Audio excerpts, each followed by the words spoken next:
For 8 weeks, teams in the Starleague have fought hard to inscribe their name into the legacy that is known for this season. Welcome to week 9, folks, where we put a pin in the regular season. We get to watch these teams drive their legacy into something even greater. The power of being the best in the NACE Starleague. My name is Seymour. Alongside me is Cruz. We're here to bring you this action for the final week of the regular season. Jesse, how are you doing today? Yeah, I'm doing fantastic. We got some heaters. We said it last week.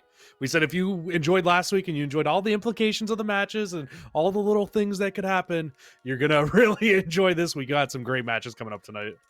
I think this is some of the best Call of Duty we have, and rightfully so, because this is really what does it for the season, and what it might be the end of some of these teams' run for the playoffs. So Jesse, considering the playoffs right around the corner, why don't you run through the format for us? Yeah, so I mean, our format, again, it's going to be 9 weeks of regular season action. Obviously, we're on week 9 now.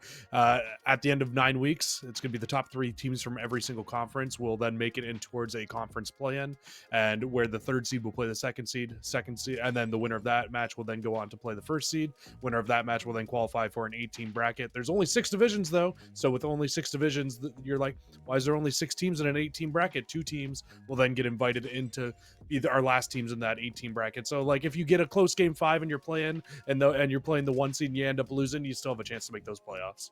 It's all about that impression, Jesse, and that's what we're really looking at tonight, because this is your last chance to make that impression moving into the playoffs. Only 1 team will be able to get out, so really, this is going to show you if you have what it takes to take down those number 1 teams in that division that you're going to be in. Let's take a look at our schedule for the day, because our match number 1's a heater. We've seen them a lot on broadcast, Jesse. It's St. Mary's University going up against Northwestern State University, right out of the Central Division. That is going to be a hype one to look at. But if we look at our 2nd game, 3rd game, and 4th game, we got the University of North Carolina Wilmington versus the University of Central Florida here in game number 2. We head over to the rival division in game 3 into the Little Leagues of NACE Starleague, and we see Wayne State College, University of Windsor. We haven't gotten to see these teams just yet, so it is going to be a treat when we get there. And to top it off at the end, undefeated Arizona State University goes head-to-head against an undefeated Texas A&M International in a heater to close out the day. Everything out here just looks sublime, Jesse. I mean, to close out the day, to close out the whole regular season, Colin, it's that is probably going to be one of the best matches we have on stream all year long, too. So I can't wait to get all the way down to there. I mean, you said it yourself. We're just in for a fantastic day of Call of Duty, and I mean, I couldn't be more excited to get into this match number 1 here. I can't either. I think that this first match that we have is going to be a big decider for this because we have set up that this is the Northwestern State University comeback story. So we take a look at this head-to-head, we can see definitely the differences between these two rosters. You look at St. Mary's University sitting 6-2. That's Seeker, Gonzo, Jitsu, and Xander. Then over on Northwestern State Esports, they're sitting 5-3, just underneath them, just on the precipice of pushing into that top 3. Templar, Juice, Valor, Walrus. Jesse, talk about the implications between these two because Northwestern State, they're batting up. I mean, yeah, they absolutely are. It's really their game right now, but they need to win today. And not only do they need a win today, they need a 3-0 today to give themselves the best chance possible at being able to make the playoffs. On the other side, or sorry, to be able to make the play-ins, not the playoffs. And then on the other side, of course, you have St. Mary's University at 6-2. Their only 2 losses right now, still only coming to St. Edward's University and Independence Community College, the 2 top teams in the division. Everybody else they've come out, they've been able to beat, they've been able to handle them quite significantly. The big thing for St. Mary's today is if they come out and they get this win today, they just guarantee it. They guarantee themselves. We don't need to worry about any other implications. But Northwestern State University, the big thing for them is not only do they need a win against one of the top teams here in this division, but they're going to need a 3-0 tonight. Hey, you look at last week even. I mean, Northwestern State coming off that 3 over SAU University. That was a big thing because we set that up as that's their chance to stay in the play-ins, stay in for that opportunity to make sure that you can make it all the way. And now you have that chance. You beat them 3-0. St. Mary's, they got to sit on the sidelines. They had a bye week last week, Jesse. So they got to sit there and watch live and just take it all in right away what Northwestern State had to offer in that. Do you think that's going to be an advantage going into the series? It could be, but it could not be. You could say yes, like they got to watch their team play, and that could be a huge advantage because you know their strategies now. Interesting thing enough, I know we haven't gotten a chance to look at our full map set yet, but we're not playing any of the same maps that we saw Northwestern State play last week. So it's going to be different. Why don't we take a look at those maps, Jesse, so we can exactly see what we have for this best of 5. We're starting at raid for our map 1. Second one's going to be standoff, search, and destroy. Control, we head to checkmate. Then if this goes the distance, we got a checkmate hardpoint and a Moscow search and destroy to close off this best of 5. You said it's nothing the same than what we got to see last week for Northwestern's match against SAU.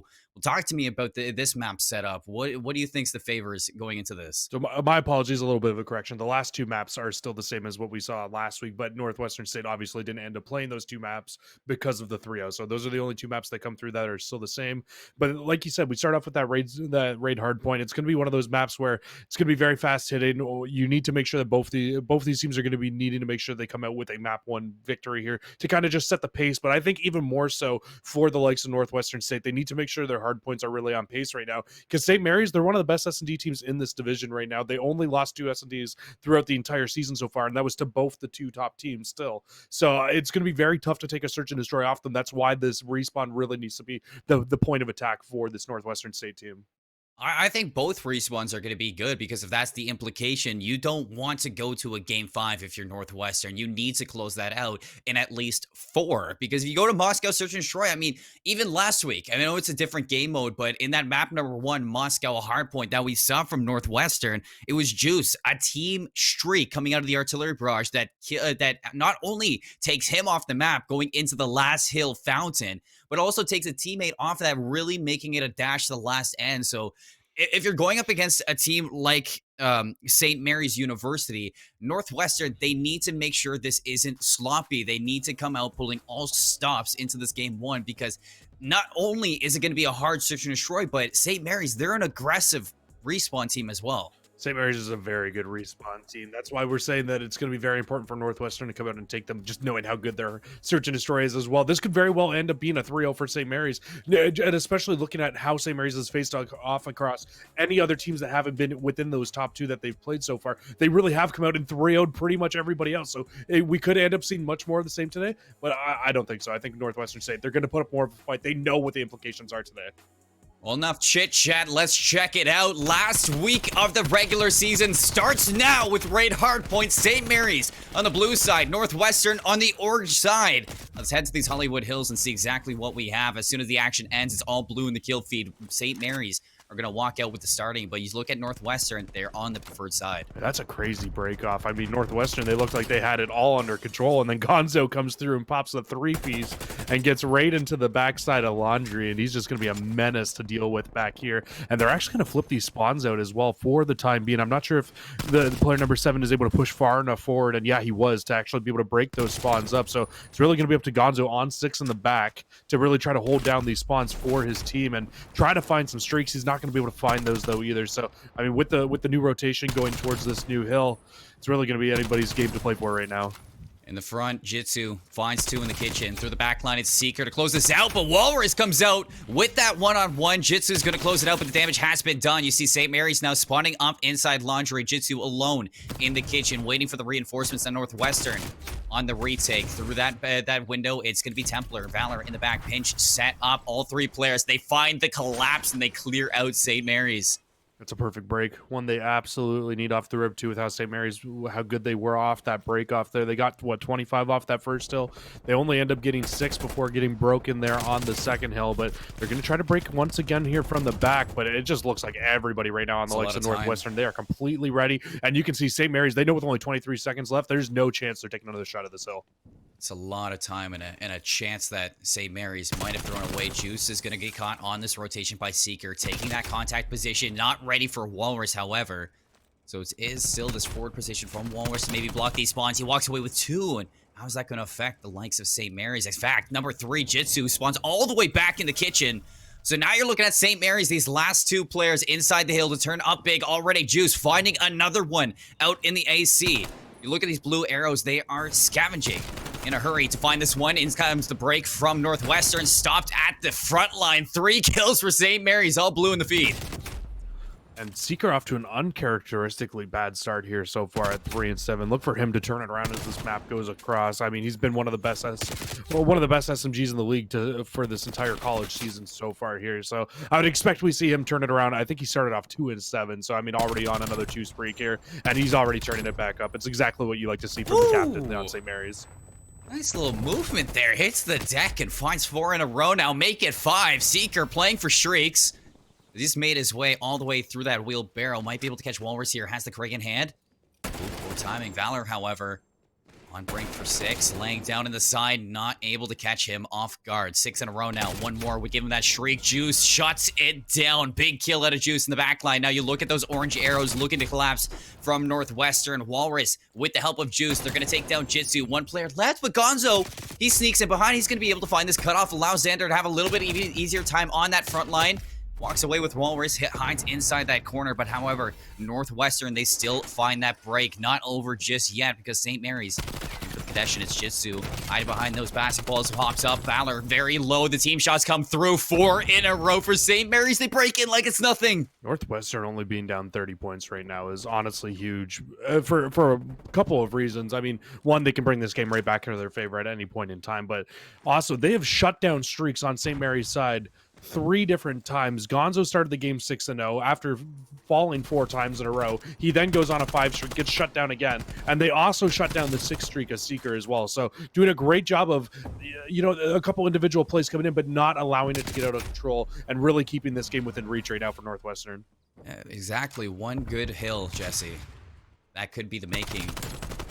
Seeker from those full steps. The collapse is going to be through. The pinch is good enough to distract Templar, but still the split feed for Northwestern to keep St. Mary's out of a comfortable position. Xander, the only one inside, finds a kill. Nobody inside the hill. Now the lineup for Valor kills a teammate. So he's going to have to hop in this hill on a 5 spree, Jesse. Now it's his turn to play for these streaks. Spots out Jitsu, taking a little bit of heat. He's going to have to duck on low, let his teammates take these gunfights. However, his teammates losing those gunfights. Valor's going to get cleaned up, and St. Mary's not allowing Northwestern to get anything right now, as Northwestern looking to play this again for the last 20 seconds, but things aren't looking good on their end. A lot of blue in the kill feed. And look at the positioning of those blue players as well. You've already got Gonzo set up, top statue, completely ready for the next hill already. And this should be a very easy rotation for the St. Mary's players. They can just completely push from the middle of the map. It's what, 5 steps away, you're right back over to hill number 1. And I mean, they should be able to string these 2 hills together quite easily. Really, last time in this position, it's Northwestern, they had the better size. They had the spawns blocked inside kitchen, so this is going to be a lot harder of a task to break through St. Mary's inside the first hill and flip these spawns. Already, Gonzo, Xander, they lock down 3. It is a teammate Seeker going down in that triple kill, but they still have a little bit of presence. Not going to last very long. Northwestern overwhelmed them in that site, looking to break triple digits, but not going to be so easy when Seeker's inside this ring. Has 2 spree playing for that 3rd. Shots on Juice and behind, but you got to worry about the player Templar inside. He's going to hop up from those top ropes. Still going to get cleaned up by Seeker. Having a field day inside the first hill. Let's not forget, though, the last time we went to this hill, too, this is where Northwestern really got the majority of their points there in that first set of rotations. They were able to break in very early, get the full 60 onto that hill. It's probably going to be a lot tougher this time, though. You can see the St. Mary's players, they have heated up. Seeker, no longer negative, 20 and 16 now. You've got Gonzo still 21 and 8. They have both been absolutely on one here to start this game off, and they already have this set back up. Gonzo finds the kill in the back. He pretty much completely stops that kill from coming in, not allowing them to be able to get any sort of a flank going on here. Walrus will be the last one up, and actually he will find a hole to be able to get in as well. Get the second, he can't find it, so this break still might be able to come in, but still St. Mary's doing a great job holding them off. Look at the spawns for Northwestern coming up to the pools. Valor having a little bit of performance issue to get up on that rock. However, Juice not so simple, as he's going to walk in for 2. Now Valor around the back line, going to clean up Gonzo. 1v1 for this time. Seeker on the opposite end of the call. Walrus going to clean that up. Valor doesn't have to do anything. So the scrap time for this hill to Northwestern. They will break triple digits, Jesse, but they're going to lose the rotation to this hill 3 again. And this is where things got dangerous the first time around. St. Mary's on 219. They can put this away. They absolutely can put it away here. And they will have a player spawn out in Seeker as well. And I mean, this could end up being a really good thing for them as well, because he can just come up behind all these players on Northwestern. They just need to make sure they win some of these gunfights in the front. 2 go down. Northwestern, they have the break set up. However, nobody's looking at Seeker, as he's able to split the difference through the middle. Gonzo gets overwhelmed. Seeker gets taken down. The break's going to be through for Northwestern. Xander maybe looking to be the hero, but Valor shuts it out. And Northwestern stay alive here. That's a break that was absolutely massive for Northwestern. They completely stopped them from being able to break back into this hill for the time being. I think we just saw a streak on the likes of Seeker, though, so we need to keep our eye out for that. That streak could end up being a nail in the coffin for the Northwestern players. You can already see, though, they've got the remainder time here, and they're putting a ton of focus on this next home basketball because they know it's only 20 seconds until St. Mary's is going to close this game away, and they cannot afford to lose any more time here. I wish Juice played that a little bit more patiently. Now nobody on Northwestern is going to be able to contest this hill. Everybody's going to have to play for this break. It's going to have to be as seamless as it was in the 3rd, but you already lose Juice. Now you have the player disadvantage. 13 seconds left. Here come the big guns at a Seeker. He's going to drop him right on the front line. They get to take those arrows, point them towards the back of the lane. Gonzo finds Valor with the shriek. And now everybody on Northwestern, they need to flood through the front. However, nobody can touch the hill. St. Mary's, 250 to 139. They find the respawn to open this up. And it was really... It looked so good off the start for Northwestern State University. They looked fantastic. This was in the first set of rotations. It's Valor who got the play of the game. And they looked so good. They looked so ready to take the fight to the St. Mary's University team. And just unfortunately for them, as soon as Hill 2 ended, they were up 40 points. St. Mary's University just flipped a switch. They get the full 60 at the garage. They get the spawn flips. They get all the time at basketball. And all of a sudden, you're at the end of the first set of rotations, and you've got a 100-point lead already for the likes of St. Mary, almost double the score of the Northwestern players. And it is just very, very unfortunate. When we take a look at this replay now, Northwestern, they started off good. only 93 to 62 when we head over to this basketball court, but you had so much pressure from St. Mary's. This is the aggression that I was talking about, Jesse, that they're never out of the picture. Constantly, whenever Northwestern would have the breaks into the hill, somebody at St. Mary's off spawn, they'd hop in there for the condition, play their life, make sure that they're not taking that contact on the fights. They're just draining that clock so Northwestern can't catch up to them in the score. And as soon as Northwestern started to fall at the deficit after that Hill 3 break in the starting of the rotations, it just seemed like St. Mary's, they got a lead that Northwestern couldn't catch up to because of the pressure that St. Mary's were forcing. And you got to think that Northwestern State just didn't take advantage at the start of that game when Seeker was having a bad start.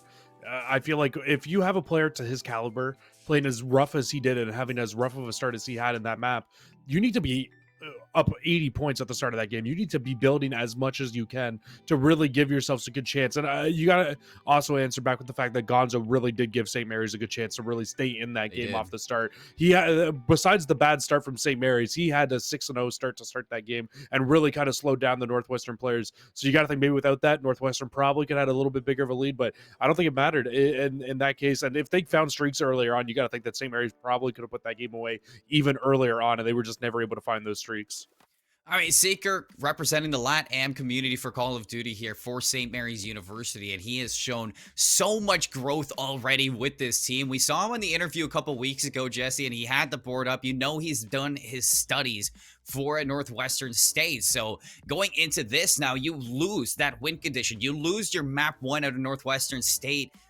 And this is where things get a little bit dicey. You talked about how St. Mary's, they are one of the best teams in Search and Destroy, probably the best team out of the top 2 for Search and Destroy in their division out of the central side of things.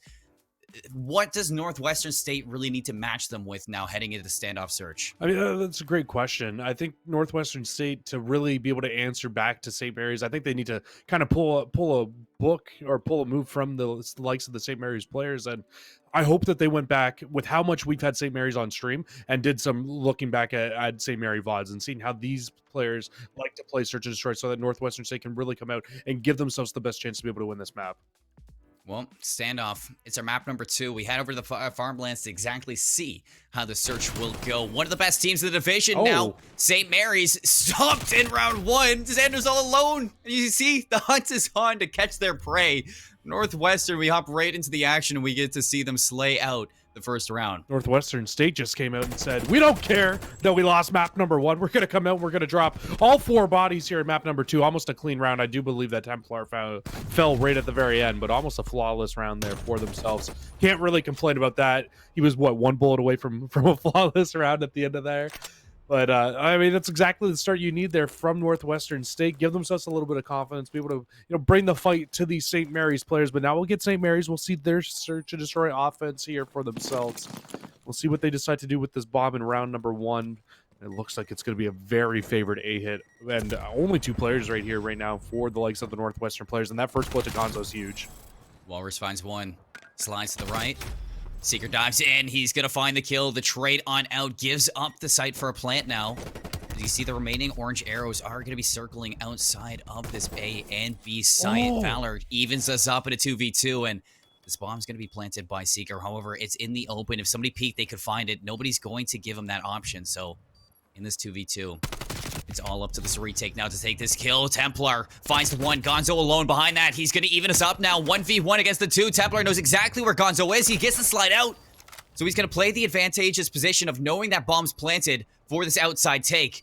Oh, I love this going to take a step over that. He's going to wrap all the way around Jesse. Templar has no idea. He's going to have to force his way in behind over towards that tractor, and St. Mary's off the heroics of Gonzo tie us up. Gonzo going to be the savior of this match today. I mean, absolutely comes out.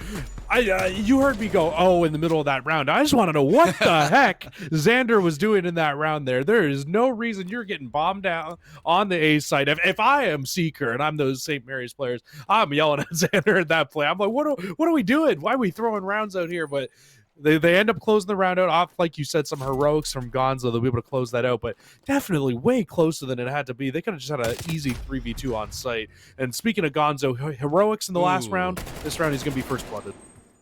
Seeker has to stay alive. He's going to slide out. The stun with Xander now. That's a lot of information in Northwestern. Off of that, they have basically consumed map control towards this hotel. Now if they can overwhelm these two players inside that deli, it's going to be huge. Jitsu falls. Juice, another one thwarting the plans out here. Seeker is going to even us up with the help of Xander. So 2v2 when the dust settles. Things about to get a little bit chaotic. Xander gets the shot punch onto the Walrus. Templar for the early trade. Seeker 1v1 around the back. He's going to meet him right inside that deli, and Northwestern take the lead again. Head-on collision. Yeah, so far, working towards that hotel side of the map for the Northwestern players, it is just working out so well for them so far here in this game. I mean, they were just doing a great job of taking that map control away. And I mean, it even looked like they did a lot of that in that first defensive round. So, I mean, if they can continue to take this map away from the St. Mary's players, that's where you're really going to see Northwestern start to come out on top. And it looks like they did their homework. We've definitely seen St. Mary's play this map before on stream. So, to be able to see Northwestern come out, start off with a 2-1 lead here, we'll see what they decide to do on defense this time through. It's going to be another 2-2 split. So, they know very clearly what they want to do on defense. It's just a matter of execution right now. Seeker plays coy. Templar has the trophy to back him up, so the stuns won't be effective out of him. And Juice watching Templar's back. Xander again tries to get aggressive into Deli, and it's not working on these attacking sides. It's back-to-back rounds. He's died the exact same way, pushing into Deli. Gonzo evens it up, finds Juice in the Deli now. That forces Templar out of the alley, Jesse, and now he's going to have to be playing back and forth to make sure that that route isn't going to be cleared. Walrus getting overwhelmed. He's got to back up. It looks like they want to move the bomb over towards A, though. Jitsu's going to have a big job here to just make this flank play in from behind it. It's not going to work out for them at all, but luckily on the other side of the map, Gonzo will win a 1v1. So can he be make a big heroic play here, back-to-back rounds on offense? Can he do it again? Bomb's going to have to be planted. 22 seconds left. He's going to elevate that time to 45. And the clock flips. Valor's watching it. Gonzo walks right into danger. And Northwestern stay cool, calm, and composed to move up to 3. It was a chaotic round, Jesse. I mean, you saw Jitsu made his way through that alley as soon as Templar has to take over where Juice was in that deli. You have that opening for Jitsu. He takes the opening, but inside that backline wasn't able to convert into an advantage for the side of St. Mary's. Wow. And Valor found 3 there in that round as well. Finds the final 3 kills of the round, in all honesty, to close that off. So he pretty much just told Gonzo at the end of that round, you are not doing that same exact move twice in the round here. You are not going to get that push through. Exactly. Gets the job done. And that's the first time we've seen a team take back-to-back rounds here so far in the Search and Destroy. Northwestern really putting their foot on the gas so far, and it's going to be another hit going towards this hotel side of the map. They just want to take control of this back alley, it looks like right now. Jitsu. Off of the nade. They know he's here. Xander goes down. Jitsu for the trade, expecting more, and the flood comes through. No way you can take this down, but look at Seeker. Around the back, Gonzo's going to keep him pinned down, and now this is where Seeker can really come to spoil the fun, but Templar checks it. That was a huge play, and things not going the way of St. Mary's. You see Gonzo gets wrapped around through that, getting the worst COD time you could ever imagine.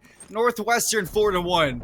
This is a masterclass right now from the Northwestern players. They know exactly what these St. Mary's players are going to do every single round. Look at this picture perfect call from Templar to check the flank, because if he doesn't check this, this is 3 free kills to one of the best SMG players in NACE Starleague, and he turns around and he finds Seeker in full stride, can't shut him down, and it just makes the round so much easier for Northwestern University to be able to close that round out. Now we head back into offense.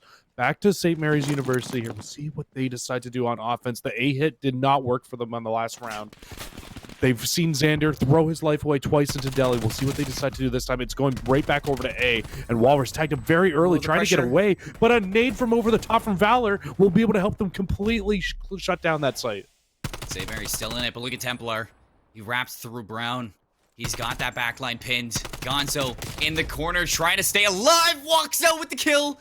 2v1. The tables have turned. Now it's Walrus alone in a 1v2. He's going to have to even this up. He does exactly that, and he's going to be able to get out with his life. Gonzo again in a 1v1. Bomb is down just outside the A side. Walrus should know this. Gonzo pushing right into his sights. 5-1 Northwestern putting on a clinic right now against St. Mary's.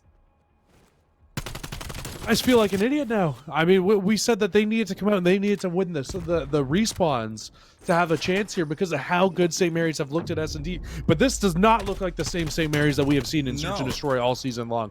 This team is looking, they're looking like they're crumbling under the pressure right now. Absolutely wild stuff here from Northwestern University to be able to come out and take a 5-1 lead here in the Search and Destroy. St. Mary's, let's not get it wrong, they're not out of this yet. But it is going to take a monumental comeback for them to be able to get back into this game now. I mean, they've constantly have their chances. It's been constant 1v1s for Gonzo that just Northwestern have walked out with. Seeker, again, getting aggressive. And he's been caught off time and time again. This time it's Templar to find him on the cross. First blood to Northwestern again.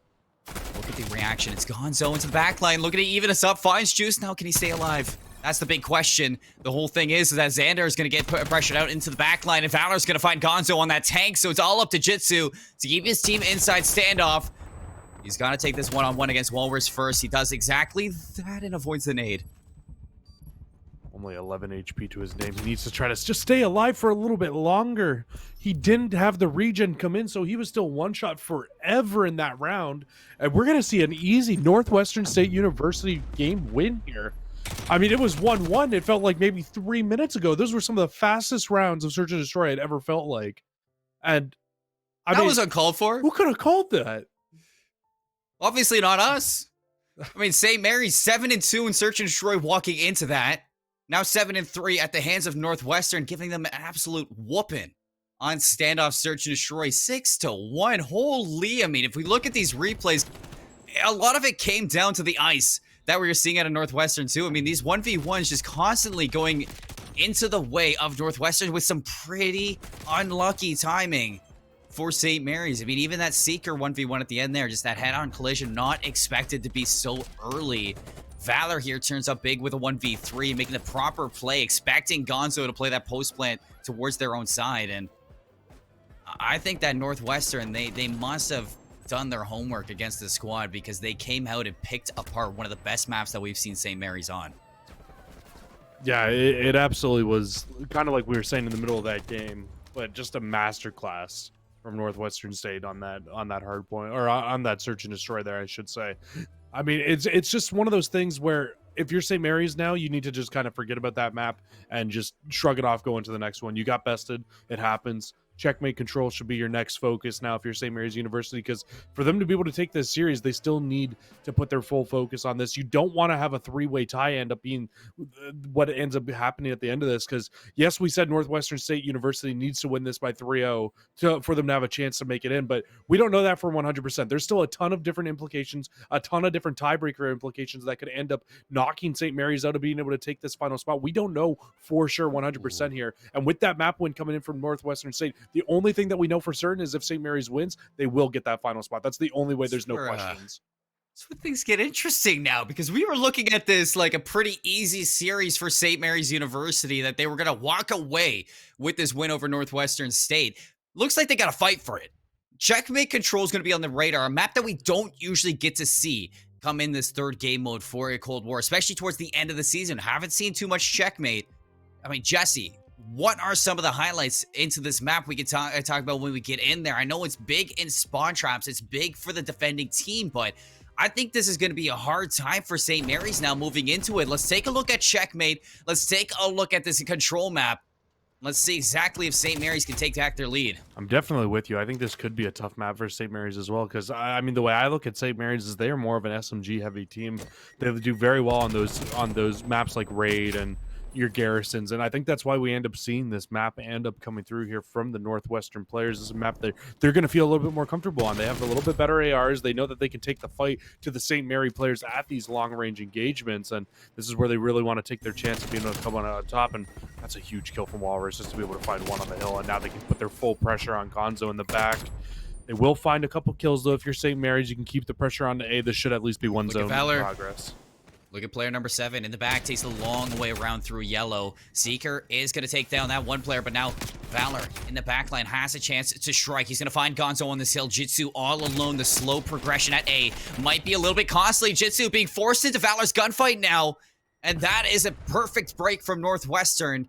46 seconds left. 2 ticks to A. However, 21 lives to 20. You're looking at the time to be a huge factor. I think St. Mary's players need to just slow it down right now. They're trying to put too much pressure on winning one-on-ones that they're not even taking one-on-ones right now. It's just everybody's running out. Everybody's going full force towards the next hill, and they're just taking a lot of individual gunfights, and that's exactly the opposite of what you want to do on this map. You still have 23 seconds, and let's not forget that when you hop on the zone, that time stops. They don't need to fully pressure onto this, and finally they'll get together. They'll play a couple of team gunfights, win a few out, and they've actually got progress going now on both sites at the moment. A site should have 1 tick of progress coming in, but Jitsu will fall, but at least it keeps a little bit of a distraction over towards B. They're able to secure that A site and get an extra minute on the clock. 1 minute 14 now lives. 15 to St. Mary's, 14 to Northwestern. B site completely open right now with no progression. Seeker and Jitsu double down. Templar taking a little bit of heat. Has to back off this. 88 HP. Looking for a different avenue. Jitsu's going to walk out. Clears him out. Now that's going to be site in control of St. Mary's. Looking for this progression. 1 tick. Just about off the board. Walrus on the OE. Jitsu's going to catch him. Gonzo, once again, doubles down for St. Mary's. Lives out of their hands. As you got plane control, you got site control, and if Templar can't find Xander, it's going to be time out of your hands, but that's a huge kill now for Northwestern. But he can't find a second. It's up to the rest of the team, and that's exactly what you're seeing out of Valor and Juice. The entire time, St. Mary's only has 1 player sitting onside that objective. You got to think, even if they have 2, that should be at least 2 ticks of progress all the way through, maybe even all 3. It would have forced the Northwestern players to have to push that even faster, maybe get them in a couple of situations where they would have been uncomfortable, but not going to be the case. 2nd tick of progress will come through now for the St. Mary's players, but they're still so spread out. There's only 5 lives left and only 40 seconds for them to be able to try to get this last tick. Team shots on Valor evens us up. 3 lives to 4, no respawns on either end. These last 3 players of St. Mary's, they need to dig deep if they want to clutch this up on the attacking side. Because it would be a big round for a map like Checkmate, but still backed up into the spawn. They're looking for that plane control around the right side. Gonzo's going to get found. Juice drops to Xander. Now it's 2v2, and Valor might be the Iceman in the back. Xander taking some shots. They know exactly where he is. Walrus is going to get the call to wrap around, and he's going to get that easy cleanup. Northwestern find the first defending round, even though it got a little bit dicey. I think even though it got dicey there, I think that Northwestern State honestly looked very good in that first defensive round there. I mean, they never get the full spawn trap in, but they never looked like they were fully out of control of that. And I mean, you could put that on multiple things, them just playing well, but also a lot of misplays right now that we're just not used to seeing from this St. Mary's University team. You said it. I mean, St. Mary's, they're a big SMG team. That's going to be a big struggle. I think, Jesse, if they really want to find this, plane control is going to be a big factor. It absolutely is. They need to do a better job of holding on to that plane. But also, I think they need to do a better job of stacking the site. In that first round there, multiple times, even though on the first attempt at cracking into B, cracking into A, they just didn't have enough players on the site, and it stopped them from being able to get it. Look at the 3 stack coming in from the Northwestern players. They are already almost at 2 ticks of progress through to this site. Nobody's going to get close now from the St. Mary's players. They need to just chalk this. This is how you stack a hill. He's going, and it's going fast. Seeker now in the back line from the top ropes. They line up for him, but the B site's gone. 2 minutes and 16 seconds. All blue in the kill feed as Seeker finds 3, make it 4 in a row. He's going to start to pressure the spawn trap. Hops up into NASA. Looks to pick them up as they line up. 5. Working for those streaks, and Valor's going to shut that down. But look at the map control that St. Mary's has off of this. They need to cut some time off the clock. I think Seeker was a little bit angry that they that they got that zone at B. He just went like on a rampage to start that off. But nonetheless, it's still only going to be a 1 life lead here for the St. Mary's players, even after that killing rampage that we saw from Seeker. And you've got 2 minutes now, if you're the Northwestern players, to really try to make this play over towards this A side. They don't need to rush this. They can take their time, make a couple of smart pushes together, and really try to open this up and find some holes into the St. Mary's defense. It hasn't been smart. You're right. It looks really angry. Jitsu able to find Templar inside that. And you look at Northwestern, very plateaued to the top of the mini-map. A single file line almost out of this orange squad. Walrus going to take a wrap around. They have the advantage for a short time. Can they break in now? Seeker says no. He wants to hold on to this. That player number 1 working alongside player number 4 to maintain a meridian at the half line. The defense right now from St. Mary's, though, it's looking stronger than it was, especially towards the start of this round. They're not letting these Northwestern players out of their spawn, and it's working very well for them. Already shaved a minute off the clock if you're St. Mary's. You have a 4-life lead here. This is exactly what you need to bounce back into this game. Just keep these Northwestern players on the right side of the map. I like this group from Northwestern. Looking to overwhelm this plane because it's an avenue into this hill. Gonzo underneath. He's going to walk away with the life of Walrus. It's going to be a 2-on-2 on different avenues of this site for Northwestern, but there's still going to be turtling inside this hill. Valor finally drops on down from the wing. Going to find Gonzo from underneath. Now it's go time to collapse into this juice with that avenue through the middle of the map. Finds Xander in behind Bajitsu. Big one-on-one against Walrus on the front line. That should slow this down. 10 seconds left to get onto this hill. Templar might be able to get this. No Seeker shuts him down. Can anybody touch? This is the last chance. Valor, Juice, they find two. Xander, he's going to be this last-ditch effort now with the likes of St. Mary's to hold on to this round. 1 second left. They're going to find it. And there we go. St. Mary's answer back with a nitty-gritty defense. Did you see the nade at the end of that round? Jitsu threw a nade over the top from spawn while Xander was one shot in the corner and got the player that was one shot on the other side from the Northwestern players.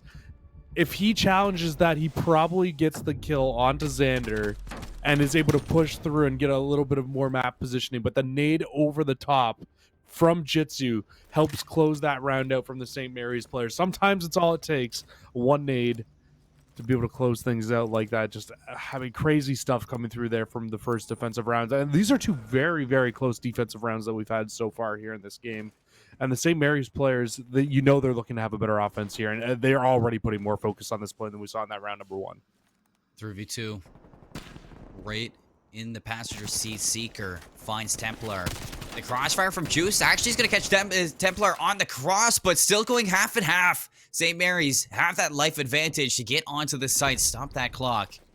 And they do have plane control as well. Templar shuts it down. Here's the collapse from Northwestern to find every single sightline that they need to. Xander from the side. Valor's going to take him down. Gonzo as well drops. Big break from Northwestern. Now it's time to work on A. I guess the only good thing about this right now is that even though they're not getting these sites out and not finishing off these sites, at least they've stayed on a site for the most part, so the time continues to be stopped here. They don't have anything really rolling off the top at the moment. Templar will be able to shut down the players over at B, but this should be the A site done right now unless player 8 has anything to say about it. Walrus lets it go. 2 minutes onto the clock now. Didn't stop St. Mary's from winning their defense, so maybe with Valor setting up camp in the backline of St. Mary's, might not stop them either. Very chaotic spawns. It's going to be block. Seeker push to the advantage, or push to the aggression back into the line of the defenders.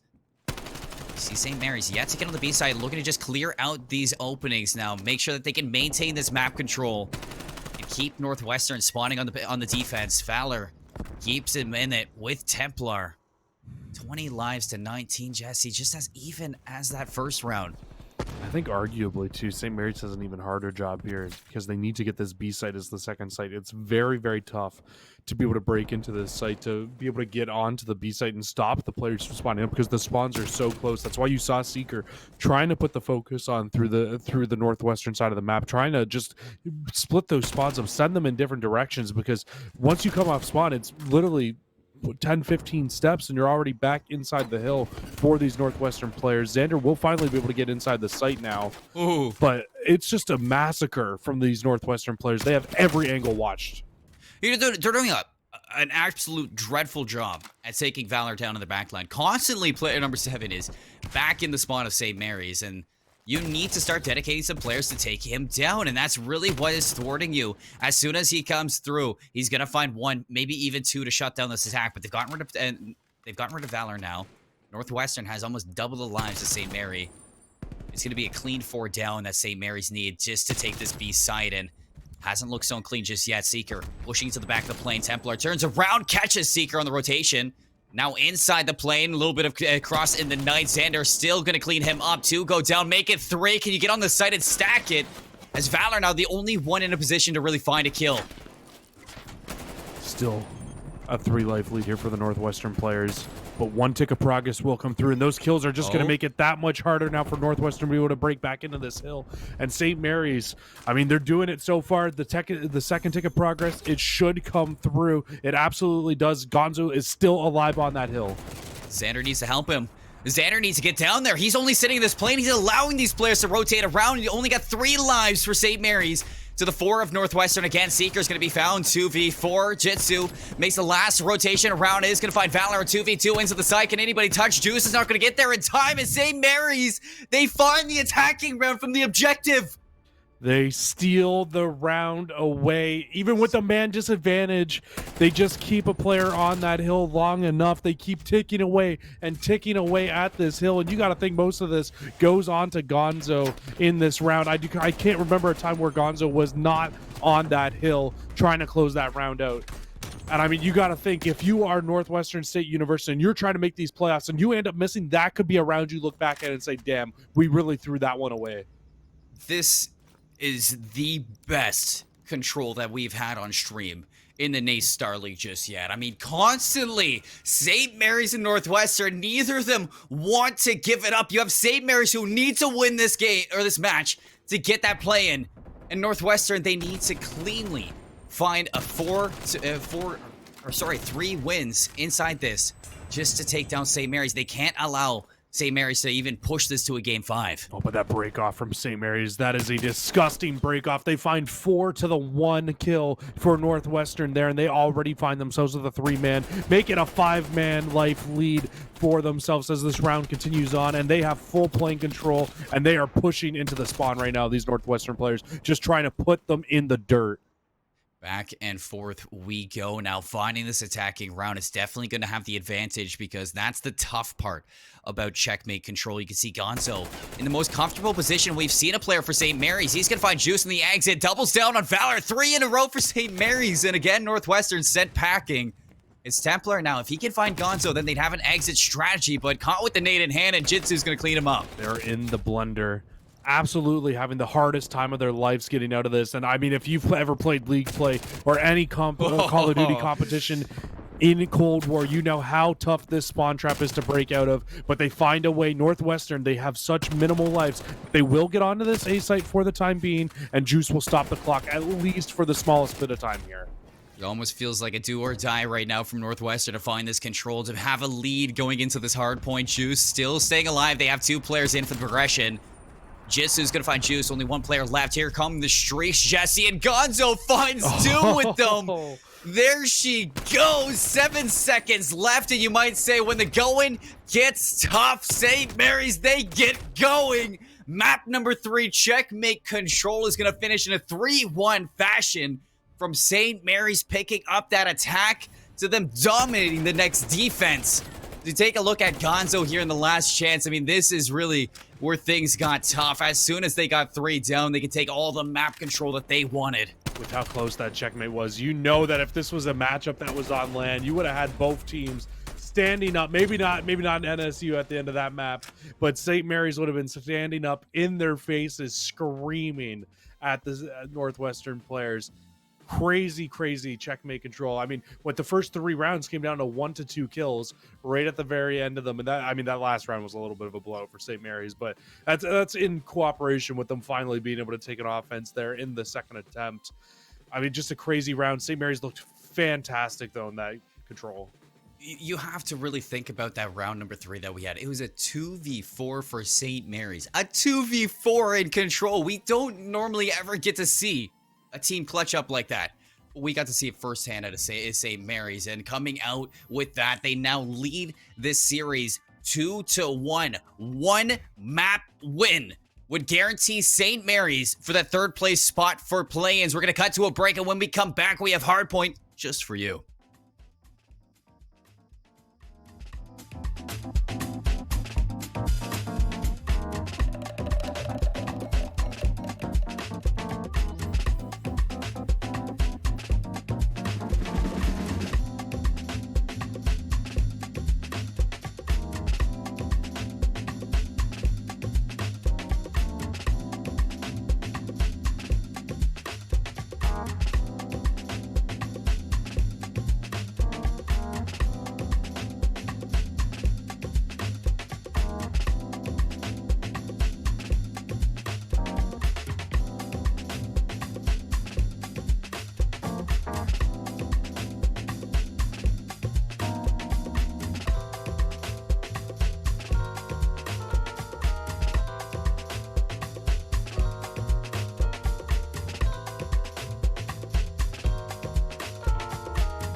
we have been given one of the best series we've seen here on NACE Starleague, and it's only the first match of the night. St. Mary's University, they're leading 2-1 after the checkmate.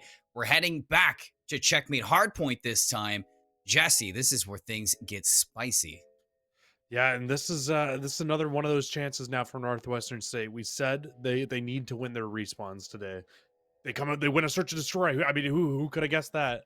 But now, I mean, does this put them in the disadvantage or the advantage here in this series? Because we really thought that they kind of had the advantage going into some of these hard points, and they lose that map 1, but we go to checkmate now for map number 4, and then we've got a Moscow search and destroy to close us off if we go the full distance. They've already taken a search and destroy off of St. Mary's, one that we've seen St. Mary's look very strong on. So, I mean, if we do end up going the full distance, Northwestern State, they're going to have the confidence in the S&D. So they need to win this hard point. They need to come out. They need to try to answer this St. Mary's team and stop them in their tracks here to give themselves the best chance of being able to still try to make those plans. I think you and I can both agree that we are surprised at what we're seeing at a Northwestern State today. I think St. Mary's, in our eyes, they had the advantage walking into this, but Northwestern, they have come out with bite to them. And man, have they done their homework to take down St. Mary's. They know that this is their play-in chance on the line. And St. Mary's now, if they do push into that search and destroy, I have to be a little bit worried for them. You said if this is going to be an advantage pushing into the checkmate after winning that control, I don't think it's going to be more so an advantage from Northwestern. I think we understand now that St. Mary's, they do have their win conditions in sight for a map that is more AR dominated. That's that plane control. We saw Seeker was doing a great job at working around that. You saw that Gonzo was winning his AR battles when he needed to. I think if you're looking at Northwestern State now, this is a good opportunity for you to kind of dive into this and really lock down these sites, because the difference between control into hardpoint is that everything is definitely a lot more kind of set in stone for where you need to rotate to, and that's where Northwestern State could really put things into the advantage of their ARs. I love that you bring up rotations, because that's something I was going to say. I think that's something that we really need to see Northwestern State kind of focus on here in this hardpoint that we didn't see enough in hardpoint number 1. We saw constantly St. Mary's University, first team to the hill, locking down the hill, shutting down Northwestern State, building that lead up bigger and bigger. It's just, it all works hand in hand. If you get to the hill sooner, you have a better chance of holding it. Northwestern State, I think that's going to be their key to success here in this hardpoint. I think you need to come out. I think you need to completely focus on holding on to those hills. Hill number 1, I wouldn't even fully worry about it. Maybe send a player or 2, try to get it. But if you're starting on the bad side of the map, you need to make sure you're putting full focus on those spawns so you can flip them as soon as possible. Because St. Mary's, if you give them an advantage and you give them a big lead inside of a hard point, it is going to be very, very tough to come back against this team. Hypothetically, Jesse, hypothetically speaking, if this goes to a map 5, do you think Northwestern closes this out? They absolutely have every chance to. I mean, I could not tell you after watching that second S&D, I couldn't tell you who would win another search and destroy, because if you look at that, St. Mary's University, there was a ton of chances for them to win rounds in that search and destroy that you called out that went down to one-on-ones, that if you, a couple gunfights go St. Mary's way, that game's easily a 4-4 game where we're heading into round 10, into round 11, into the later rounds. But instead, every single 1v1 went Northwestern's way. We saw them be able to close those rounds out. So, I mean, if it goes the full distance, I have no idea. Well, we still have one map to go to before we get to the distance, so let's head over to checkmate hardpoint. Is this where we're going to see St. Mary's guarantee their playing spot, or will Northwestern push us to a 5th map? Jitsu able to break in, still back and forth into the hill. Valor with a big one-on-one over Xander. He's going to gain some time for Northwestern. Going to have the reinforcements inbound as well. And if you look at the north-south spawns out of both teams, it's going to be a huge one-on-one between player number 3, Gonzo, and player number 5, Juice. And Juice gets cleaned up by Gonzo. So St. Mary's now in full force.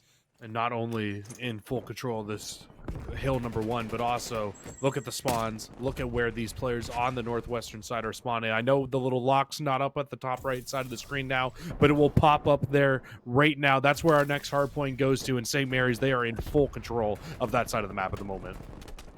Jitsu. Templar can sneak through, though. Templar can, and he will sneak through. He's got a spawn from Juice. Suddenly, the tables turn. If they can get Templar out here, it's going to be A-OK and Seeker making sure that you can play clean up in the back. That's a clutch play out of this, but Walrus still from the front line. Gonna keep a toe inside this hill, and this is something that St. Mary's did to Northwestern inside raid that was so ratty, which is keeping a foot in these hills to make sure that neither team can get some time, but St. Mary's are dealing with business right now, Jesse, and they are making sure that they can start their lead inside this second hill. You look at the orange arrows. They're collapsing. They're setting up this pinch, and they're flooding on through. Valor's going to find the opening, but after that, the rest goes the way of St. Mary's, and they're able to stomp out Northwestern to the back end and even get an exit avenue. It's a big opportunity lost there from the Northwestern players. They got kind of blessed with the sneak through and the route ran by Templar, but they just don't pull it out. They weren't able to find any kills in the back, and that just gives St. Mary's pretty much a full 60 on that second hill. Now we head back towards one of our more contest-heavy hills. Northwestern State, you need to be able to find some time here, and they absolutely start off in a good way. You keep those St. Mary's players spawning up on the right-hand side. You keep trying to hold on to these spawns, and this is where you can really start to see them start to make a comeback here. And this is one of the hills where it's a lot harder to really get a good amount of time on, but they're doing a great job so far. Have all angles covered right now, except inside that plane. Jitsu, he's able to find one as soon as he drops down. There's the pounce from Valor. He's able to double down inside the hill. Full 4 down now from Northwestern. You got 25 seconds left on this hill. You have the rotations as well over into this 4th hill. If they can take down player number 4, Jitsu, that'd be a huge one. But Jitsu's able to turn up big with a big one-on-one win over Juice. Now they have the top of the minimap covered.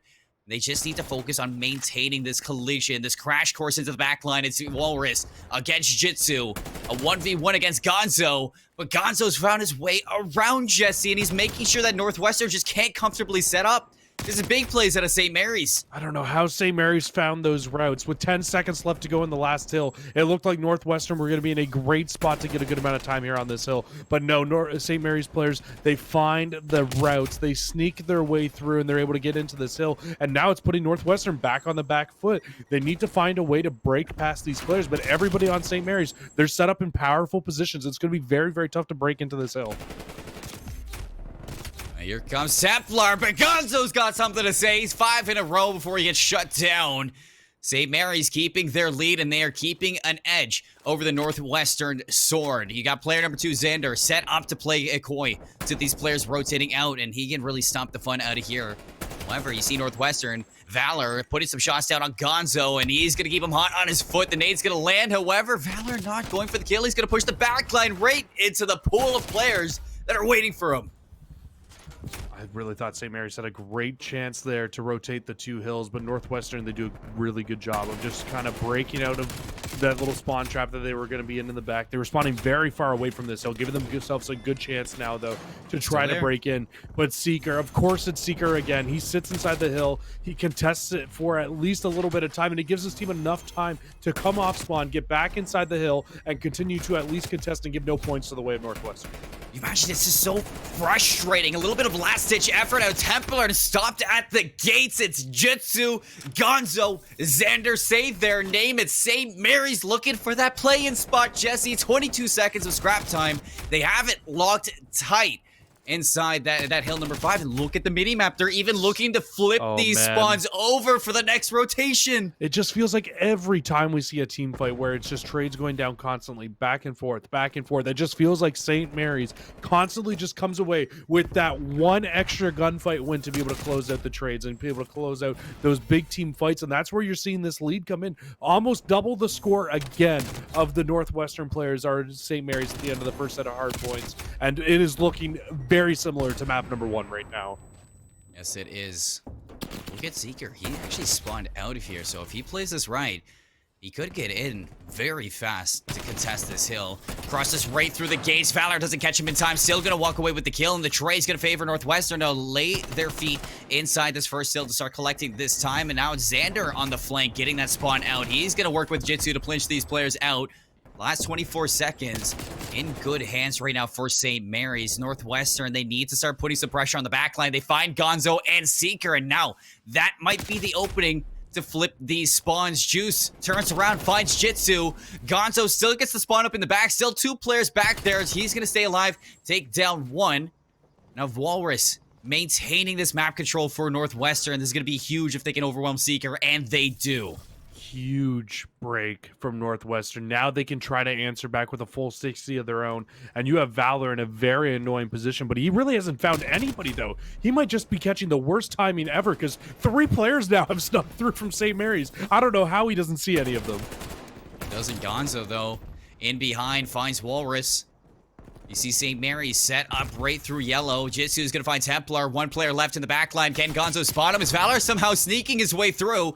And still blocking these spawns out for St. Mary's, but Seeker's gonna clean him. And oh, he's not! What?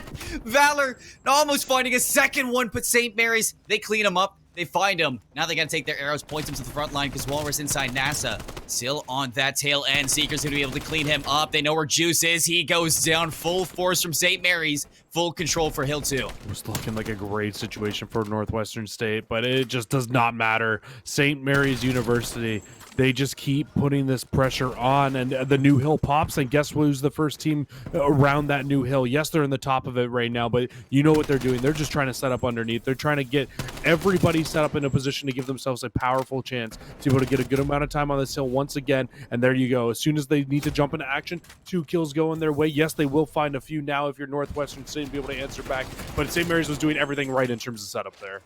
And Northwestern actually played this hill extremely well last time around.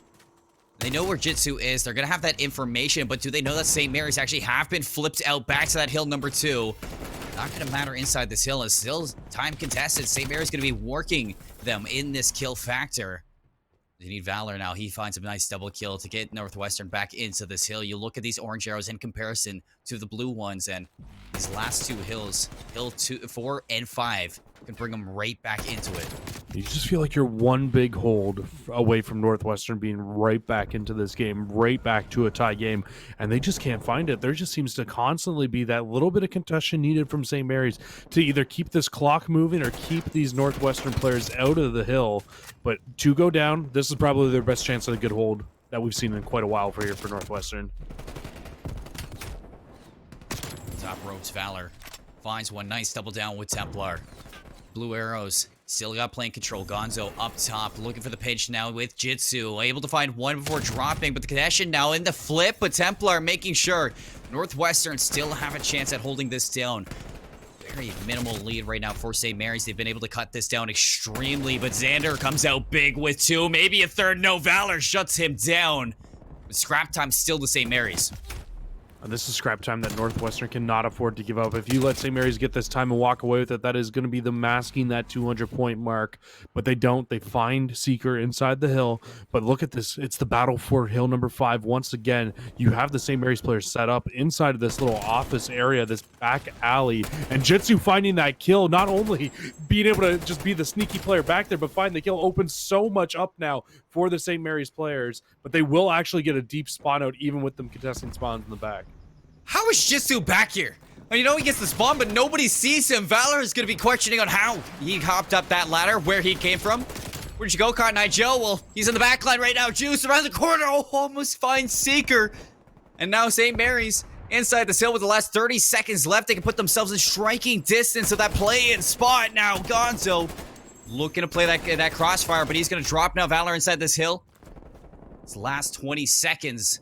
St. Mary's, they could focus on this scrap time, put them closer to the win, or they can focus on locking down this plane. It looks like that's going to be Gonzo's focus. Just sit up inside top plane. Don't allow the Northwestern players free range and free roaming inside this plane, but he ends up following us. He was the only player up there at the time for St. Mary's, and now St. Mary's, the 2 submachine guns back in action, trying to push forward inside the hill.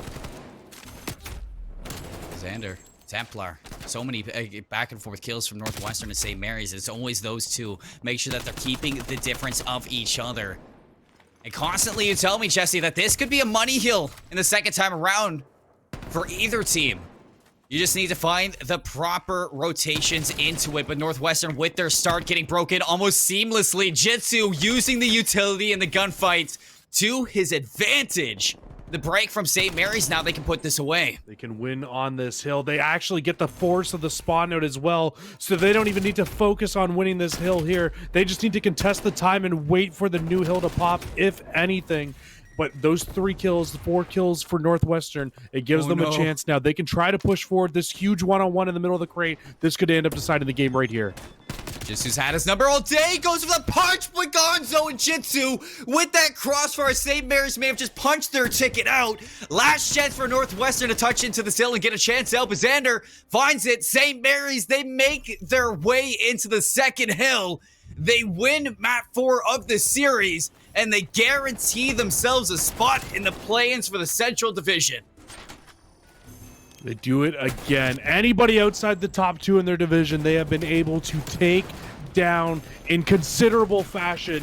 I think it got a little bit closer than they wanted, but you cannot complain about 3 respawn victories. Yeah, you lose the search and destroy. You know what? It happens. Forget about it. Get out of here. Enjoy the night off, the rest of the night. But put your full focus now on Independence Community College, because the last time we saw St. Mary's play them, they got smoked by ICC. So that should be an interesting rematch. Yeah. My heart is pounding right now, Jesse. I mean, this whole series was wild. I need to give a little bit of props to Northwestern because they came swinging here in the series against St. Mary's. I don't know what they turned up from last series to now. I mean, even over SAU this week, over last week, they looked like a better team. Even though they didn't walk away with the win, they still looked like a better team than they did last week. And that short amount of growth out of Northwestern State University has me excited for the rest of their semester for different leagues other than this, because right now they just dropped out of the play-ins possibility for their Central Division. So they just need to kind of look to the future now for themselves. It's kind of funny too that you say that, because I was thinking the exact same thing, and it's even funnier because we saw them get a 3-0 last week on stream, and they look like a better team this week, and they just got 3-1 by St. Mary's University. But I'm right there with you. I mean, Northwestern State, they looked like they brought the fire. They knew what they were playing for today, and unfortunately they fall just short of the play-in spot. But I mean, you got to give it up to St. Mary's, though. They in every single situation in both hard points just came out on top over and over again. And I think the one that really stands out to me, at least in that last hard point there, Seymour, is when you're looking at it and you saw that Northwestern State, they get the sneak through, they get the full setup on hill number 2 on the second set of rotations. You have Valor top playing, and 3 St. Mary's players in succession are able to sneak through on different angles. Just the definition of COD timing. And it ends up breaking the hill, and St. Mary's breaks in. They get back in easily. You got to think, even if he finds one of those players, that Northwestern State probably gets a full 60 on that hill. They don't allow anybody to sneak in, and that's where they can bring that game back. But they just never got that one hill where they were able to bring it back and give themselves that full 60. Valor had no idea what was happening there, and that was very unfortunate for Northwestern. But for St. Mary's University and their victory tonight, a little bit of information for you, because every 180 seconds someone is diagnosed with a blood cancer, and 40% of all pediatric cancers are blood cancers. Every blood cancer diagnosis turns lives upside down. When this happens, the Leukemia and Lymphoma Society, LLS, is here to help.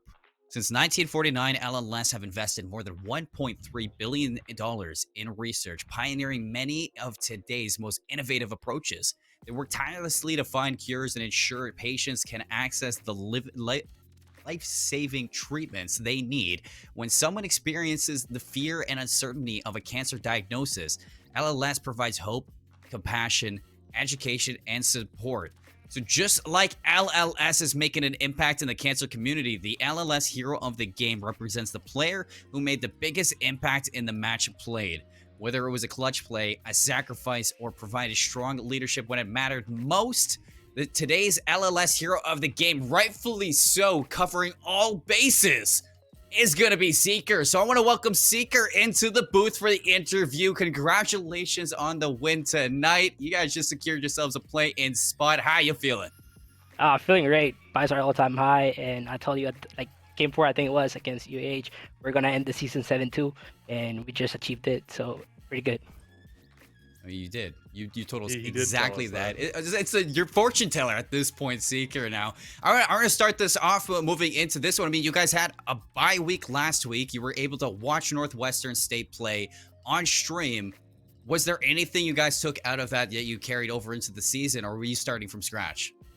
To be honest, not much on their bot. To be honest, we just came out, do what we know, what to do best, right? Their maps they played were Miami, I think, S&D. We always insta-ban that map, so no chances of playing it. Moscow is not a good map for us because our team is really a little bit based on subs, so we're not going to play Moscow, and their VOD was on Moscow. So we just, prepare our strategy differently this time. You can see the whiteboard in the back, just a few notes we had. And we switch up a little bit our gameplay. We have now Sander playing with a sub. which makes a difference because he's playing more time. Allows me and Jitsu to go for engagements, Gunso to set up on his lane, and I think it worked pretty good, and we took the win. So just a question on the search and destroy. So I mean, we've seen you guys time and time again this year look very good in search and destroy. What kind of went wrong today? What were they doing that was really kind of being the nail in the coffin for you guys today in search and destroy? To be honest, I think we played standoff a lot on stream. They probably have VOD on us. I know they checked our VOD because at the beginning of the game they go like, "Hey, what's your notes on our whiteboard right now?" And I'm like, "Oh, okay." So they did their homework, right? And we played really, really aggressive. I don't think we calmed down ourselves down. It came to 1v1s like 3 or 4 rounds. Just unlucky we couldn't win them. So we never calmed ourselves down, and we're just like, you know what? Let's take it to the next map. Let's take it to the control. And we knew control is very, very strong for them. I know they have taken control of other teams, and we just like we take it control, we win this, and we did it. And even looking at that control, I mean, into that round number 3 attack, it was a close one. From the first 3 rounds, you guys were basically down to no respawns on both sides. What changed? What was that last little bit in that round number 3 that kind of took that win for you in that game 3? Because that attacking round, it was pivotal for you for the rest of the series. What changed in that round 3? So the first round, I went down and I couldn't respawn. It was 3v4 and I told them let's play S&D. It was unfortunate series of events. Then we come out round 2. I come out with a 4-piece straight off the rip. I think I got another guy. And then my team is allowed to push and we tie it up 1-1, right? Then in that second round, it comes down to a really, really tough round. And we just kept calling out, let's organize ourselves. We're down like 9-17 in lives. We're really, really down, really bad. And I just like tell them like, let's calm down. Gunso goes, calm down. Let's organize ourselves. And we kept calling out, stack it. Whenever we get 3 down, stack it. And that's what we did. I think it was hectic at the end, but we ended up getting that stack, and that gave us the win. You really did. I think it was Jesse even said, he's like, you guys need to stack the site. You guys need to make sure you get it. And I mean, obviously you guys know that too, and you got the job done. Before we let you go, you guys have a big team to play now in that play-in spot. Do you have anything to say for the teams that you will have coming up over the horizon? Just next season is different, and also the playoffs, it's gonna be different. I was not expecting this playoff format. We play ICC first, which is great. We don't have a team like ICC or St. Edwards to have 4 superstars recruit. You know what I'm saying? I had to build this team. I'm really proud of these guys, and we'll just come out, try and do our best, and close out the season as the best we can do.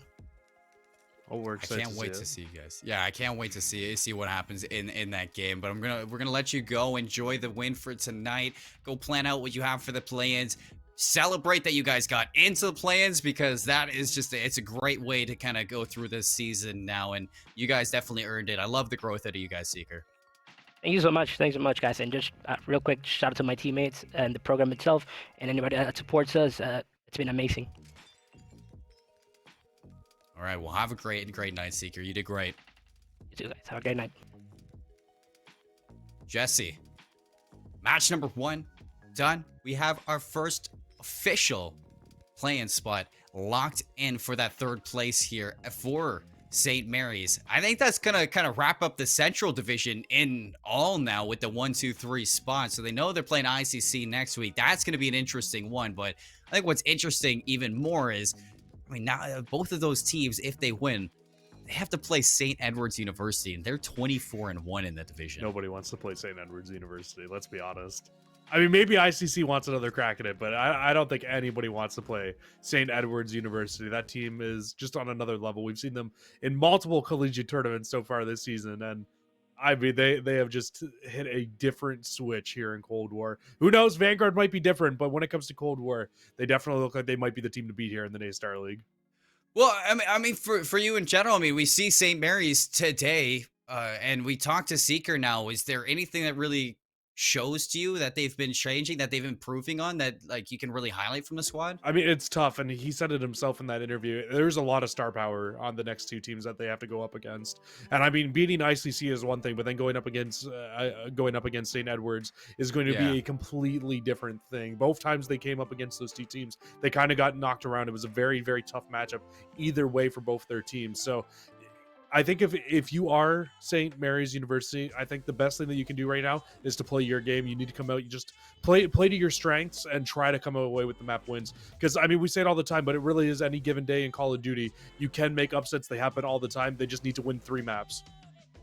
Well, folks, we have our match number 1 done for the day. A 3-1 for St. Mary's University. Match number 2 coming up over the horizon. It's the University of North Carolina, Wilmington, over the University of Central Florida. It's going to be a big one. We'll see you after the break. Stay tuned for some more NACE Starleague Call of Duty.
One match down for the night, and it was a banger of a matchup. But we saw St. Mary's lock in their playing position, so the Central Division, it is done and dusted. For right now, we got University of North Carolina Wilmington against the University of Central Florida.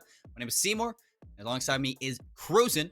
We're going to bring you through this action, but before that, I have a little bit of a message to bring you for Gunnar Optics and NACE Starleague, because Gunnar Optics, they are the pioneers of blue light glasses, especially in gaming. They've helped gamers perform better while protecting their eyes for over 15 years.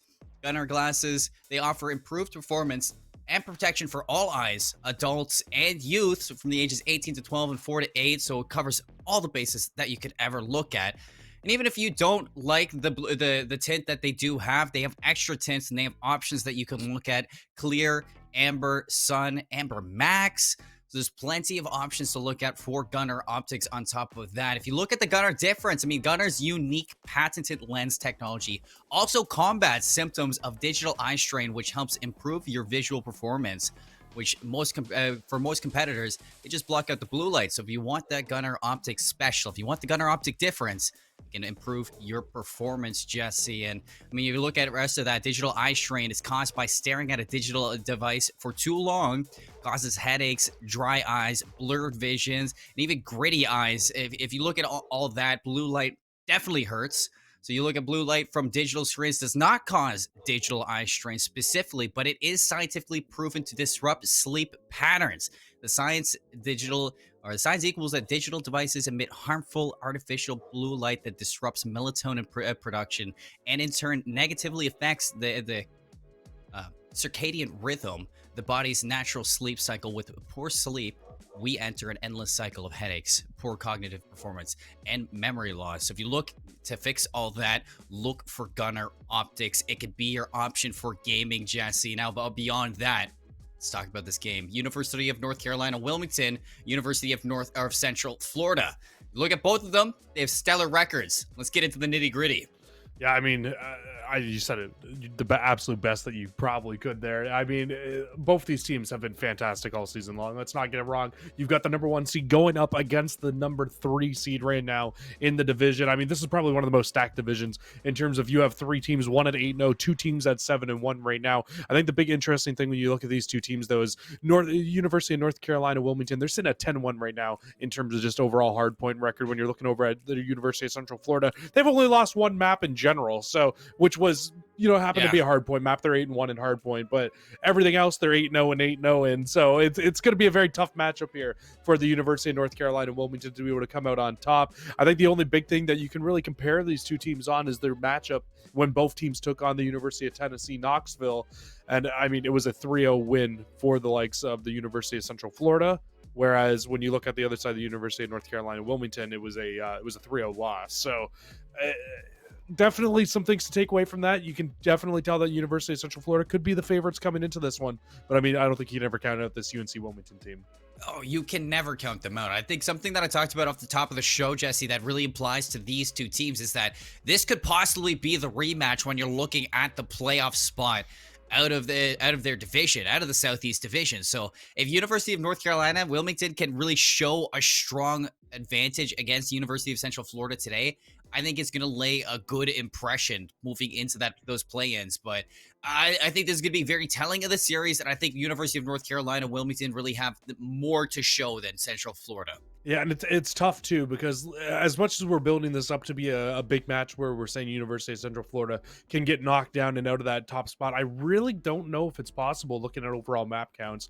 Just kind of looking at what you have from both teams right now, because University of Carolina, North Carolina Wilmington, they're sitting with 7 losses right now in terms of map count. So, I mean, if they come out, they get this win, that means everybody in the top 3, they've gotten wins against each other. So you're thinking, they kind of, if it's head-to-head matchups that decides who seeds where, that's where things get kind of interesting. But then it goes down to total map count. And because Wilmington has lost so many matches, or so many maps, I don't think they can come out of the last place spot. I think they're guaranteed to be playing 2 matches in that seed. And I think what this really could end up doing, though, is if University of Tennessee Knoxville today gets their win here today, and then Central Florida ends up losing this match, this could end up seeing Knoxville end up being able to go up to that top seed.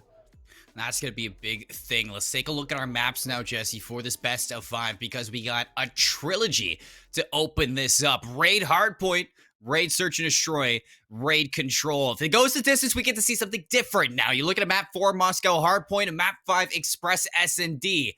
Very simple start of the series. Kind of a little bit of a back end kind of difference. You look at Moscow and Express to definitely be two very polar opposites. But I mean, the first 3 maps being raid, you're definitely going to get a good feel for your opponent in this map 1. I mean, hey, we love us a good triple dose of raid. We know exactly what we're going to get from these matches. Oh, yeah. I mean, there's nothing really to talk about here when we go and we're looking at these raid. So let's hop in towards raid hardpoint to start us off here. We're going to get UCF, on the right-hand side. UNC Wilmington starting off on that left-hand side, the favored spawns, if you will, but it will be UCF first team inside the hill. Yeah, and already inside the ring, UCF, Megan, going to be locking this one down, working alongside the rest of them. It's a 3 down for Wilmington. They have to be careful on their spawns now. They have to make sure that they can lock down that kitchen and block out the rest of them. However, player number 4, Chris on God, is going to be pushing into the backline. D-Tad able to clean him up. However, see the rest of University of North Carolina and Wilmington, they are going to be really on the back end, because you look at Tyler in the middle of the map. He's just looking and hunting for the players in kitchen. It's been a very good start, though, for UNC Wilmington. Yes, they don't have a lot of time, but they've done a great job of holding on to those left-hand side spawns. Exactly what you want to do on this first hill. Get as much time as you can, but still, the main focus, holding on towards these P2 spawns. We saw it in our first series. We're seeing it again here. Both teams now with only 10 seconds left on the hill. They're going to put their full focus on. They want to get inside this next kitchen. Chris in the front line finds one. That's just going to be through, so you know that there's a player in here. All blue in the kill feed. Chris cleans up the rest of them, and that's the break. Initially, D-Tatty, last one standing, but Tyler was able to shut him down before he can make any difference. The rest of the spawns coming from the orange arrows over inside that hill 1.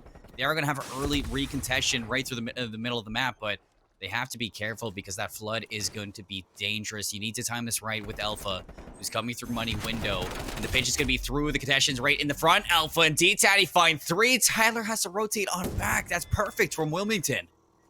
So a break they absolutely needed to answer right back with, and now they don't really need to worry either about holding on towards those other side spawns. They kind of just need to contest for as long as they can. Yeah, you're going to lose out on some of that time, but at least you basically take 15 seconds away from the likes of UCF there. Now they put their full focus on this right-hand side of the map. You can see you got 3 arrows inside the garage. One will spawn out in Alpha, and he'll actually be able to get a little bit more time here on this old hill, but the pinch is starting to set up here for the likes of UCF. 2 players will fall. That's really going to slow down that push, and now UCF needs to think of a new way to break into this hill.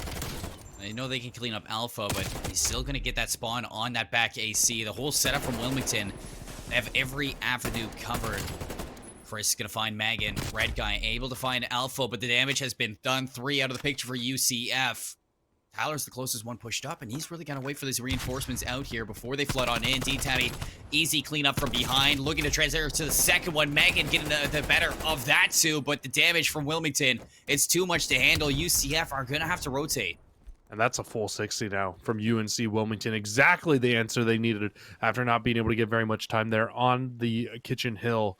And now you can see D-Tatty. He's going to be the first player, just trying to spot out where these players on UCF are rotating over to. But let's not forget, we were kind of framing it up before we got into this. UNC Wilmington looking like one of the top hardpoint teams here in NACE Starleague, 10-1. They've been very good, and we're seeing why right now.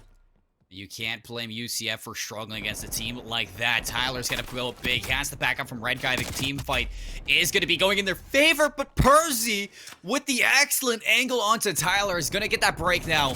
Has to deal with the front line, but Chris with that slide and dive right on through them is going to keep a toe on in for UCF. The remainder of Wilmington, 3 go their way. Tyler, the last one in the hill. The Diamante for the cleanup, but Tyler for 2. Can he find a third? D-Tatty on the edge of death. The right hook right to the face. There's only 30 seconds left on this hill. UCF, they need to find a way to get the remainder of this time. And those 3 kills, absolutely, they find their way. Now they should be able to rotate out and not really have to put too much focus on trying to hold on to the remainder of this time. And when you're looking over at this new hill, there's only 1 player over here right now for UCF. He ends up falling, and this should give an early advantage, you would think, to the likes of UNC Wilmington once again on the new hill. Percy overextends to try to contest for a little bit of time. I don't think it was worth it at that, but Wilmington do have the first foot into this hill. Megan's going to catch D-Tatty on the slide. The Trey's going back and forth. Now you can see the rotations from UCF flooding on in through the pillars. Look at the player flanking. Player number 2, that's Red Guy, in through that zigzag, looking to get himself in the hill. Clears out Alpha, so nobody going to be collecting time. Still having trouble to touch this hill in general are both sides of the field. So that's a big one for Fiesta Flem. 3 go down for Wilmington. They're going to be able to hop into this hill for the time. Still 31 seconds. Plenty of time to be gained in this hill number 5. Look at UCF. They're spawning mostly back into that kitchen. So they're flood on into the rest of the scrap time. It is going to be very plateaued. It's going to be on Chris to make a play. He makes it right through that pull step. Megan's going to get the break on in. Easy, seamless from UCF. Now, Wilmington, they need to set up for the rotation. And set up for the rotation they will. They have 3 players set up towards this new hill already. Red Guy has an important job. He needs to at least find one here on this left-hand side, and he's going to get flanked up from behind, so won't be able to find anything. And they are doing a great job of zoning out these UCF players, not really giving anybody a good chance to be able to break into this hill. And there's only one player over on the left-hand side for UCF as well. So not only do they get early time here on the new hill, but they also flip the spawns out completely in their favor. And now they give themselves a great chance to not only build this lead up, but also give themselves a good chance to break into hill number 2 early. Can they clear Megan, though? Hey, will be able to as Alpha to find the 116-12 in the SMG role. Not having too bad of a game, but still struggling with the rest of the UCF team is Megan on her side. 10 and 15. Not something you normally see out of this submachine gun player, but against Wilmington, against a strong hardpoint team, they've really been on the back foot. You look at the kills, you look at the setup, and it's UCF looking to make an extension now through the kitchen, playing for those spawns, and they're just not able to break, Jesse. And UNC Wilmington, once again, we saw them. Every time we've seen this team set up for a full hold, they've been able to pull it together. They've been able to finish it off for themselves. Megan might be able to be a sneaky player here, though. Might be able to just find the right route to get in behind these players and be that annoyance inside the kill feed. It's going to start with Chris. Can't double down. Lol orange again. They stop this attack, Jesse, and it's just burning the time out of UCF's hands. Red Guy's gonna get found. The whole break, the thwart of the attack is gonna come from the front line with Fiesta Flem shutting down Megan. 30 seconds into this hill, you can break into that 200-point marker, but look at that, UCF, it's electric. They get 3 in a row now for the break. Tyler overwhelms the hill. Fiesta Flem's going to go down, and now the race back to this hill 3. UCF, they want this time, but more importantly, they want the rotation. And this is where the rotation, where we saw them get very badly burnt on the last set of hills. So you can see this is why they're putting full focus on side to this hill. If they can get a full 60, I mean, they'll be still 40 seconds down, but a lot closer than where they are right now inside of this game. It is a big lead to the side of UNC Wilmington, but this is where we really saw Wilmington take over in the last set of rotations, and take over again they will. Everybody on UCF turtles up inside the hill. UNC, they say, thank you very much. We'll spawn you guys out, and we'll take this hill right back in our favor. It's so clean, Jesse. And Megan's going to fall inside Jim. You look how far out these blue arrows are. They have to rotate from the middle of this map. They have to flood in. They have to fly right now. Tyler leads the way in. Going to take damage on the way through. Percy's going to clean that one up. Now 20 seconds left for Wilmington to shut this down. D-Tatty lining them up. He finds 3, 6 in a row from the SMG. 10 seconds left for Wilmington to deliver UCF their second map loss of the season. Chris trying to get around there. 3 seconds left. They have to contest. Chris is going to fall. Megan's going to fall. Wilmington take the map. They absolutely do it. We said they need to come out and they need to win their hard points. It gives them their best chance at being able to take this series. And if that's any implication to the University of North Carolina Wilmington we're about to see in this series, I am excited for the rest of this one. Come out, 100-point club, map number 1 to the top seed in the division. I knew we were going to get a day of Call of Duty, a good day of Call of Duty with the matches we have lined up. What we just saw at a UNC Wilmington, I know they're a good hardpoint team, Jesse, but that is not what I was expecting from them. They took UCF and they dropped them in the blender, giving them their second map loss of the whole entire series. And if that has anything to say about this, we still have 2 more raids to get through. And it's looking like Raid could end up being a very strong map for this UNC team. So if that's the case, I mean, have they absolutely scorched away and won away with these vetoes here with how this map number 1 looked. I mean, we're obviously heading in towards Search and Destroy and Control, 2 very different game modes from Hardpoint, but you got to think that this is just going to fill them with confidence as we look to head in towards the rest of the series. You've already taken them on the fastest game mode of them all. Now just slow it down. Play your game. Just beat this University of Central Florida team. You did it in one map. Who says they can't do it again here? Just ride the wave at this point, and you're going to be smooth sailing out of that one. But if I know University of Central Florida, I think that was just a bump in the road, because this is a deadly team and they are going to look for revenge here in the Search and Destroy. We talked about the hard points, the differences between this team. University of North Carolina definitely had the edge up and the leg up going into that hard point. You look at Search and Destroy and you look at Control, the 2 game modes to follow now, Jesse, and Florida. They are undefeated in these game modes. Yeah, they are. This is where it's going to get really tough for UNC Wilmington. We said it. They need to win the hard points. This is why they need to win the hard points. Look at University of Central Florida, 8-0, 8-0. Search and Destroy, Control, undefeated. Have not lost a map yet all season long. And you're looking over at the likes of University of North Carolina, Wilmington. It's 6-3 and 5-3 records respectively. Not bad records. Still very good records in themselves, but they're not undefeated in the mode. But you know what? All streaks, they're meant to be broken, so you never know. UNC Wilmington, they might be able to come out here and just take one of these maps off UFC Florida. I think if University of Central Florida want to come out and turn this around, definitely going to be coming through those SFG players. I think Wilmington were on fire with that pressure. And they were constantly finding Megan in some uncomfortable situations. And I know that it's very unorthodox from Central Florida to really struggle in that position. They have a strong submachine gun lineup.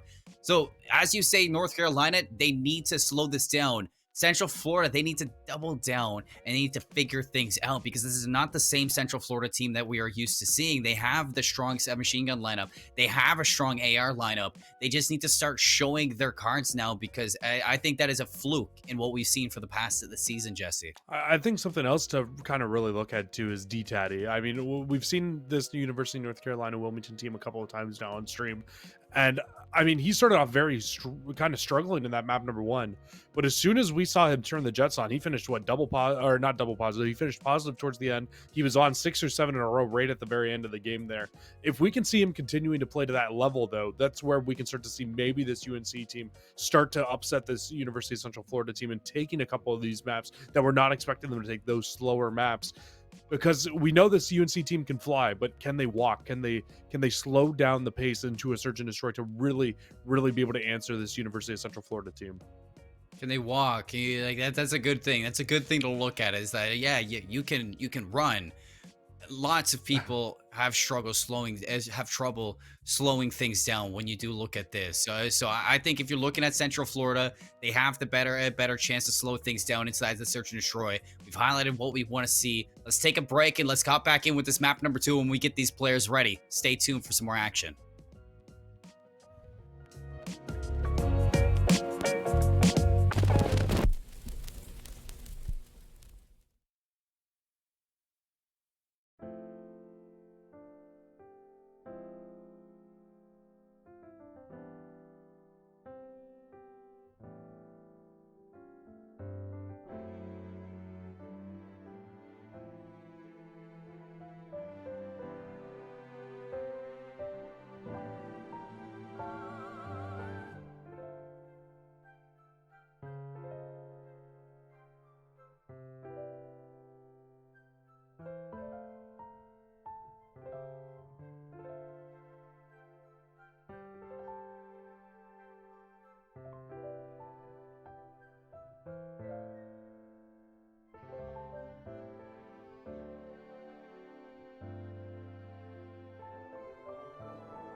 is time for Search and Destroy. Eyes on Chris and God and Megan to lead the way for the search as the SMGs of UCF. North Carolina, they are closing this distance fast, but they're walking into Red Guy who had that pre-fire ready for Percy. The collapse is going to be through.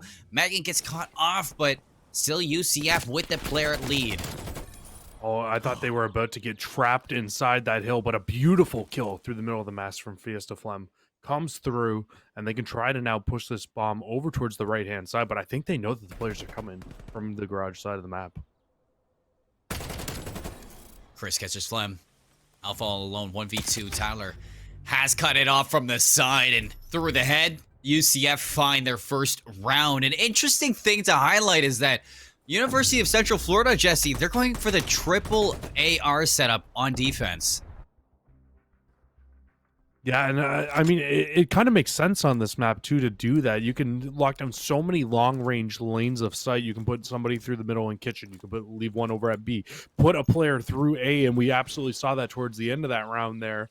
And that's where UCF can really take advantage. Once we get to these maps where you can pull out the 3 ARs and really take control of somewhere on the map, and you can see it once again. What happens? Krieg 6, Tyler, he's going to pull up that first blood. And it just completely opens up this map for Megan to be able to push up, get the bomb down. And that's going to be a very tough break for these UCF players, for the UNC players to be able to hold on to. Oh, D-Tatty gets in. Oh, wait, he gets out. But the hunt is on. Red Guy's able to clean that one up. Still advantage to UCF. The bomb is down. Times against Wilmington. Red Guy can't leave. He's got by Burzy on that exit. Tyler has bedroom. Chris on God just needs to make sure that nobody can hit that flank around. Percy, though, clears out Tyler. It's 1v1. Chris is going to slide on through, and he closes it out. UCF, 2 quick rounds. But oh boy, did that get close. Chris, I mean, we see him all the time here in any of these college leagues. Chris on God. Fantastic AR, doing God's work.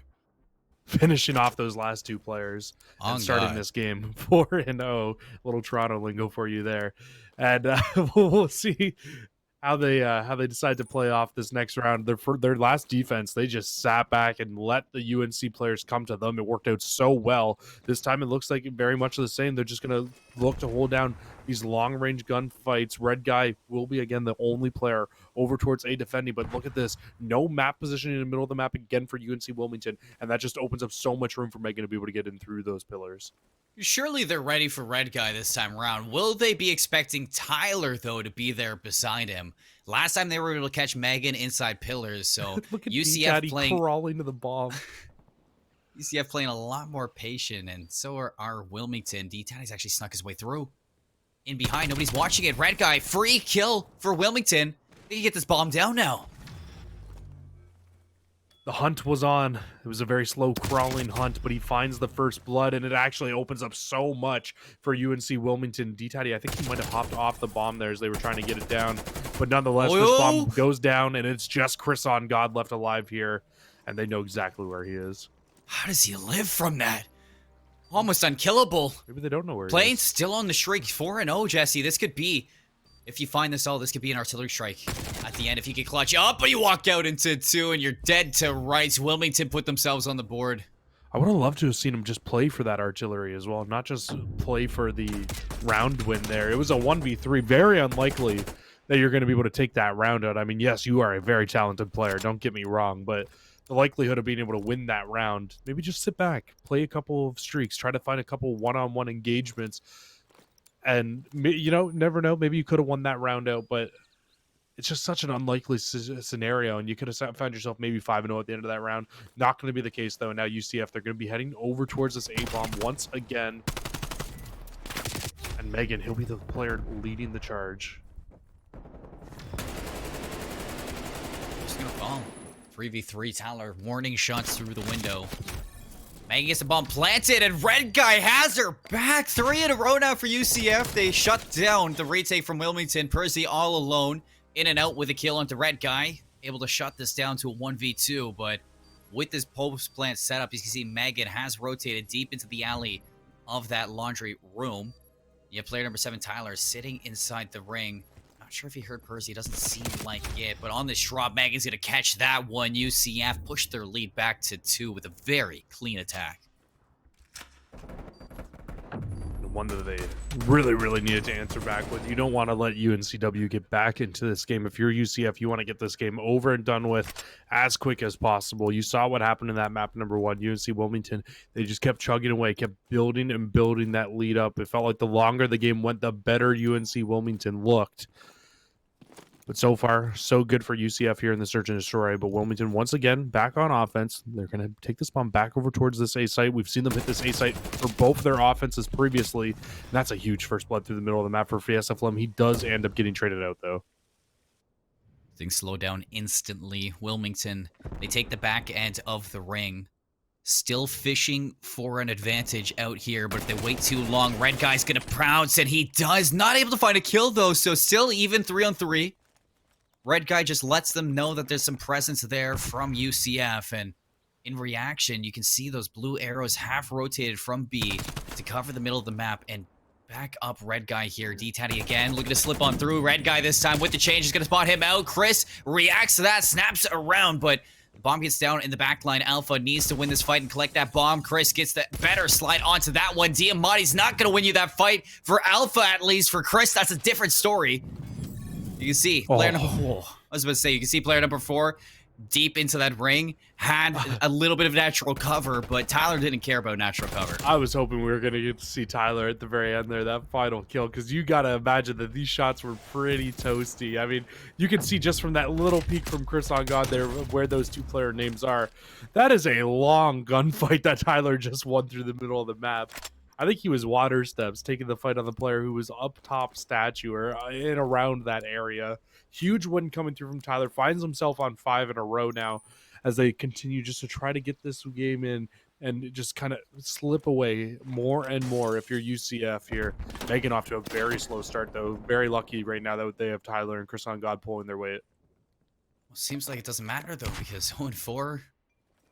doing the objective work, doing the dirty work, has 2 bomb plants and finds first blood this time around. So that's a big change now of pace for Megan. If you can get this bomb down, if you can trench it, maybe puts UNC really on the back end here. But you have to be careful because Fiesta Flem is watching this, and that's going to be bombed down. So UCF, they have to push the advantage. They have to push the aggression into here, and they're walking into the trap that's laid from UNC Wilmington. The ARs are locking down the pit that is the B side, and they're going to send Tyler into this 1v3, into a 5 streak. Once again, playing for that artillery side. Alpha catches a poor timing. This is going to be great for Tyler. He's just going to play for streaks right now, though. I think they learned their mistake from the first time through. He gets an isolated 1v1. He'll win it out as well. And if you're UNC here, you need to know that he is playing for streaks. Oh, don't run into the kitchen, Tyler. You're going to get found on 6 in a row. Doesn't find the streaks. 2 absolutely huge rounds for UNCW when they need them to be able to come back into this game. That could have been a huge snowball if they got that streak. Again, just like the one prior to that when they took down the initial streak from, pretty sure it was Chris on God. Getting rid of these streaks, yes, you're at the disadvantage of 2 rounds still, but you don't have to worry about those heavy hitters, those score streaks to really kind of put you in the blender. Now, UCF kind of rotating this around. Their attacks have been good. They finally get stopped. Now on defense, it's been Red Guy here alone, expecting these A hits. University of North Carolina have not gone to B, so I don't expect them to this time. Yeah, I just wonder why we haven't seen a single different hit yet come through. But oh my God, Red Guy will get the first blood, but D-Tatty did just not care at all. He pushed all the way up, gets this bomb down at A. They need to be careful, though. With the man advantage that UCF has right now, they can just set up a pinch and try to set up an attack from all angles at once here. I think Megan has to be careful. She's constantly died in that area, but it's not going to matter. She's just playing distraction right now to the rest of them. Fiesta Flem, the information is there for UCF. Megan does exactly what she needs to do at distracting those players for UNC, while the rest of UCF push in and take those sight lines. They push to map point here, and they are 1 round away from evening us up into the series. This is such a great start. Look at Megan gets in and out. Nobody expects Chris to go back into that situation, and then as soon as they find Fiesta, it is not a Fiesta for him. It is not. He unfortunately ends up falling towards the end of the round there for UNC Wilmington, and it's going to put UCF on map point now, looking to tie the series up at 1-1. And if you're UCF here, I mean, the B site has worked for you, the A site has worked for you. It's pretty much pick your poison. Wherever you want to go, try to have your way with these UNC players. Alpha will get backed up off that spot, so that should give at least a little bit of positioning now for Chris Ongat to be able to push up and get forward. First blood. That's gonna be confident map control now on raid. Megan looking to get a little bit aggressive with this bomb. I wonder if they saw that. Well, D-Taddy must have. There's the trade. Alpha's gonna find red guy. Still though, Chris keeping UCF in the driver's seat of this round.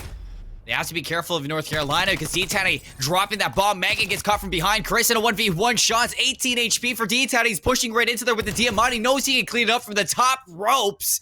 UCF take map 2 in a strong fashion. Yeah, it's a tough one. But this whole round is opened up by Chris Ongat. He gets the beautiful Semtex over the top to back the players up. Finds first blood, finds second blood for himself in the round here. It just makes life so much easier on your team when you have him opening the round up like that. With an AR, you can't stop it. You can't shut that man down. And I mean, he's probably the reason that University of Central Florida are able to close that round out and subsequently close that whole game out with a 6-2 win. I mean, they looked in control the entire time. You know, constantly we're given 3-0 days, but today now we're guaranteed 2 map 4s at least in NACE Starleague. And we're still, once again, just playoff time. Only into the second match. You're right, it's playoffs, baby, and these teams, they want it. You see why they won it. I mean, University of North Carolina, they come out in the hard point and they at least take care of business with about a 100-point club over them. But snap back to reality. We're in search and destroy and raid. It's not that that kind of distant that UCF can take their advantages in other game modes. You can see how good they are at baiting UNC around the map and making sure that those ARs have the better sightlines for raid. I think that UCF really showed why exactly they're a strong search and destroy team, because they play as one and not 4 individuals. Absolutely. Their search and destroy, it looked very, very strong. You can tell why they've now improved to 9-0 in that mode. Absolutely disgusting stuff coming through from them. But now we need to look forward in towards this control, and I think this is the best chance that UNC Wilmington has to take one of the undefeated modes off of University of Central Florida. We saw it in that last game there. Search and destroy, it looks almost impossible, so you gotta think, if you're UNC Wilmington, you need to take a control, and you need to take that second hard point if you want to win this series, and you want to build some momentum for yourselves going in towards these play-ins. And I think that you need to answer back in this raid control exactly how you played map number 1. Just play strong rotations, win a lot of your gunfights, and just put a lot of SMG pressure on this map, and just don't let Central Florida run over you with those ARs. It's what we saw. The slowdown of pace really hurt UNC Wilmington in that second map. If they can pick that pace up, they can bring the fight back to the University of Central Florida. With the way we saw in map number 1, that's their key to success here in map number 3. Now, looking at raid specifically as a map for control, it's a lot different than the checkmate that we saw in the last series. As checkmate mostly dominated by those ARs, you can really set pacing on defense. You find 4 down, you can set up that spawn trap. What are these defenders looking at here in raid? Because you don't really necessarily have that spawn trap. Most teams just try to pressure out Art and get in and out with the kills that they can have. I think that if you're on the defending side, especially if you're University of Central Florida, you're not going to be looking at pushing the aggression that much. Yeah, and defense is so much harder on raid than it is on every other map to be able to close it out. You look at Garrison, you look at checkmate, and you get defense and you're licking your lips because you're like, oh, this should be an easy round unless we absolutely throw. When you're thinking about raid, I think you see more offensive rounds won on raid than any other map inside of Cold War, especially in like for the likes of Control. Oof. And if you're looking as UNC Wilmington here and you're on offense, or if you're on defense, you need to just absolutely put the full pedal to the metal on this University of Central Florida team. Just keep them back, keep them in their spawn, and just keep pressuring them over and over again. You need to make this team as uncomfortable as possible. Otherwise, the round is it's just not going to come to you. It's as simple as that. I don't know. These days, I think Garrison Control has something to say about that one, as the attacks on Garrison have been absolutely, I'd say, I don't want to say wild, but kind of weird lately. They've been very weird. I'll say it for you. We've been seeing a lot of attacking wings over at Garrison. So I think Garrison Control has something to say about that for attack. But I think you're definitely correct in that raid is a lot more even on both sides. Definitely a lot harder on defense, but it's just as hard on attack, I feel, for this map. So I think in both sides, you're really looking at your ARs. And the fact that University of Central Florida have shown how good they are with the triple AR setup, they could potentially rotate that or continue with that setup going into this control. They really could. You're definitely not wrong at all. If they can find a way, especially on their offenses, to kind of just be able to hold down those long range lines of gunfight like we saw in that search and destroy, that's where you're really going to see UNC Wilmington start to struggle. I think the answer for UNC Wilmington to that strategy and that play style of University of Central Florida, it's to pull out those SMGs, play middle of the map, put as much pressure and as much close range gunfights as you can onto the University of Central Florida. And if they get a wipe on defense, that's when you push forward. You put them in that blender, because you're not going to spawn very far if you're University of Central Florida. Keep somebody back on A. Don't allow them to get the spawn where they just spawn out over towards the site, and keep them pinned back in that garage. That's your best answer for UNC right now. And folks at home questioning if this match number 2, not as many implications as the first match that we had on stream. UCF 8-0, UNC Wilmington 7-1. Things pretty straightforward for the teams making it into the play-ins for the Southeast Division. Is the seeding that we're playing for right now. Let's head to the last raid for the trilogy to close out these 3 first maps inside control. University of North Carolina, Wilmington are going to be on your defending side. It's UCF with a quick bolt 2B. The sun lands on Fiesta. That's too quick down. They can stack this side if they find Percy. That might be all she wrote here on B. That's exactly what we did not want to see right off the rip here, but University of Central Florida, they come out very hot so far here in this game, and they find multiple kills. They get it done. D-Taddy comes in with a mistake as well as he finds himself, and this should no doubt in my mind be the B zone here. Done and dusted. 2 lives only gone from the UFC players. It's a beautiful break off, beautiful first attack onto that B site. And you know what? Honestly, the more and more that we've watched this map call in the last couple of weeks, I mean, I always say it's harder to break into B later in the game, but lately, man, it has felt like some teams have such a hard time breaking into this A site late in the round. You might say, Jesse, that was best case scenario for UCF. As you look at them, they're still keeping it going. They clear out that A site. They get on instantaneously, not even worrying about what you were saying. And Megan playing cutoff to the players in the middle of the map, has the crate in the back pocket. Alpha is able to clean that one up. Excellent team play out of there, but now they have to get to A. They have the collapse set. They have the avenues lined up. The flood's going to be on in. Still yet to find some kills in the backline. D-Taddy finds one. Red guy has the backup. The reinforcements are there. Chris on God only able to find one before UCF are sent packing. 3 go down, and Wilmington, they can set back up. They only get 1 tick of progress in there, but a 6 life lead now to the likes of UCF should help them very strong towards the later half of this game here, as they just need to continue just to find a couple of kills to just really even this out. And I mean, at the end of that last set of trades, they'll actually get another 2 life going back into the swing of UNCW as they continue to try to bring themselves right back into this game. But you can see the overextension now coming through from UCF. They want to push this left-hand side of the map, really try to get these UNCW players off guard and try to spawn them out in towards that back basketball area, but it is not working out. They just keep losing individual gunfight after individual gunfight in the back, and everybody on the likes of UNC Wilmington, because of the positioning of the UCF players, they just keep spawning back up on the A-hill. Tyler's still deep in the spawns. Is going to be blocking these spawns, but once blocking spawns, if you're not winning the fight, Megan catches that nade. It's not going to be the death of her. It's Alpha that does that. I think Tyler's wasting way too much time now. The lead, the life lead that UCF had, cut down to 2. 40 seconds left to get onto the site, and what was such an easy break right away.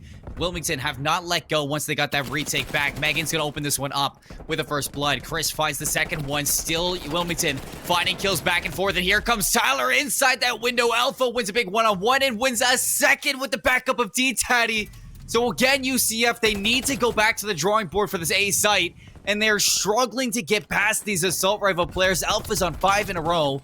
Could play for those streaks, and he just might play for those streaks the way his team's backing him up. He doesn't have to worry about anything on the front line. Only 6 seconds left, Jesse, and UCF may have just thrown away this whole lead that they started out with. Alpha gets 7 in a row, so that's going to be streaks, and Wilmington clutch up when they need to. It was a 6 life lead for University of Central Florida in that round, and they don't close the round out. And I mean, I said it but this site has looked harder and harder lately for teams to be able to break back into. Teams have finally, towards the end of the Cold War season, have figured out how to play defense on this map and on this one zone in particular. If you don't allow that zone tag early on in the round to come through, and you don't just pretty much give up that A site, it is so tough to break back in when you get a full setup on that hill, and we see exactly that from the likes of UNC Wilmington there in that round. You got to think that UCF maybe played that round a little bit complacent after finding that first zone. They kind of slowed down their pace a little bit. Look for them to probably pick it up in these next couple of rounds, but just UNCW, just a great first round though. Well, Chris from Pool Steps goes 1 for 1. Still 2 players for UCF prominent in that. Megan cuts down Fiesta, but not before she finds Tyler, and she's able to clean up Percy, so job well done on their end. 3-4 go down. And now UCF can start taking a little bit of aggression here. Red guy, big one-on-one. He gets in and out, zigzag with a life in their favor. I was about to say, this definitely had the opportunity to turn into one of those blunders that we talked about earlier on. But that big kill there from Alpha, it should open up that top side of the map. Now the rest of UNCW, they can spawn up. They can actually push out of their spawn, get in a little bit more comfortable of a position here for themselves. We see a 3-life lead in the favor of UCF here, but it did not matter in round number 1, and it does not look like it's going to matter here. Life's practically even once again. B-Zone already 1 tick of progress, almost 2, as they got a 4 stack on the site.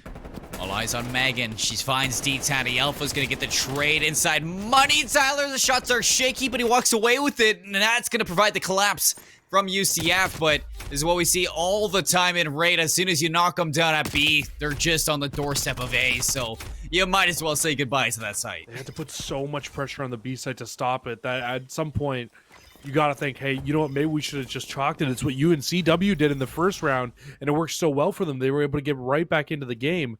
And now if you're UCF, you're on the back foot here. Yes, you got a 3-life lead, but you need to hold on for a minute and a half and only 1 tick of progress over towards B. Inside kitchen, Wilmington looking to pressure these players out. Megan a little bit too aggressive on that. Percy's going to find that one. Still a lot of blue in this feed. D-Tatty gets the punch from Chris on Gone as they stand strong at B so far. 16-12 in the life count. Wilmington have that 6-life deficit. And it just keeps on going. That's 4 down again for the blue side. UCF starting to push this line of scrimmage into Art. D-Tatty aware of that. And now this exit from Wilmington. They have 51 seconds to claw back from the unwinnable. They just need to figure out pretty much a zone to push and push it. It looks like they had streaks on their side as well. I'm not sure who picked that up on the UNC Wilmington side, but I'd be interested to see if they try to use them here in the round. I mean, maybe you can use it to open up the B site, but it's just not the easiest thing. They'll probably try to save it for a defense here, especially now being down 13-4 in lives with no respawns or mania, unless they somehow find a 4-man wipe here and are able to stack the zone. But even at that point, you wouldn't even have to use the streaks at that point. They will find a few. It just doesn't seem like it's going to be enough, though, here, Colin. You just can't find that last one. Red guy and Tiki. Tyler's got the crossfire. Fiesta trying to stand tall on the front line, but there's just too many players to deal with. UCF are going to answer back with a defending round of their own. And they're going to send University of North Carolina Wilmington back on the defensive with a tie game. It's something to talk about. You're right, that streak. Glad they didn't use it there. I mean, with only 4 lives left, it definitely wouldn't be the utility that you'd want to use in that situation. It pretty much was a done fight, so you now have that streak going into the rest of it in a better round that you might be able to walk away with. Yeah, absolutely. I think it would have been really, really a bad decision there. Even if they use it in that round, I don't know if they end up being able to find the necessary kills to be able to close that round out for themselves. They're just unfortunate that they got broken off the first time they got the stack on the hill. But UCF, I mean, they answer back with a much-needed round win of their own. And I mean, you got to think if they don't find a way to choke that round number 1, they're probably up 2-0 here in this control at the moment. Great break, Tyler. Already leading his team to the A side. Percy has to back off and respect it. Gunfight off screen. Player number 3 inside Art.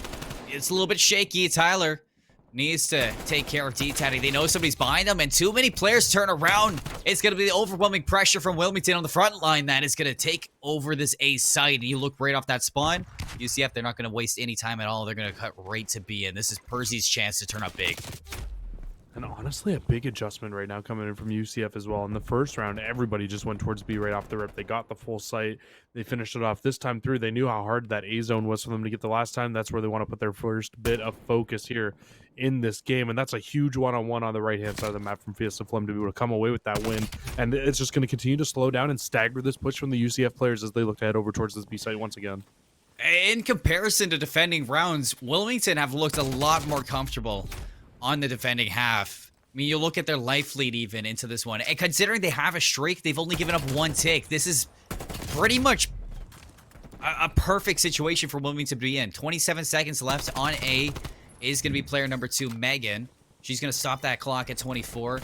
Look to lock down some of this progression and maybe put away the tie. But Alpha gets right back in for 2, and Wilmington are able to take care of business once more. It's a giant life lead too. 8 lives, make that 9 now lead for the likes of UNC Wilmington here. And there's no pressure over towards the A side of the map, but they're going to continue to keep 2 players there now. They trust in Percy and D-Taddy to be able to push in and be able to shut these players down on the B site, and it's exactly what they do. They're at least able to slow it down for the time being, and the contention only helps the likes of UNC Wilmington right now. D-Taddy's going to fall. UCF get into the hill. If they got that 4 down, it's going to be great. Now they capture B. 1 minute, 15 seconds. 8 life lead for UNC Wilmington. They give up the B side. Now they're putting all their eggs into the basket. Megan hops on his head like a Goomba. He's going to stop him to the next century. UCF now. Electric start to this. However, Chris on God with that team kill slows him right down, Jesse. They need to double down now, and Tyler's going to find D-Taddy, so that's exactly the situation they need to find themselves in. Fiesta gets overwhelmed, 4 down on A. This could be it.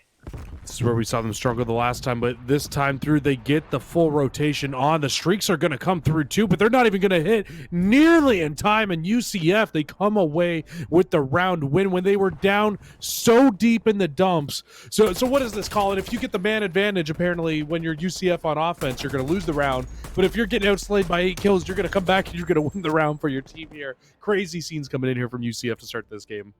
Well, excellent analysis, Jesse. That's exactly what we saw there from UCF.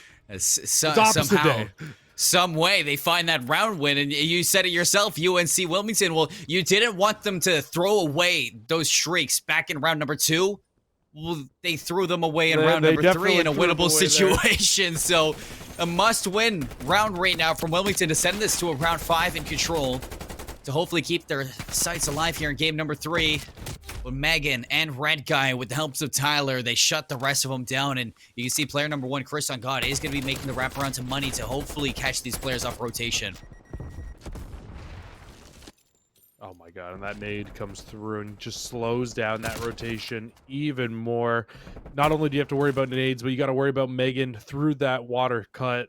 And if it's not Megan, it'll be Red Guy just dropping you from behind. And this is where it can get into a very scary situation for the UNCW players, as they're just going to keep coming off spawn towards this right-hand side of the map and just keep getting into trouble with these players who are just sitting in the middle of the map and just continuing to hold down these lanes.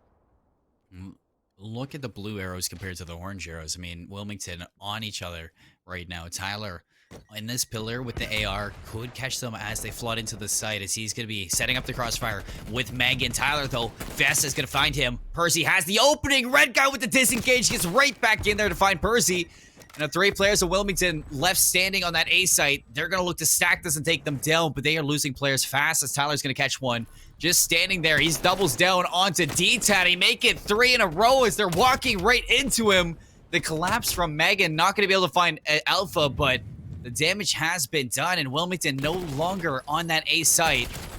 Clock is very low, 21 seconds, Jesse. This is do or die for raid control. And I mean, Alpha gets that second tick, and he's doing it all on his own here. The rest of the team, they now come through. They jump on the hill. That's going to be a 3-man stack. Finish it off very quickly. But still, a 7 life lead for UCF is going to be such a tough ask for UNC to be able to come up with the round win. Megan's basically side to side with player number 7. Let them sneak in the back. D-Taddy is going to have the avenue onto Tyler, but gives him the work. Oh my, Tyler. He hits the deck and he knows he just did what he did in the unthinkable. So Wilmington now back off that spawn. Look at Red Guy's position. He's going to be blocking spawns toward AC. So that forces Wilmington now to flood into Megan in the middle of the map. And Megan's able to take care of business with the help of them on that crossfire on 2 different avenues, stunting Wilmington's attack here. 5 lives left. They need a perfect 4 down just to get to this hill. And another 4 down to cap this hill. And they are losing too many players. 3 left compared to the 12 of UCF. We might be saying goodbye here to raid control for Wilmington. Megan finds the second one on a 5 spray. 2 players left. Fiesta Fam and Alpha. The collapse is in. The hunt is on. UCF looking to push themselves up 2-1 in this series. That's what we're going to see at the end of the raid trilogy. What a way to bounce back. The unthinkable happens in their attacking round, and then they take care of defense like it was nothing.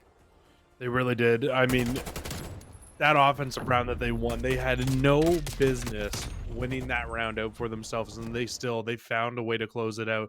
They were down 6 or 7 lives at one point, and just completely bring it back in their favor. Just very weird. I feel very, very weird about this UNCW team right now. We watched them in that first map, and they 100-point club University of Central Florida. Everything is looking fantastic. Everything is gravy. It's working so well for UNCW. You head into towards the search, you head into towards the control, and it just doesn't work. And it's just sitting here because they're doing everything right. They're just not finding the round wins and the search, the round wins inside of control, and it just makes their life so much harder now because now you go in towards this next map. You're going into Hardpoint. Yes, you 100-point club them in map number 1. That could have been their map pick. We could be heading to University of Central Florida's now.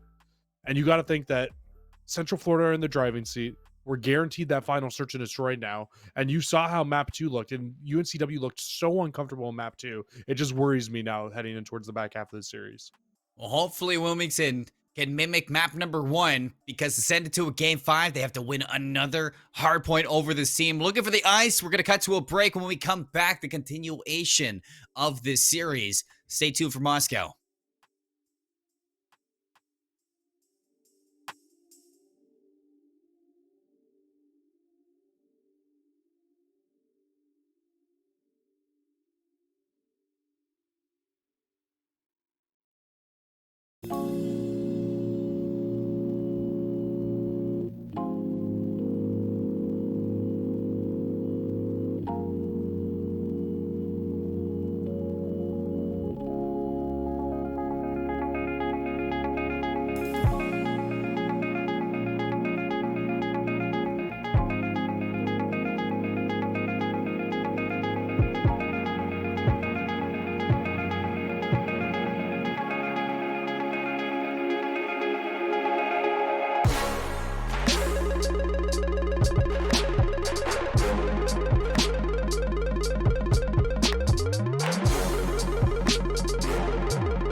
fans, welcome back everybody to the NACE Starleague week number 9. We got University of Central Florida in the lead right now after taking that raid control. They're up 2-1 over the University of North Carolina Wilmington. We're heading into another hard point now.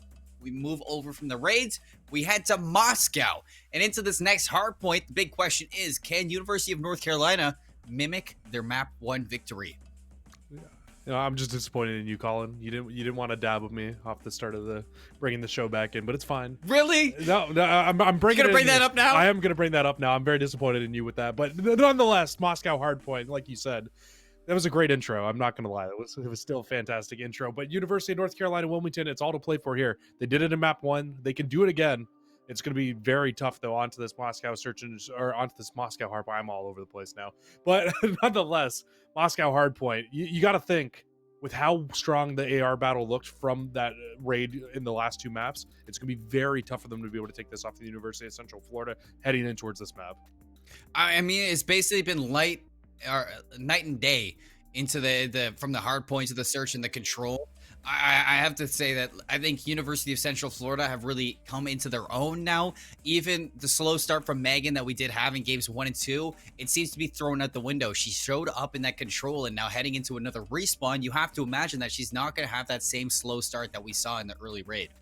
Yeah, it's really, you got to think that unless UNC Wilmington are able to come out with the fire and just build a huge lead here on Moscow, which very often does not happen. Usually you see Moscow hardpoint end up being whoever gets hill 2, the other team will answer back with hill 3, and vice versa with hills 1 and 4. Just, it seems to happen that way. You tend to see very close games happen on this map, and that's really what I'm expecting to see here. So I don't think we'll see that big lead that we saw UNC Wilmington build up in that first game, which was so tough for the University of Central Florida to be able to come back from. Now, if we head in towards this game, though, I think if you're UNC Wilmington and you're playing a map where you really, it's a must-win map, whether or not they are going to go into the S&D and win it or not, you want to still end and still set that dominance, set that tone for you being the best hardpoint team heading in towards the play-ins. Either way, whether you win or not, it's just they need to find a way here to do it against this University of Central Florida team. It's just going to be so tough, I think, on this map.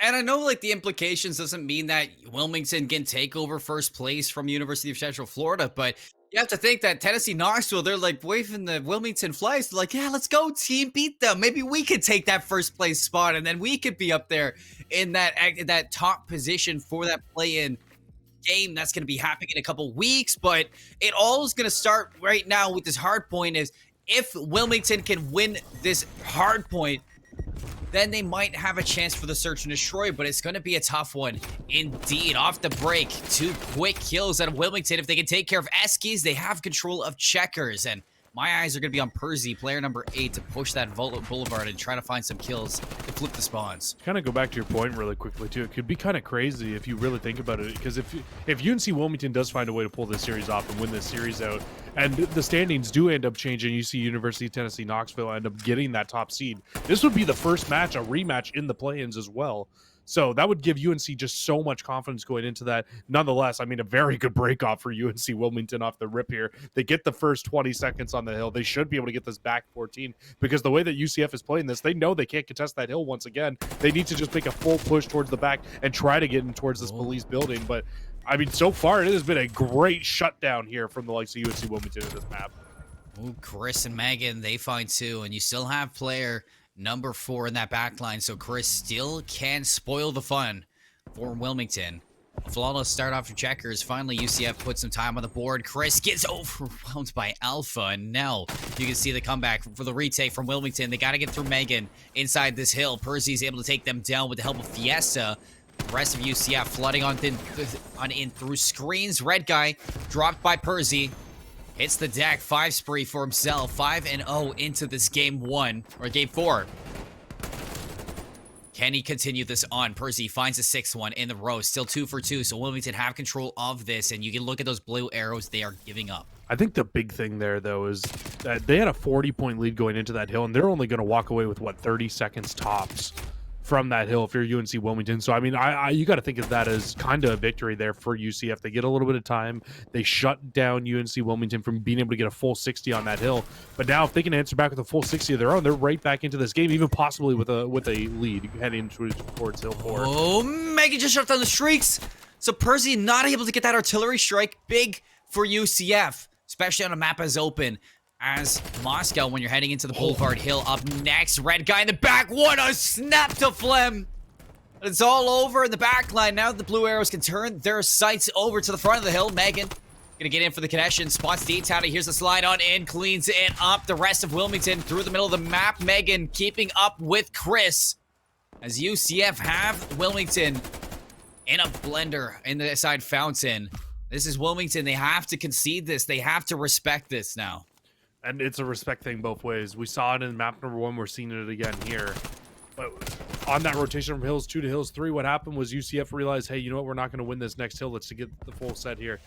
Now UNC Wilmington, they're answering back the exact same thing. They realized, you know what? We're not going to be able to take this hill. Let's set up for the Boulevard Hill and try to get a full 60 of our own here. It's going to be a lot tougher, though, because this hill, the spawns can be so crazy at times. Oh, Tyler. But with the positioning of Alpha, actually, it's going to spawn UCF out in the worst spot they can spawn. And now everybody on UNC Wilmington should know which way to look.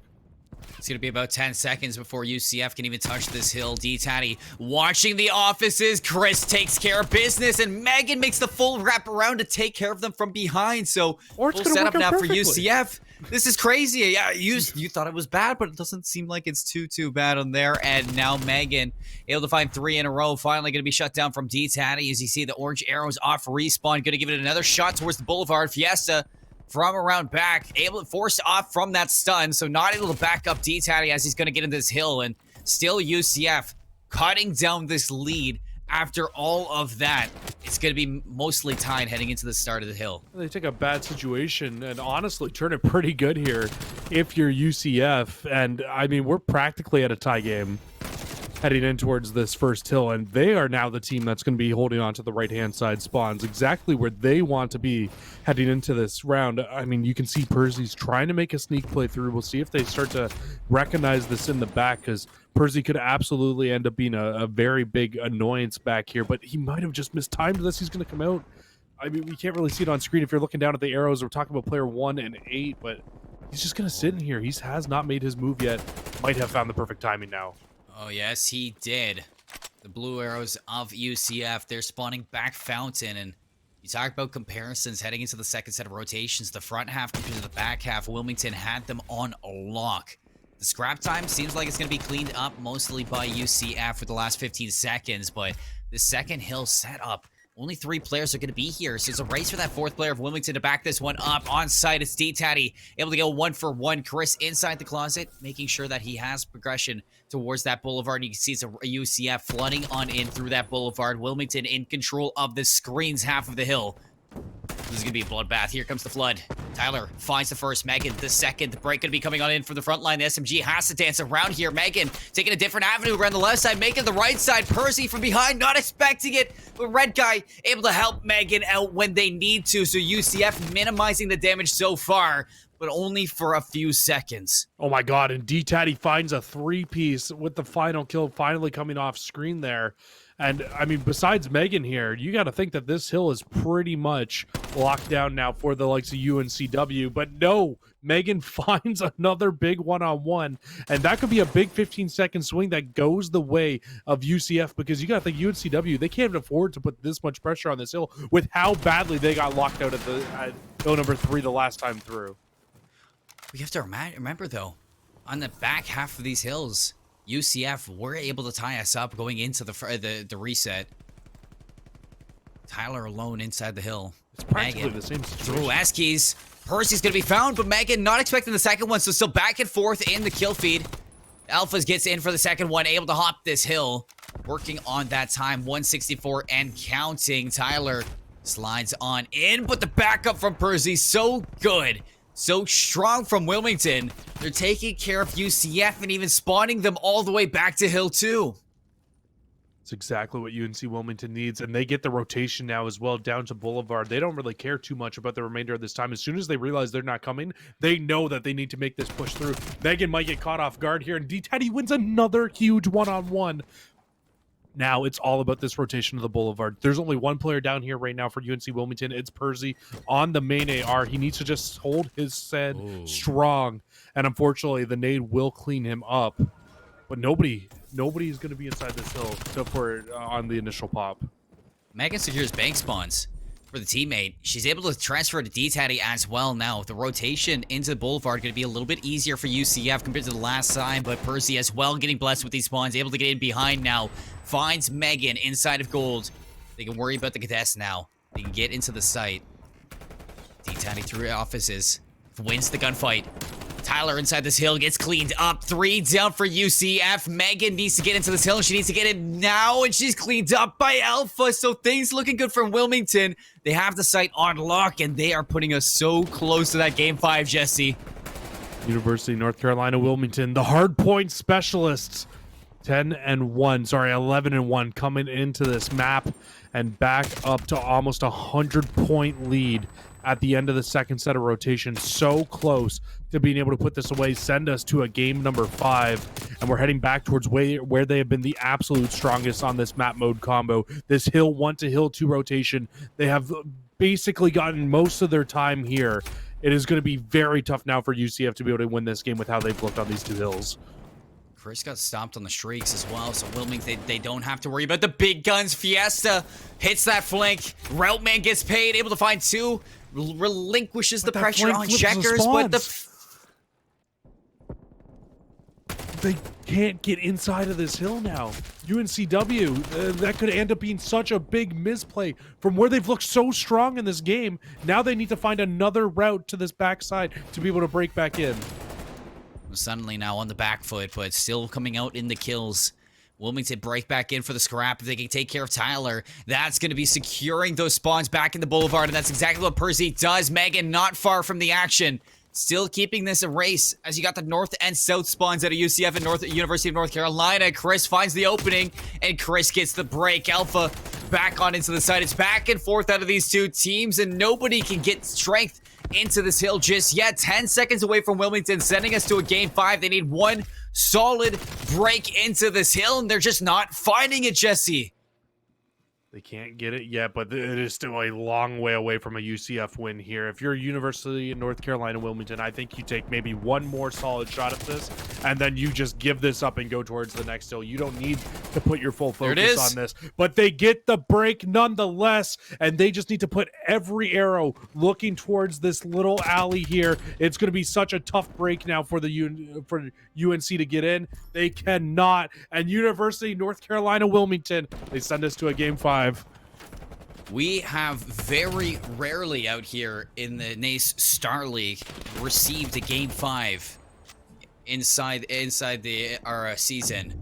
Right now, when things are backed into a corner, Wilmington, they push us to the distance. We're heading to Express now, a map we don't also get to see very often inside the NACE Starleague, but I mean, Wilmington, you said it yourselves, they're the hardpoint specialists right now, and they just pushed their record, a map win in their favor. So this is really where they can show all their stops. They can set an impression now for the playoffs. Can they take down Florida? Can they beat them? Can you give Knoxville that #1 spot? And most importantly, can you give yourself a leg up over the competition moving into playoffs? It is absolutely crazy to think about that. University of North Carolina, Florida. University of North Carolina, Wilmington has come out and taken 2 hard points off this Central Florida team. They are a very good hard point team, but I did not think they were going to take both off of Central Florida. Nonetheless, they come out, they absolutely do it. And now looking in towards the search and destroy. I just don't know how they do it with how we saw them look in that first map. They were on a very AR heavy map, I guess you could say, in terms of search and destroy, but we've seen Raid where you can pull out SMGs and you can become dominant with an SMG. We're going towards Express, and Express has been a very high AR map. You see so many ARs on this map holding down long range lines of sight. I don't see a way that UNC Wilmington can close this out with how strong Central Florida's S&D has looked in comparison to Wilmington's.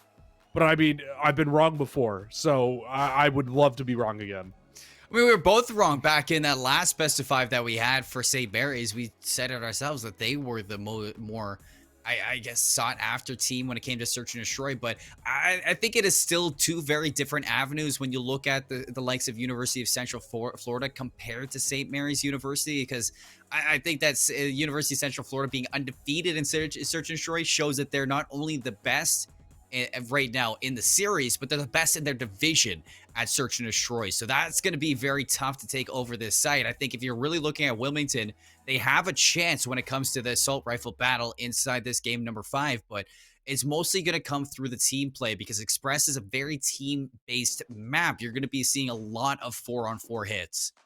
Yeah, you really are. And I think that's where Central Florida can also really come out on top. I feel like they just have that little bit of an advantage when it comes to those 4-on-4 hits. They just seem to have that little bit more team chemistry, or just maybe just have played together just that little bit longer, that they just know how to have each other's backs. They have that little bit of an upper hand when it comes to situations like that.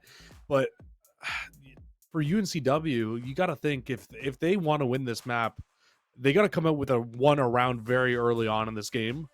And 2, they need to just try to take any little bit of momentum they get and roll with it to try to close this out. And I mean, you got to think that last map win, they're going to be coming in flying high once again. Can they do it, though? That's the real question. I think you really set this up in our first match of the day excellently, is that you can run, but can you walk?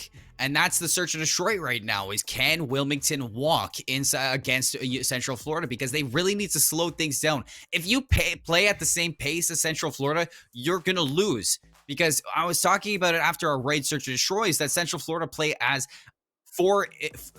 a core individual instead of 4 separate players. And I think that in Express is definitely going to show that they have the means to take this map number 5. They have the ice to take it as well. I mean, if you play back to that raid, constantly we saw Megan playing that objective, playing that bomb carrier. Not only that, but when you flipped over to defense, she was playing distraction so that the rest of her team could get the right sidelines, and she was baiting players into her teammates so that this likes of University of North Carolina never had the advantage in numbers. So I think Wilmington, they have a very tough task, and they have a lot on their radar that they need to take down if you're looking at their competition.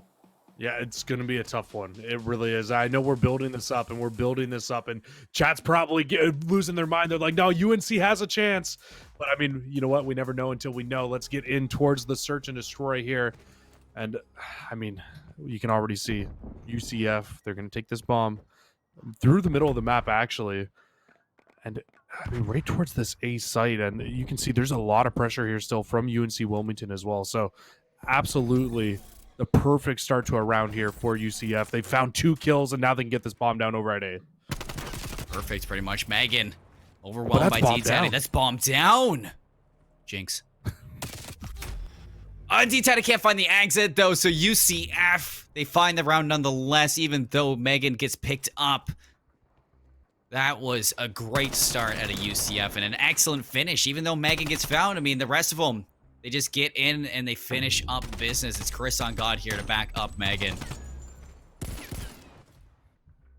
It's exactly what I didn't want to see, though. I really wanted to see UNCW come in with a hot first round, and it just wasn't that. I mean, they set up in the right spots, and just unfortunately, all the gunfights go the way of UCF. I say unfortunately. I swear I'm not a biased caster. I just want to see fantastic Call of Duty coming in here. But University of North Carolina Wilmington, they'll be on their offense now, heading over towards this A site. Fiesta Flem finds first blood through the middle of the map. And if they can get this bomb down at A, I mean, it's wide open right now. This should be a fairly free plant. It's free real estate. Bomb's going to go down. Numbers advantage. We'll keep your eye on player 1. Looks like a Wilmington round, but Chris on God can really put this on the back end, and he's going to catch Burzy. Can you double down? Not expecting Fiesta Flem to be right on the angle, but Chris gives them the work. What did I just see? Fiesta Flem just got had bad, and Red Guy's able to sneak in through lockers. All of a sudden, Alpha last alive to clutch up for the team. 23 seconds left. He's making the wrap around, but the pinch is going to be out. Tyler's going to clean him up. UCF come out on top with a big play out of Chris on God. That was looking so big. They get that bomb down for free. They get first blood. But Chris on God with the flank through the middle of the map comes out on top, and I'm sure that we're going to see that again here in the play of the game. If we see a bomb plant, I swear to God, Cold War. But no, we will see the best play of the round, and Chris on God finds the first. And this challenge here, like, he is on, what, 10 HP tops in that gunfight and comes out over the top, finds that final kill, and wins the round. I mean, that wasn't the final kill, but still, just basically gives them the 3-to-1 man advantage to win the round out. Crazy stuff there. And he's also on 4 in a row now as well, so playing towards streaks. Crazy indeed. Megan running it right through the middle of the map with that bomb. Alpha's going to tuck inside this train, looking for that first blood. However, a lot of presence from UCF inside TV room. Up top, Megan.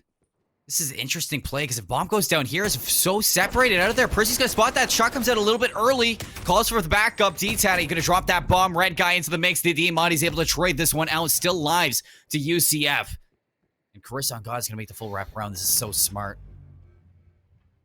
And Alpha falls as well. So a 1v3 now for D-Tatty, who has by far been the best S&D player for UNC Wilmington today, but this is just too much to ask for. And UCF with a 3-0 lead, and this is exactly what I was scared of. I feel like Search and Destroy on Raid, it's one of those maps where you can kind of bring it back. You can find a couple of timings or a couple good pushes, but you don't really necessarily need to be super S&D strong to be able to win a raid Search and Destroy. But a Search and Destroy on Express, this is one of those maps where you just need to be practiced. You need to know exactly what you're going to do in every situation, in every single round. This is a S&D player's playground, and you're seeing it here from UCF. They are coming out so strong off the start of this game again.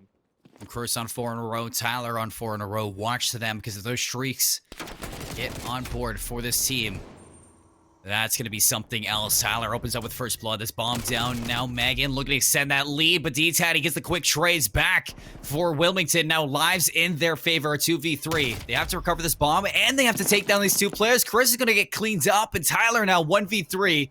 Inside this back line, has the AR in hand. Once again, I'll say 5 in a row. You find 2, you get those streaks, and you're in a good position for the rest of the series, but you have to take those players down and isolated 1v1s. D-Tatty, oh, they didn't spot each other. You got to think he just plays streaks here, right? Like, you'd imagine. You know, 1v3, you're on 5 in a row. There's no reason to over-challenge anything. You get a one-on-one isolated there. Can't find the kill onto Alpha, but with 30 seconds left, he'll reposition back in towards this entry terminal. He's going to find Fiesta. Almost transitioned to Alpha, but not able to clean him up again. Both these players just set up for the crossfire. They have time in their favor. Tyler on the brink of 7 in a row and possibly could find another one right here. D-Tatty around the corner, lines right up, and D-Tatty shuts him down. Not only taking a round win, but you shut down all the streak potential. This needs to be the spark that brings UNCW back into this game. You just don't allow them to get the 4th round in a row. They stop them in their tracks at 3. Fiesta Film has a huge round here, not only finding the first blood for his team, but finding a second in that round to give them that man advantage, to bring them back into this game. They need to play off the back of this now. We need to see more out of Percy. He looked so good in that last hard point. He starts off this Search and Destroy 0-4. He needs to pick it up if they want to win this map. Yes, he does. Look at this. It's the first time we're seeing 3-on-2 right here. D-Tatty has a lot to deal with. Oh, poor timing on that. Goes in for seconds. Chris is going to be spotted, and D-Tatty's just going to pick him stuff up and exit. Percy on the back end, though, reinforcing this site. Calls for the backup from D-Tatty again. The nade's going to be there. Knows this is a presence from the side of UCF. Megan's going to get caught. D-Tatty again in and out. So silky smooth out of Wilmington's hold right now. They have definitely regained inside of Express, Jesse. And that bomb is down in a terrible position right now for the UCF players. But I mean, you got to think if there's anybody that's going to be able to do it, it's Chris on God and Tyler, both 4-1 and 6-1 right now, respectively. They just need to find a few gunfights isolated and bring them right back in. And Chris finds one, but instantly traded out. And it's just Tyler all by himself now in a 1 versus 3. Oh, and he doesn't spot that player to his left either. It's just, sometimes you just blend into the background. Sometimes you just don't see this player. This is the start that I wanted to see. Percy waiting patiently, catches off that first blood red guy, and the rest of his team cleaning up when he need to. Inside the middle of the map, you said Chris on God and Tyler, they had a chance to pull this back. Well, Chris finds that entry into Ticket Booth. Luckily, Fiesta Flem was not too far behind D-Tatty to back him up. 3-2, UCF still in the lead, but it's cutting down fast, and that's one way to blow this one open. Finds Percy in the backup. They find 2, make it 3, make it 4 down. Red guy cleans it up. That round ended so fast that Cold War didn't realize that the round was over yet, and we just saw an extra 5 seconds of gameplay of him just standing still. Let's watch this one more time from Red Guy's POV, as not only finds 1, 2, and they just line up for the third here. I mean, those are what clips are made of, right? Just everything you want in a clip right there. You just Did he find even reload? all 3. No, he didn't have to. You get 40 bullets in the Krig. It's easy to drop them down, especially when they line up like that. At UCF, I mean, just doing what UCF does there in that round. They lose a couple in a row, and they just bring the pressure right back to University of North Carolina Wilmington and just completely shut it down. This is an interesting push coming in, too. They bring the bomb over towards this A site. Oh, but bomb goes down. Chris on God, first one to drop. Well, oh, Tyler couldn't get through the door. Things like a little bit uncomfortable and really unfortunate. The bomb gets recovered from Red Guy, but the damage is very effective. 4v2 for Wilmington as they have gained themselves a lot of map control. Just look at player number 6 in the back line. D-Tatty could make the play. Has been spotted from Megan, so they have an idea now. Good to call for Red Guy to back this one up. Overwhelmed D-Tatty in the back line. They've pulled this back, Jesse and Percy. Next up to the chopping block. Can he catch them off? No, Red Guy's here now, and they can find this. Percy, 1v1. Red Guy against Fiesta Flem. Oh, they're going to run into each other. This bomb will not go down. And of course, it's Red Guy. Comes out on top. Was that 6 or 7 in a row at the end of that? Just put the team on his back in this round. That starts with Megan, but it ends with Red Guy. I mean, that whole round was just so... That should have been a win. That is a round UNCW is just going to kick themselves for losing. You had to come away with that. Now UCF not only winning a very fast round prior to that, but winning that one in a 4v2 fashion.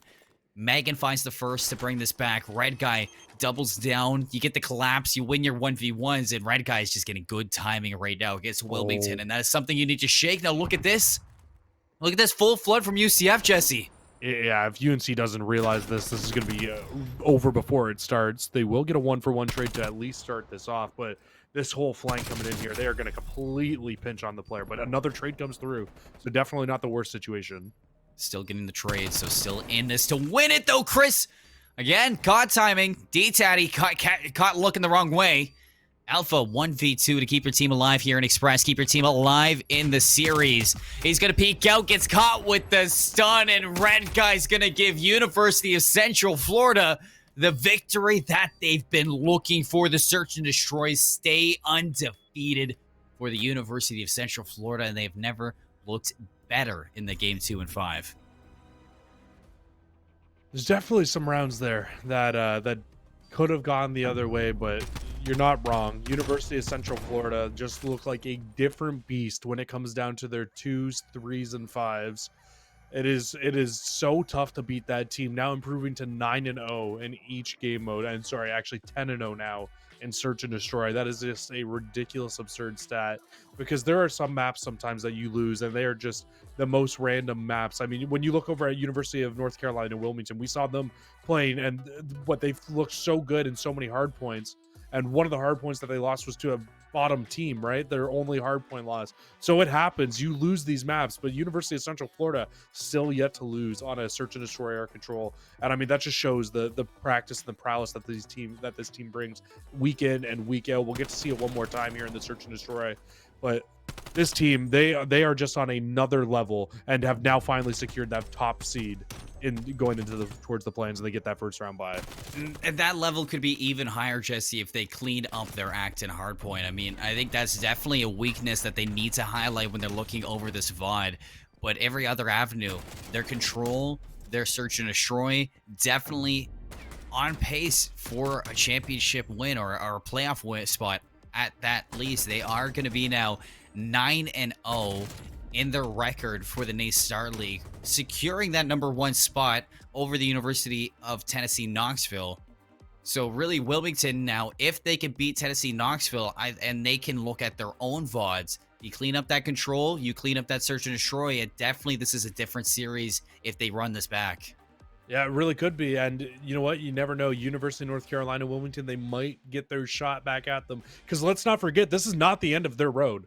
They No. still have a completely other chance to get back into this. Yes, they're the 3rd seed, but that just means they get their rematch against University of Tennessee Knoxville. They got 3-1 beat by them last time. But you know what? You never know. They win both those hard points. It's a completely different series. This team needs to figure out a way to win a search and destroy or a control against a top team, though. If you don't, like, and we say it all the time, what wins championships? Search and destroy does. Yes, it does. So, I mean, if they can't take a search, that's where this team's demise will be. But if they can figure it out, if they can practice these game modes, I think that's going to be the big point of attraction for this team. I think something big that if University of Tennessee Knoxville are watching this, I think something big they could take away with this is that you had a lot exposed out of there for University of Central Florida, and then this being exposed like that, they can really take advantage of those weaknesses that they did see. So there's plenty of action here in the NACE Starleague Southeast Division that could just flip around when we reach those plans. I mean, in my opinion, I think that Wilmington, they had a chance to win today. They had that chance. And I saw it, and that's all I wanted to see, because now that impression has been made on me that they can make a wave going into the play-ins, Jesse. They can.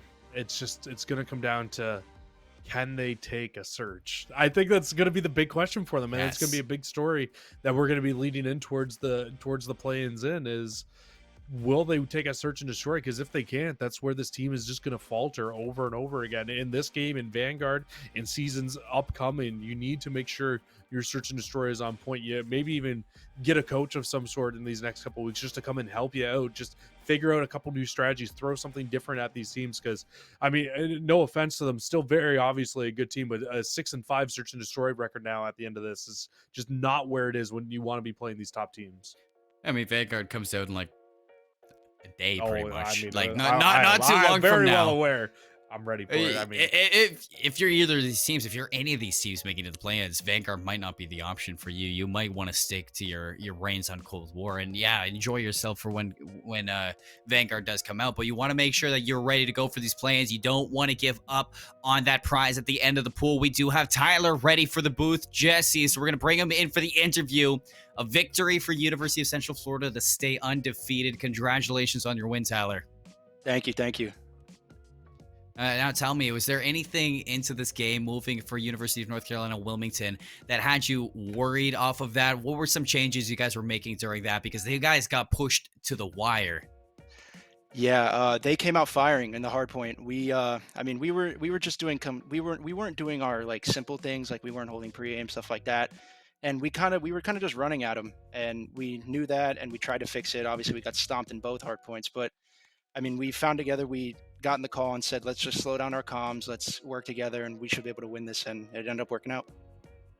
I mean, it definitely did. You guys looked perfect in the other game modes. I mean, hardpoint, definitely a little bit of work to be done over there on your end, but it definitely could be patched up, and you could see those patches will most likely come through in the rest of it. But I'm sure Jesse has some things to ask now. Yeah, so I mean, obviously you guys are fantastic at search and destroy control, now improving to what, 10-0 and 9-0 in both modes respectively.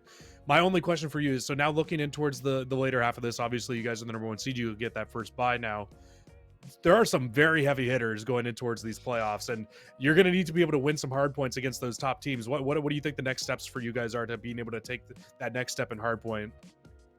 I think it's just us working together. Like, you know, we've shown that we can win gunfights, and we can, obviously in the search and the controls, we've shown that we can run around the map and gun people. But when it comes to teamwork, it's really about working together, getting that hill time, and just overall, it's just all about teamwork for us. That's what we really try to key in every time.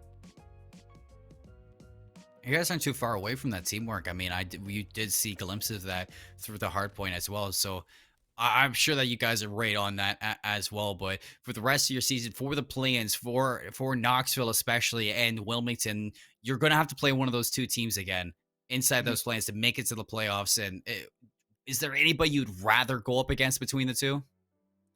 No, we love competition. We love it. We're ready for it. And I think we have a really good shot. I mean, it's obvious 9-0. Like we try not to look at the record, but I mean, the stats show and the game show we can do it, and we're ready for anybody.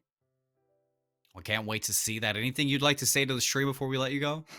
I want to say shout out to the B team, UCF COD. Shout out my parents. I know they're watching. Um, Shout out Cody, the coach, Seb, our manager, and my teammates. They're awesome. I love playing with them. They're awesome, awesome teammates to play with. Lots of love out of you, Tyler. Can't wait to see what you guys have for the play-ins, and congratulations on the victory tonight. Go enjoy it. Thank you guys. Thank you for the interview. No problem. Jesse, match number 2, done. Out of the picture. We got number 3 coming up over the border. It's a rivalry match as well as we head over to two teams that we've never seen before here in NACE Starleague. But got a little bit to talk about after that interview. Is there anything really that came out from Tyler that has you surprised? I'm loving the confidence, to be honest, and him knowing that they need to go back and they need to really focus on hardpoint going into playoffs I think is a very good sign for that team. I expect to see them in the top 8. I think that team is a team that's going to be a very strong force to be reckoned with as we look ahead towards the later half of this year and in towards these playoffs. I mean, I don't want to speak for anybody, but I think even if we don't see this team make it in towards the play-ins, if they lose to either Knoxville or to or to Carolina and Wilmington, I think this might be one of those teams with how good the record is in regular season. We might end up seeing them in the playoffs. We might end up seeing them for sure. But for now, we're going to cut to a break. On the flip side, we got Wayne State University going up against the University of Windsor, a battle on the borders over in the south of Canada and the north of the States. So we can't wait to see that. Stay tuned for some more Call of Duty here on NACE Starleague.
Welcome back to the NACE Starleague week number 9. Already done with 2 of our 4 matches for the night. But we're going to take a little bit of a turn, Jesse, because we're hopping away from the varsity teams now into the minor leagues of our varsity side for the NACE Starleague. We have yet to see the Rivals division come on board, and has no implications for the playoff or the play-ins or the playoffs from the other teams that have been on stream right now. But we get a little bit of taste right now of what's going on in the Rivals division. We got Wayne State University going head-to-head against the University of Windsor Lancers. So they're both sitting 4-0 in their division for the Rivals series. This is going to be who's going to walk away with first place going into the playoffs. Yeah, and I mean, we get to have some fun with it, right? We haven't seen either of these two teams come in yet. Obviously, both have very good records coming into this as well. It's it looks like the Rivals series has been 5 weeks of action. We're heading in towards our 5th and final week here now, and you're absolutely right. These are our top 2 teams from Rivals, about to go head-to-head once again, looking to be that top seed heading in towards the Rival playoffs. And I mean, both teams have fantastic records at 4-0. And only 1 map loss combined between the two teams, as Wayne State College has lost 1 hardpoint map so far throughout the year. So you called it out best. Both these teams, they can literally wave to each other from across the border. They are that close. So not only is this going to be a fantastic match, but some bragging rights on the line. You hang up a poster, be like, "Yo, your school sucks," something like that, something fun like that. I don't know, but I think we're in for a good one though. I've been to Lancer Stadium. I've watched some games there at the University of Windsor, and I'm pretty sure I could actually see Wayne State College from across the border. So this is the battle of the borders right now of NACE Starleague. You got on the state side, Wayne State, and on the Canadian side, University of Windsor. On Wayne State College, you got Sly, Taps, Seth, and Waves. Windsor, you got Conundrum, Misty, Cure, and Bobby Soxers. Let's take a look at the maps, though, Jesse, for this best of 5. Because we start off with the first 4 that we started off in the last series. It's a trilogy of raid once again. Moscow for that map number 4. And Search and Destroy is the only different one. We'd go to Standoff if this goes the distance. But, I mean, we got a little bit of a taste of this map set the last time around. Talk to me a little bit about kind of what we got out of that. I mean, hey, it worked so well in our last series. We got to see all 5 games come through. So you never even know. We might be able to see all 5 games come through here once again. The trilogy of raid coming through. I mean, I feel like this one's just going to be so hard to predict, though, Seymour. When you're looking at these two teams, they're so evenly matched in every single game mode. I mean, like, maybe Wayne State College might be underwhelmed because they've got the 1 hardpoint loss. So do you give the hardpoint favor to the University of Windsor at 4-0 and haven't lost one yet? It's tough to say who's really going to come out on top here. I'm excited to get into it. I think it's even harder to say because we haven't seen either of these two teams play. We haven't seen really anybody in the Rival division play at all. So we don't really have an idea on the skill of this division. So this is really going to be first glimpse into this and first impressions really between University of Windsor and Wayne State College. So this raid is definitely going to give us a lot of tell for the first 3 maps that we're going to be seeing. I said that again for the last best of 5 that we saw, because the trilogy of raid, I mean, it's a very simple map. We've seen this again, this map mode combo for about 7 years now. I think been it just in Call got of Duty for a voted very through long time. Like, from that 100 Thieves poll as the best map of all time as well, didn't it? It did, yeah. So everybody loves it. I mean, we love raid. Absolutely, everybody loves raid. I honestly, I don't think you can get a better map right now to start this off than Raid Hardpoint. So let's go check out Raid and see exactly who's going to come out on top in this first one. Already starting with a nade from Waves, but a Cure to save Windsor a spot into this hill. Bobby Soxers down and dirty. Nice snap to Waves to break this open. A very electric start from Windsor. They out of focus on spawns. All right, Bobby Soxer comes out with a clean 2-piece to start this game right off for their team. And now Misty's pushing forward, just trying to find a little bit of a spawn flip in, if you will. He's not going to be able to find the spawn flip, but finds a couple kills nonetheless, and a lot of time right off the break here going towards Windsor. I mean, what did they miss? Maybe the first 4 seconds of the hill, and everything since then, it's been all Windsor. Sadaz Conundrum trying to sneak his way in the back line. Tap's going to clear him up. It's wrap time to Windsor, it seems like, as Versailles trying to maintain this mid-map control, trying to play cutoff to these players rotating around zigzag. So Windsor has a tough task now to break into Kitchen. But it is going to start off with this backline pressure from Bobby Sox. There's only an SMG, so it's a tough fight to take. Versailles comes out with a big win. 1-for-1 in the middle of the map. Misty now can start this pinch out because Kira finds Salai in the backline. 2 kills. Go the opposite way. Misty's cleaned up. They just need to take down Kira, and they have to worry about the front line at this point because Wayne State are bouncing back into this game off a flawless setup right now into this hill too. Windsor can't break whatsoever. Finally, a few kills go the way of the blue. And the Lancers in the back line here. Conundrum trying to force his way in through the back. Still, Wayne State maintaining this control. Nonetheless, even though they're losing these players, they have always stuck to this hill. Bobby Sox just finally breaks in for Windsor with a 3K. But it took them so long.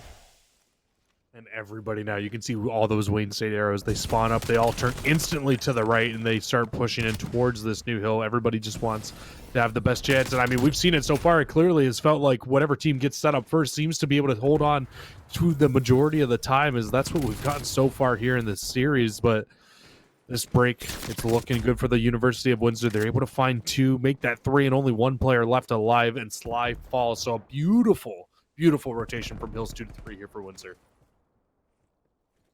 Set up. An iron wall. Misty takes that first contact. Taps is going to fall. 3 players up, 3 players down. Windsor take care of business. Now look at Conundrum as he's going to make that overextension all the way through the pool side of the mini-map. And he's going to be trying to take control of that and block these spawns for the rotation because there's 25 seconds left, and he's pretty comfortable that the rest of his team can take care of this hill. Bobby all alone here. Still Wayne State playing for this time. Waves in the backline, and Puppies locking down both streaks on an 8 spree, Jesse. It just left this man alone inside the hill with 20 seconds left and on Don't worry, 6 in Bobby. a row.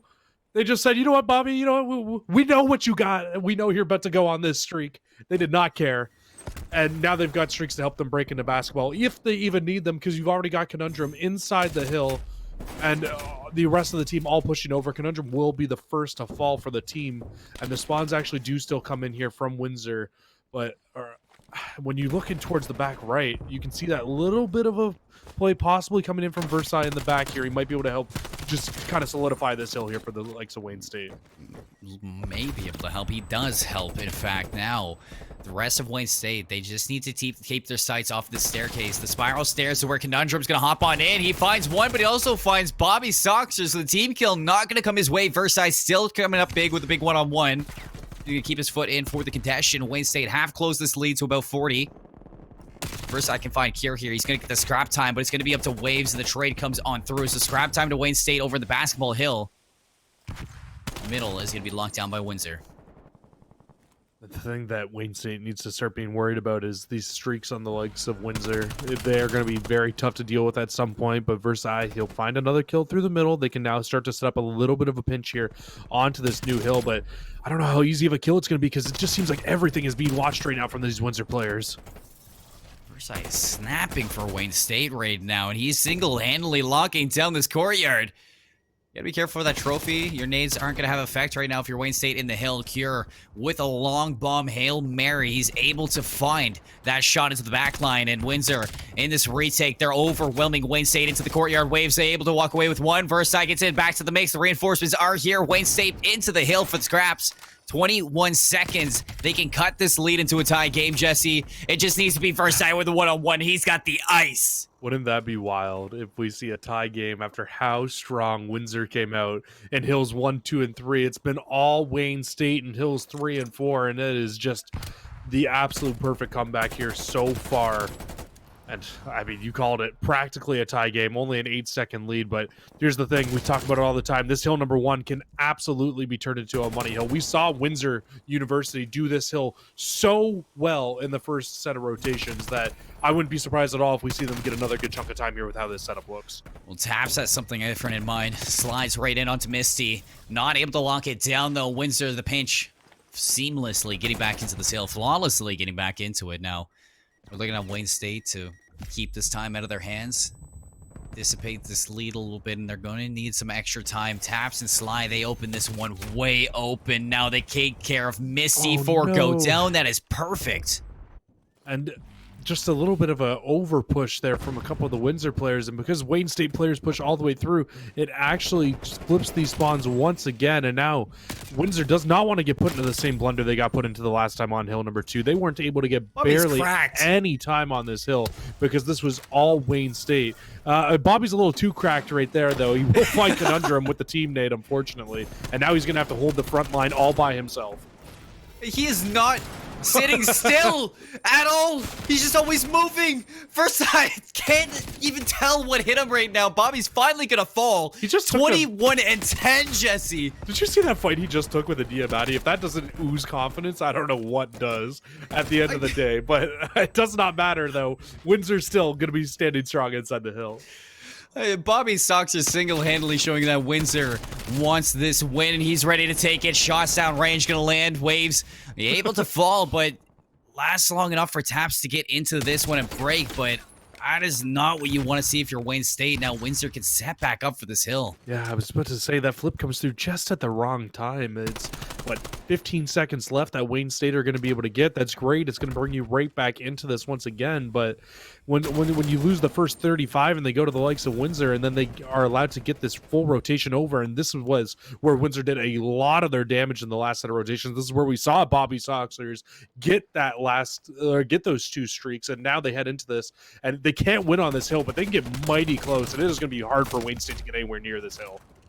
Sly finds the trade. Still 3 down for Windsor. If you can take down Bobby, you can take this hill, but they're walking in one by one. Bobby's able to walk away with 2, and still the flip comes through for Wayne State. They have this locked down for some reason, and they can start taking some time away from the likes of Windsor, but the overwhelming pressure now still exerting from Windsor. They're trying to take over this hill once more. Bobby, nice shots onto Wave. Can't last very long, but they're able to keep Windsor away from that finish line, and you got Taps on the rotation. I'm a little bit mind-boggled as to how they got that flip there, but nonetheless, the flip comes through, and Wayne State is still very much so in this game. Only down, what, 50 seconds heading in towards this next hill, and they can still absolutely bring this back. A huge 2-piece to the middle of the map. That's going to keep the rest of Windsor spawning up on the right-hand side. And just as long as you keep this team spawning far away from this hill, I mean, that's more and more time going into the pockets of the Wayne State players, and this is absolutely their chance to be able to bring this game back. Yes, it is from the front line. Conundrum Taps walks away with 1, but 1's about it. Bobby, you can lock this hill down. You might look to use these shrieks as well as gun. It's a shriek enough. Walks away with 3, and it's going to give Kier the finisher. He needs to lock down the spiral staircase, and oh, I thought he was going to get it, but Conundrum, he walks away in the back line with a brilliant spawn up for 3. It's a race for Wayne State to get back to this hill. Windsor can close it out here, and here come the big guns. And Bobby Soxers, he's going to rain this terror down in the form of a cruise missile, locks it down, bends it like Beckham right into Tiki. And that might be all she wrote here. Just drop that artillery strike, and Windsor are going to walk away with this first hill in hardpoint. Wayne State can't touch. Windsor lock it down. Throwing it back, giving some love to our to one of our co-casters in Enigma there, or not Enigma. I'm trying to remember his name now. Gotta get it right. It's Brody. It's Brody. I'm sorry, but always Brody with the bend it like Beckham. But we see it again there. Beautiful streak usage from Bobby Soxers at the end of that game.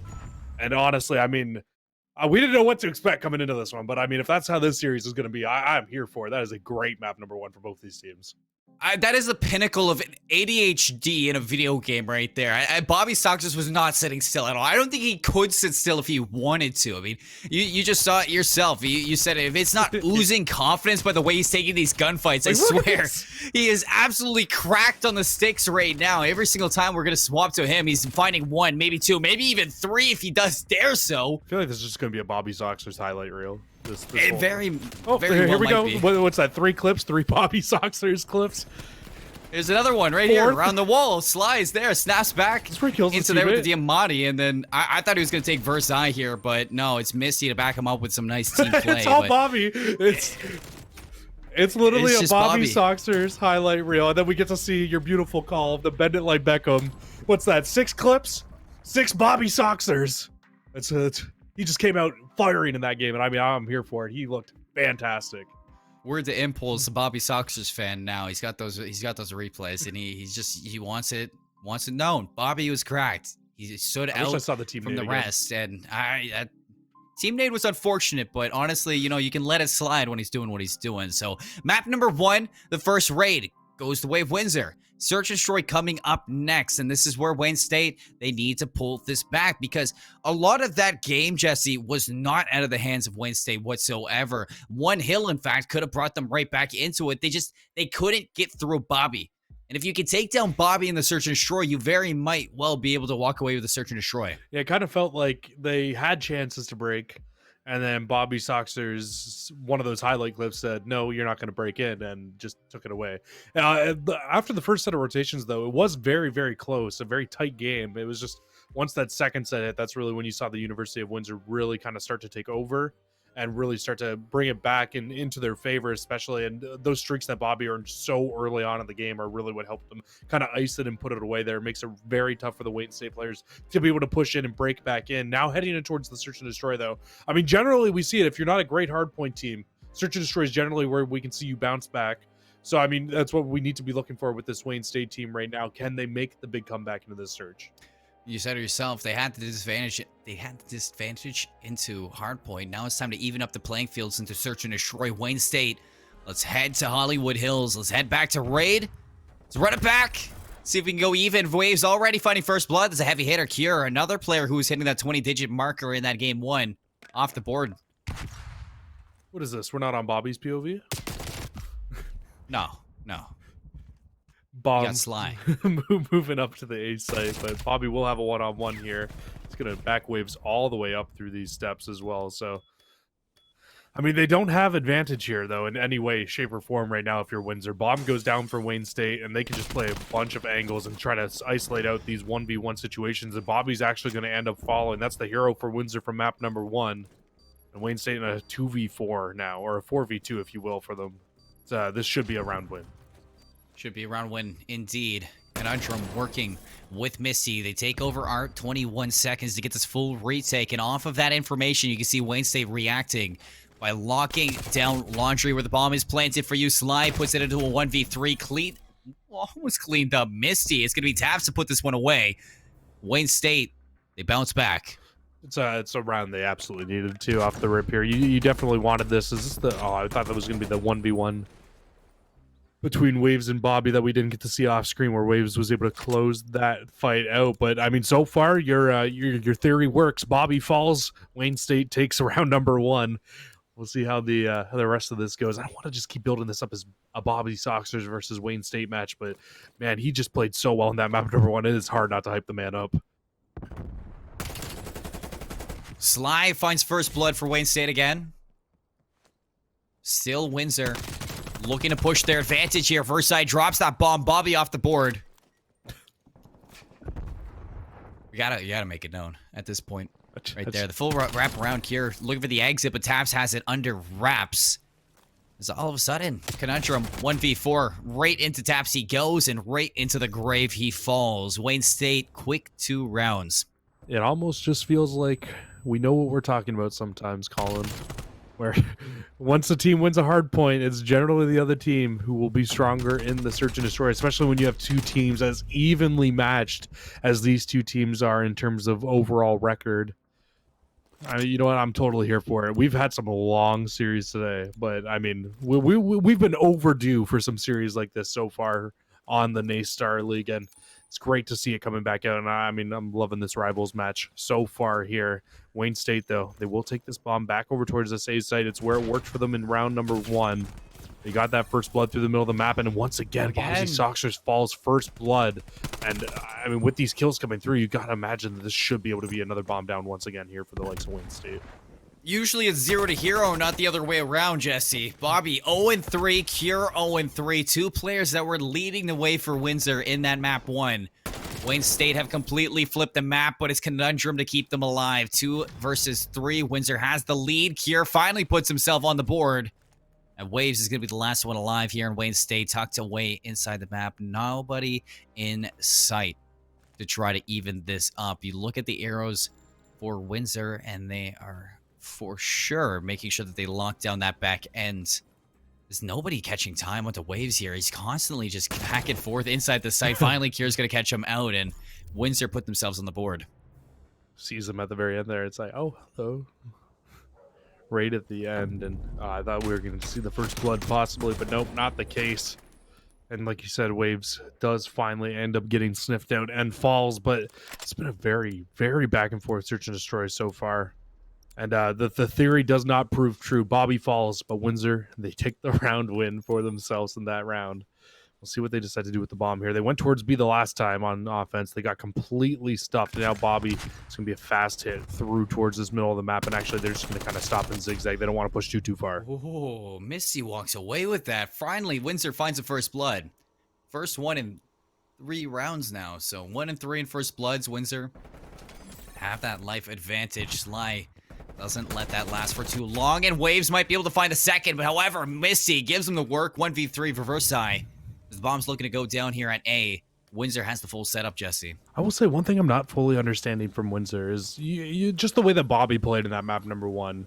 He is a very aggressive submachine gun player. I think that's fairly obvious to say, but why is he the bomb carrier on this team? It just doesn't make any sense to me.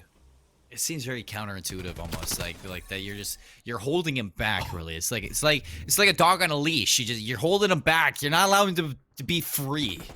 It's like we said it before when we were casting together, but like he's a peacock. You gotta let him fly. Like he is so fast on the map.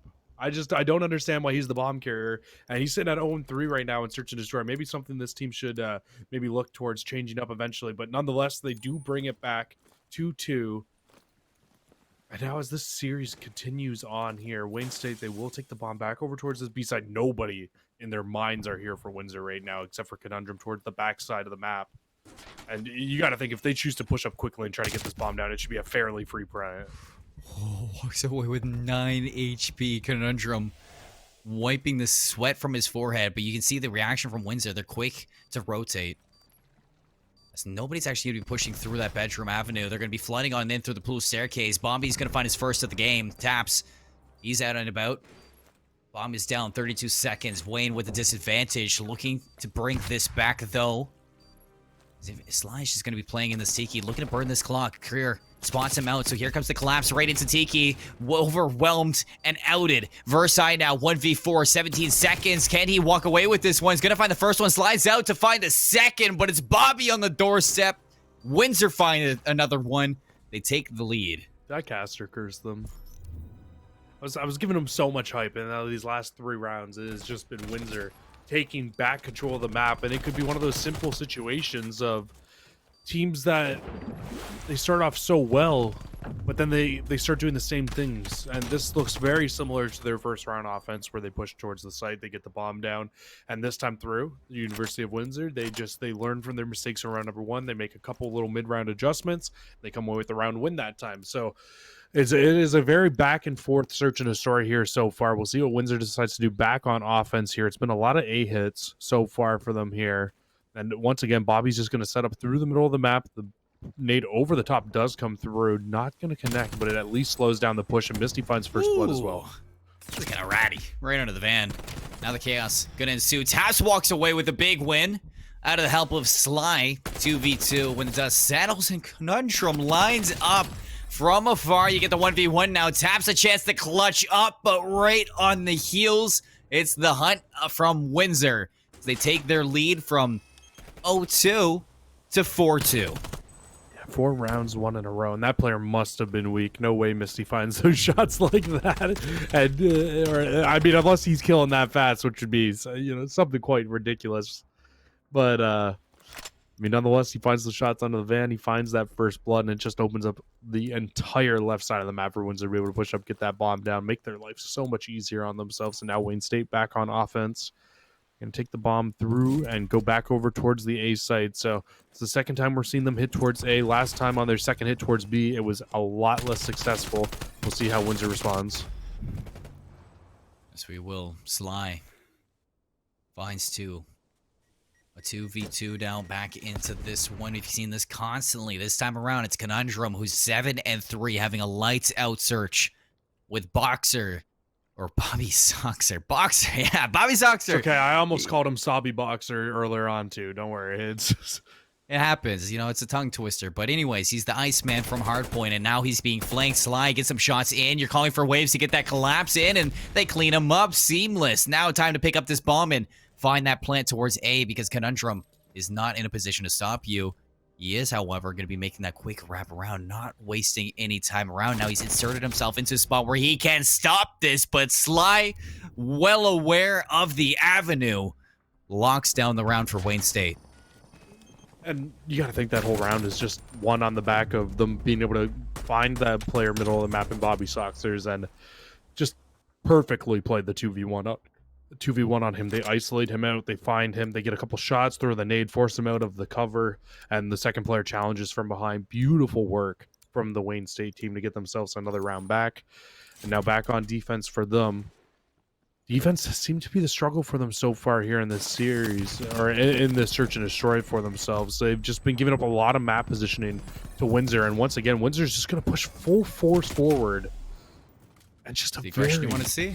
very pinstripe kill feed back and forth. And we're in a 1v1, like out of nowhere. What just happened? Everybody pushed middle of the map, and everybody died. Fair enough. Now, Kier needs to go pick up this bomb, though, just inside that courtyard. And look at how patient Waves is playing here. He knows that it's a 50-50 either at A or B. So why don't I sit in jungle and I'll wait to see where I need to go. So you do see that bomb wrapping around to B, and eventually Waves will realize that. Yeah, I don't know what he's watching in that back jungle. If he's trying to see if he can't spot somebody over towards A. He just wants to keep checking his back He's here. there now. He does wrap over, but he doesn't trust his gut. And he's not going to see this bomb going down. And yeah, he gets no information. And with this time clocking, ticking down further and further, that's going to be his cue now. Once that audio comes through that the bomb has gone down, and Kier can actually put himself in a great spot. He might have just read this play perfectly. He's going to catch Waves with his pants down in the pool section. What a read. That was insane. I mean, I would have liked to see Waves use his utility a little bit more. He had both the stun and the nade. Could have got the information on either of those, but no, he doesn't. And the bomb gets planted uncontested at that. So, I mean, yeah, you say what a read. In fact, Misty played that perfectly. That's going to put Windsor on map point here. Looking to go up 2-0 in the series. It will have to be 3 rounds in a row for Wayne State if they want to bring this one back. And back over to the A site they go. It's been the site working out a little bit better for them here on offense. I think they're 2-2 while pushing this site. Or 2-0, I should say. 2-4-2 pushing towards this site. And they will find the first blood. Quickly traded out, though, so they haven't been able to get it yet. With that last kill coming in, they might just open up the bomb plant.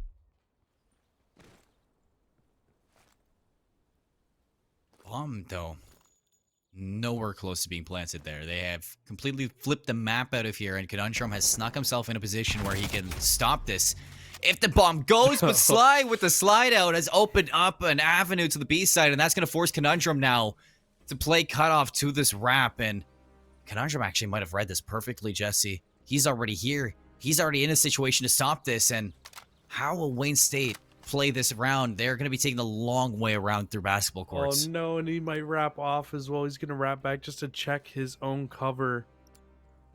He's going to check every single angle. There's only 20 seconds left. You got to think they're going towards one of the 2 bomb sites, and he picks wrong, goes towards A, instantly going to turn that arrow back around and head over towards the B site. He might have heard that glass break.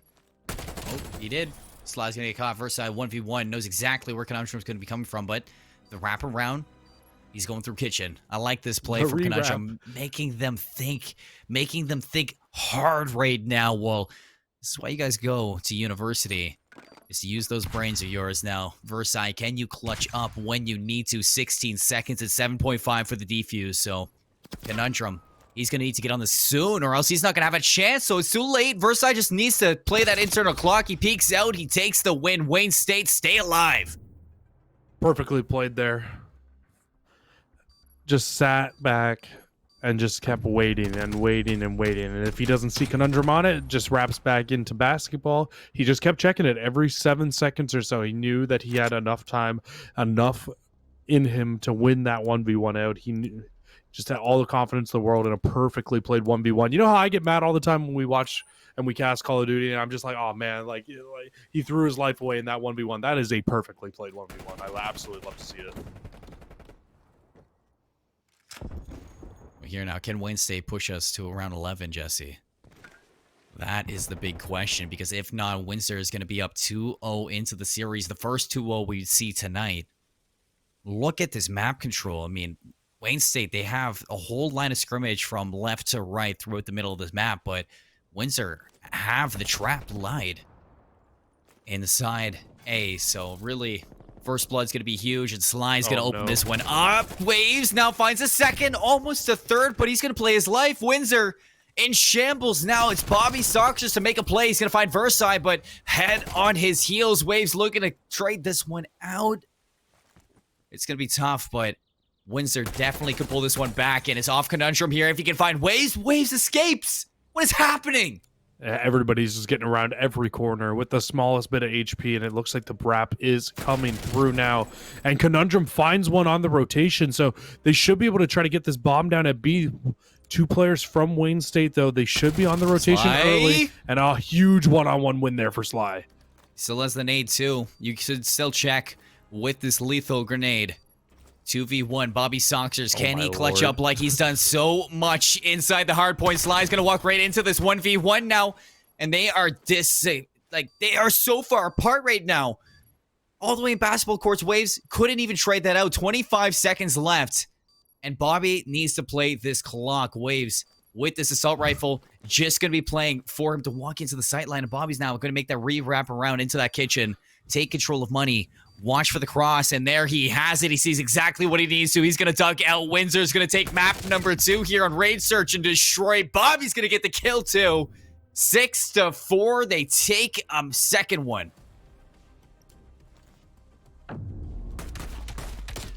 Bobby's just cracked. I mean, he didn't have the best map there, but he closes it out at the very end.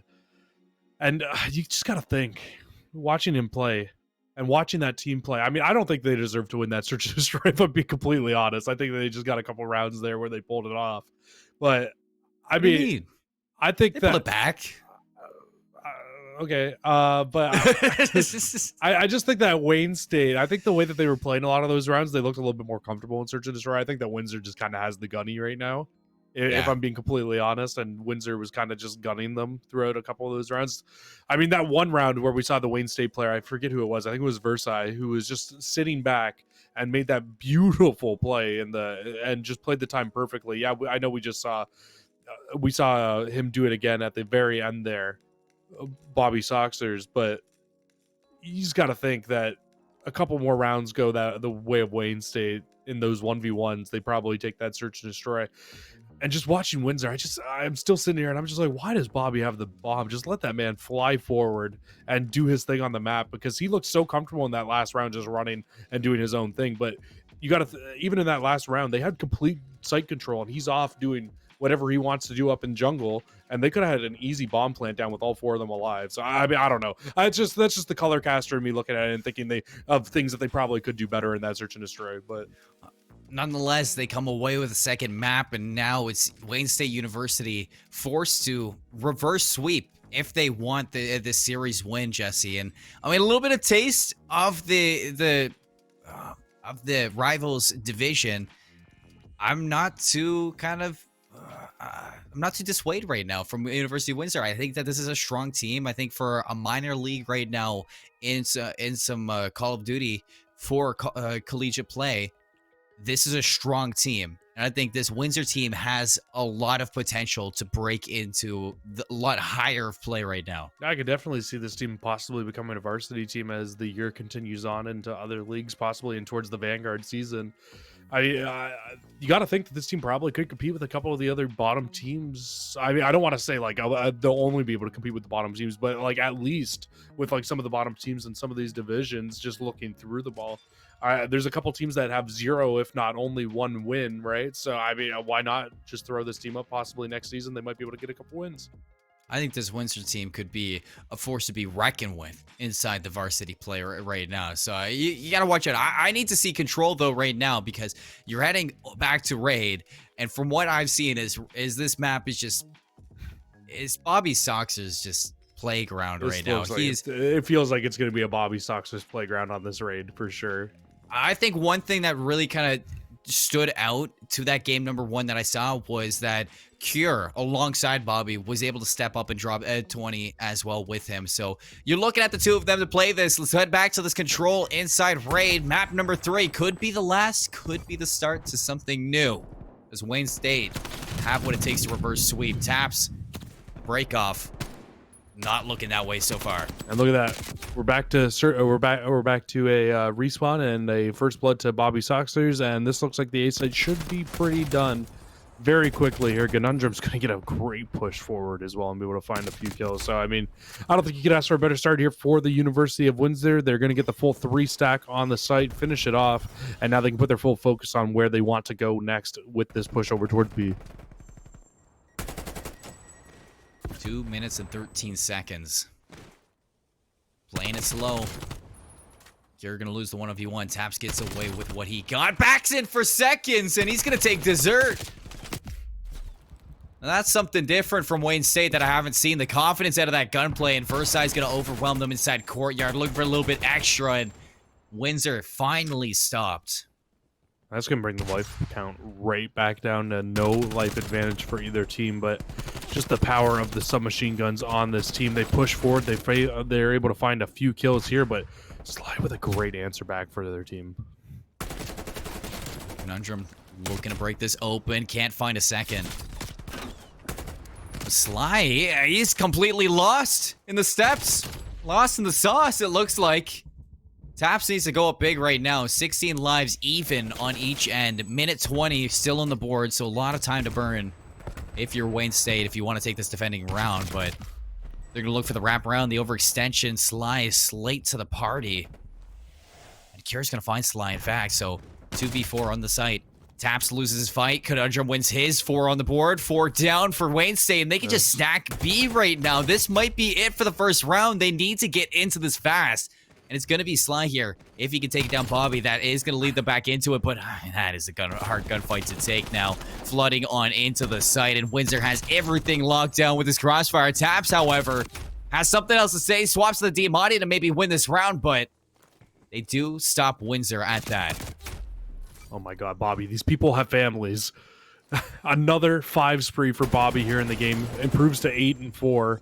And back onto the hill. They will finish off that second hill if he gets this kill. It is just ridiculous. The things that he is doing on this map. They've got the 2 stack. This should be the zone. Done and dusted. And Windsor, they're going to take that round 1 win. I mean, that took a lot longer than I thought it was going to after how fast they capped that first hill. But they played their time perfectly. They just kept punching away at it and punching away at it until they finally got that break onto the B site, and they just made it look easy once they got there.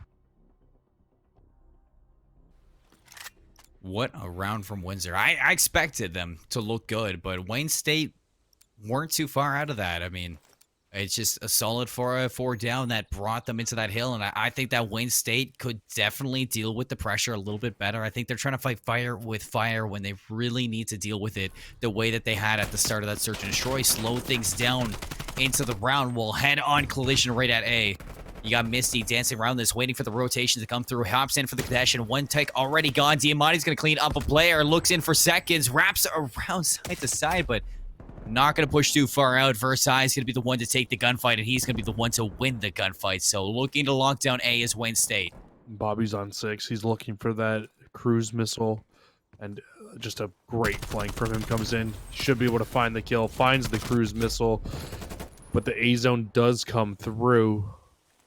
But I mean, honestly, at what cost? You give up full streaks now to the Windsor players, and I guess you have a 4 life lead, but this is going to be a pretty tough hill to break on into with them having full streaks. But we have seen it happen before. We see it where they can break on in, and there's just no point for the defense to use their streaks because they get a 3 or they get a 4 stack onside the hill. That doesn't look like that's going to be the case at the moment, though. You say locked down right now. The stun's going to land. Forced out of the corner is Versailles by that nade, but Still has the backup. 3v4 on the site, and here comes the flood on in. Taps from above, looking to keep them in this, but Misty barely sneaking away with their life. Windsor, they stay into the site, and they're right now locking away Wayne State from hopping onto this B site and finishing it off. I think the big part of that too is they actually don't allow the second tick of progress to come in as well, and it was looking very close at one point there, but they should be able to get the rest of this tick off now and just continue to try to hold down middle of the map. At least if you're Wayne State, though, you don't have anybody sitting in top bedroom for you, so don't really have to worry about dealing with that. It's more so just we need to clear out kitchen so we can open up money and try to get in towards this next hill. 13-16, Wayne State still have a life lead. Taps keeping them going, finds Cure. They can open this one up. They find a nice 4 down right now, but that nade from Misty slows down the action, able to double down onto Sly, and the backup is here. Windsor looking to clear them out before this attack can even reach the B site, Jesse. Bobby Sox just finds another one through the middle, so this is where things can really start to get out of hand now for Wayne State. If Bobby's able to push forward, get himself into a powerful position, if any of these players on Windsor can push forward, get in towards that top bedroom, that's when things get really, really tough with trying to break in towards B. And once was what a 5-life lead has now turned into a even game at 11-11 here. Honestly, Bobby doesn't even need to take these fights. He has those streaks. He used one this round, one the next round. And you can really put Wayne State out of commission here. Versailles is going to find Conundrum inside that hill. Only player left is Misty inside Tiki. They're trying to flood him on out. Can he walk away with one? He can! Walk away with both of them! Off of a team kill at that, but still able to keep them away from this. Wayne State have pressure into the hill right now. They're looking on that second tick. Forward go down for that. Bobby might look to use these streaks, but he has found a kill onto Versailles, so... I'm glad he didn't use the streaks there because there was no time for him to get that streak off with the 4 stack coming through, and I think they knew that. That's why you don't see them get invested. And honestly, a round that was once again looking so good for the defense ends up going the offense's way. As Wayne State University, they come back and they answer back with an offensive win of their own.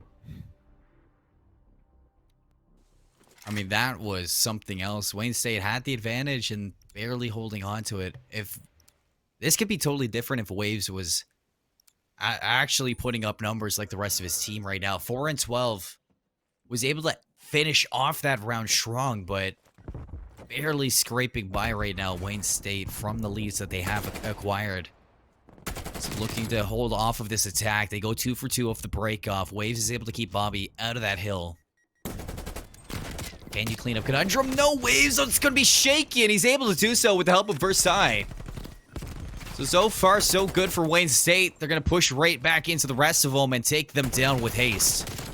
And now I was going to say they can try to push forward, but as soon as Wave gets shut down there, you got to think that the rest of them are just going to try to back up and play their lights over towards A. It's actually not going to be the case as they do lose another, so this is absolutely going to open up the A site now. They can hop on it, stop this clock at a minute and running, and try to start getting some of this tick progression up. I don't think they finished that tick, though, did they? No, they didn't. No, they did not. So Wayne State still in full control of this round. It's not going to be Windsor taking their sights to B. They're going to drop that trophy system, hop right into the hill right now to stop the clock at 46 seconds. Sly with the wide swing. Cure ready for it. Waves able to clean him up for the trades. It's 3 versus 1 in favor of Windsor now at this site. And Conundrum dances around the corner to find Versailles. The nade might clean him up, but you still have players inside the hill. Bobby Sox not expecting Taz to be around the corner. So Wayne State still in the advantage. You got 36 seconds. You just need to hold off on the time, Jesse. But just remember, though, if Windsor is able to get onto one of these sites and finish off the ticks of progression, they will get an extra minute. So this 31 seconds, it's not set in stone yet. This second tick of progress should be, though, over at B, and it absolutely is. So they only need one more, but nobody else on the hill but Bobby Soxers, and he will end up falling here. So the good thing about that is he puts enough pressure on the hill where everybody will now have to rotate over. They all spawn out, but they spawn right onto the A site, and this should be the A site you would imagine done. Well, here we go. Things turning around for Windsor. A site going to add that minute to the clock now. Minute 30 on board for Windsor, and a life lead as well. You look at those streaks for Bobby, he can completely steamroll this. However, Versailles getting down and dirty right now. Inside Laundry, Kira, the next step to the chopping block. Could I walk away with the kill with the help of Misty? It's 2 down in favor of this Windsor squad. Taps is going to hold off in Kitchen. They deal with Windsor perfectly, and they leave this life lead even. Taps takes the lead. They just need one solid break onto the B site. That is it. Conundrum will find first blood as well there, so that basically forces anybody that's on the left-hand side to really have to start focusing on that jungle side of the map. You can't just let Conundrum walk through for free. But the issue is as soon as you put focus on there, it opens up Kitchen and among other things for people to be able to get in, and that's 2 kills now going the way of Windsor. They can set up a pinch now. They all spawn in basketball. Everybody in Wayne State right back into it. This is definitely best case for Wayne State as they can set up. Conundrum deals with Wave. Versailles on the line. Trades on out. 5v3 inside this lane. The time's going to be stopped at 30 seconds. Conundrum taking some damage. They slide on in. They clean him up. Now they just need to stay alive, Jesse. No respawns for Windsor, but they have a 2-life advantage. Misty coming around to end this out. Taps is left alone in a 1v4. Misty didn't see him. Misty didn't see him, so Taps still a chance, but the player's ready for the aggression, and they cut him down.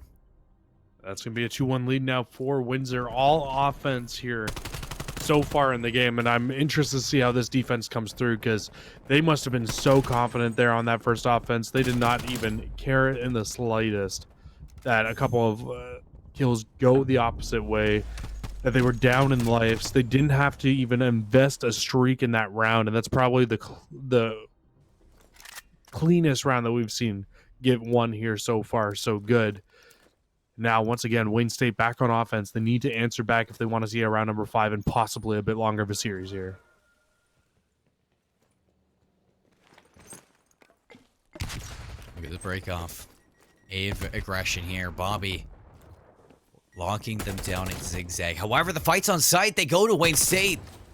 Now they have progression in their sides, so great start from Wayne State, but now they have to deal with the retake here. Time's going fast, so Windsor, they need to get into this hill quickly because that second take's gone. They're working on the third. Bobby gets cleaned up, and can anybody touch this site?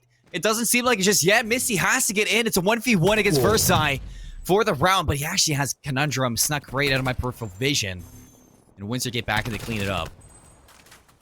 And that's huge. Misty finds a few kills through the middle, completely opens this site back up.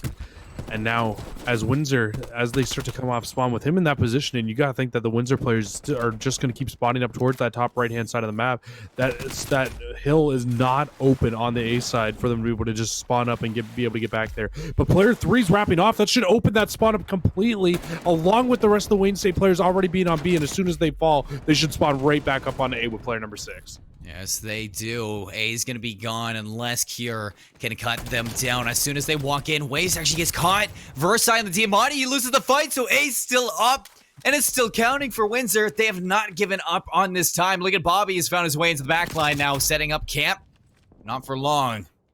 Live 6 advantage to Windsor. 45 seconds, Jesse. Wayne State, they need to dig deep right now, or else Windsor will start running away with this. It's a big slaying advantage, plus streaks. It's going to be so tough now for Wayne State to be able to bring it back. 8 life lead here for Windsor University, and they can try to start to put this one away. Just need a few more kills underneath their ledger. Misty finds 2 more, bringing that life lead all the way up to 10 lives now. This is just looking like a bad situation. It's just getting worse and worse here for the Wayne State players. Look at the trades in the feed. Wayne State, 17.7 seconds. Waves, Sly, and Taps looking to get rid of the side. Here come the streaks finally for Bobby. He's been saving them for this moment. But they get... Wait. Must have hit a tree. Must have hit something there because still Wayne State... They can put this away, 4 lives to 14, so it'd be a shot in the dark, but they have that chance right now. Cure's going to clean up Sly. B-side not capped just yet. The artillery strike going to find 1, and it's Cure. It's a teammate even, so the B-side gets capped a minute 10, but 11-2. You think Windsor's about to walk away with this 3-0 sweep. They just need to take down Waves, as he's the lone player for Wayne State, and he is... grasping at straws right now. I mean, what a play would this be if he was able to clean this one up and take away with the win, but finds Kier. And you can see those arrows. They're reacting. They're not letting him breathe at all. One by one, they're going to fall on in. Waves looking to stay alive in the back line. Nice little wrap around. They're going for the punch. They're going for the punch. Oh, no. They're going to catch him with the assassination. Axe to the gut. Windsor sweeps Wayne State. Oh, we said there might be some trash talk. But as good as you're going to get from Call of Duty right at the end of that game there with the assassination coming in. I'm a little upset, though. I wish there was a little bit better of an assassination. I don't know what that one was, but just an axe to the gut. I mean, I feel like we've seen some crazy assassinations this year within side of Cold War, but does not matter. What a fantastic series there for the University of Windsor. I mean, there's definitely some rough moments, some rocky moments for them throughout that series, but they get the job done in a 3-0 fashion nonetheless. Let's take a look once again at this control. Seems like he just got to brush by at this. Windsor never seemed to be out of contention to take this at all. There was a little bit from Wayne State here and there that made them look like a team that could take Windsor down, but it's the consistency that just wasn't alive, and constantly the pressure that you saw from these submachine guns between Misty and Bobby Sox is just not allowing Wayne State to breathe whatsoever. As we constantly just see as we go from replay to replay, it's just constantly somebody from Windsor in the face of Wayne State in the form of submachine player. And if not that, you look over at Kieran, all 4 players above 20 when this game ended.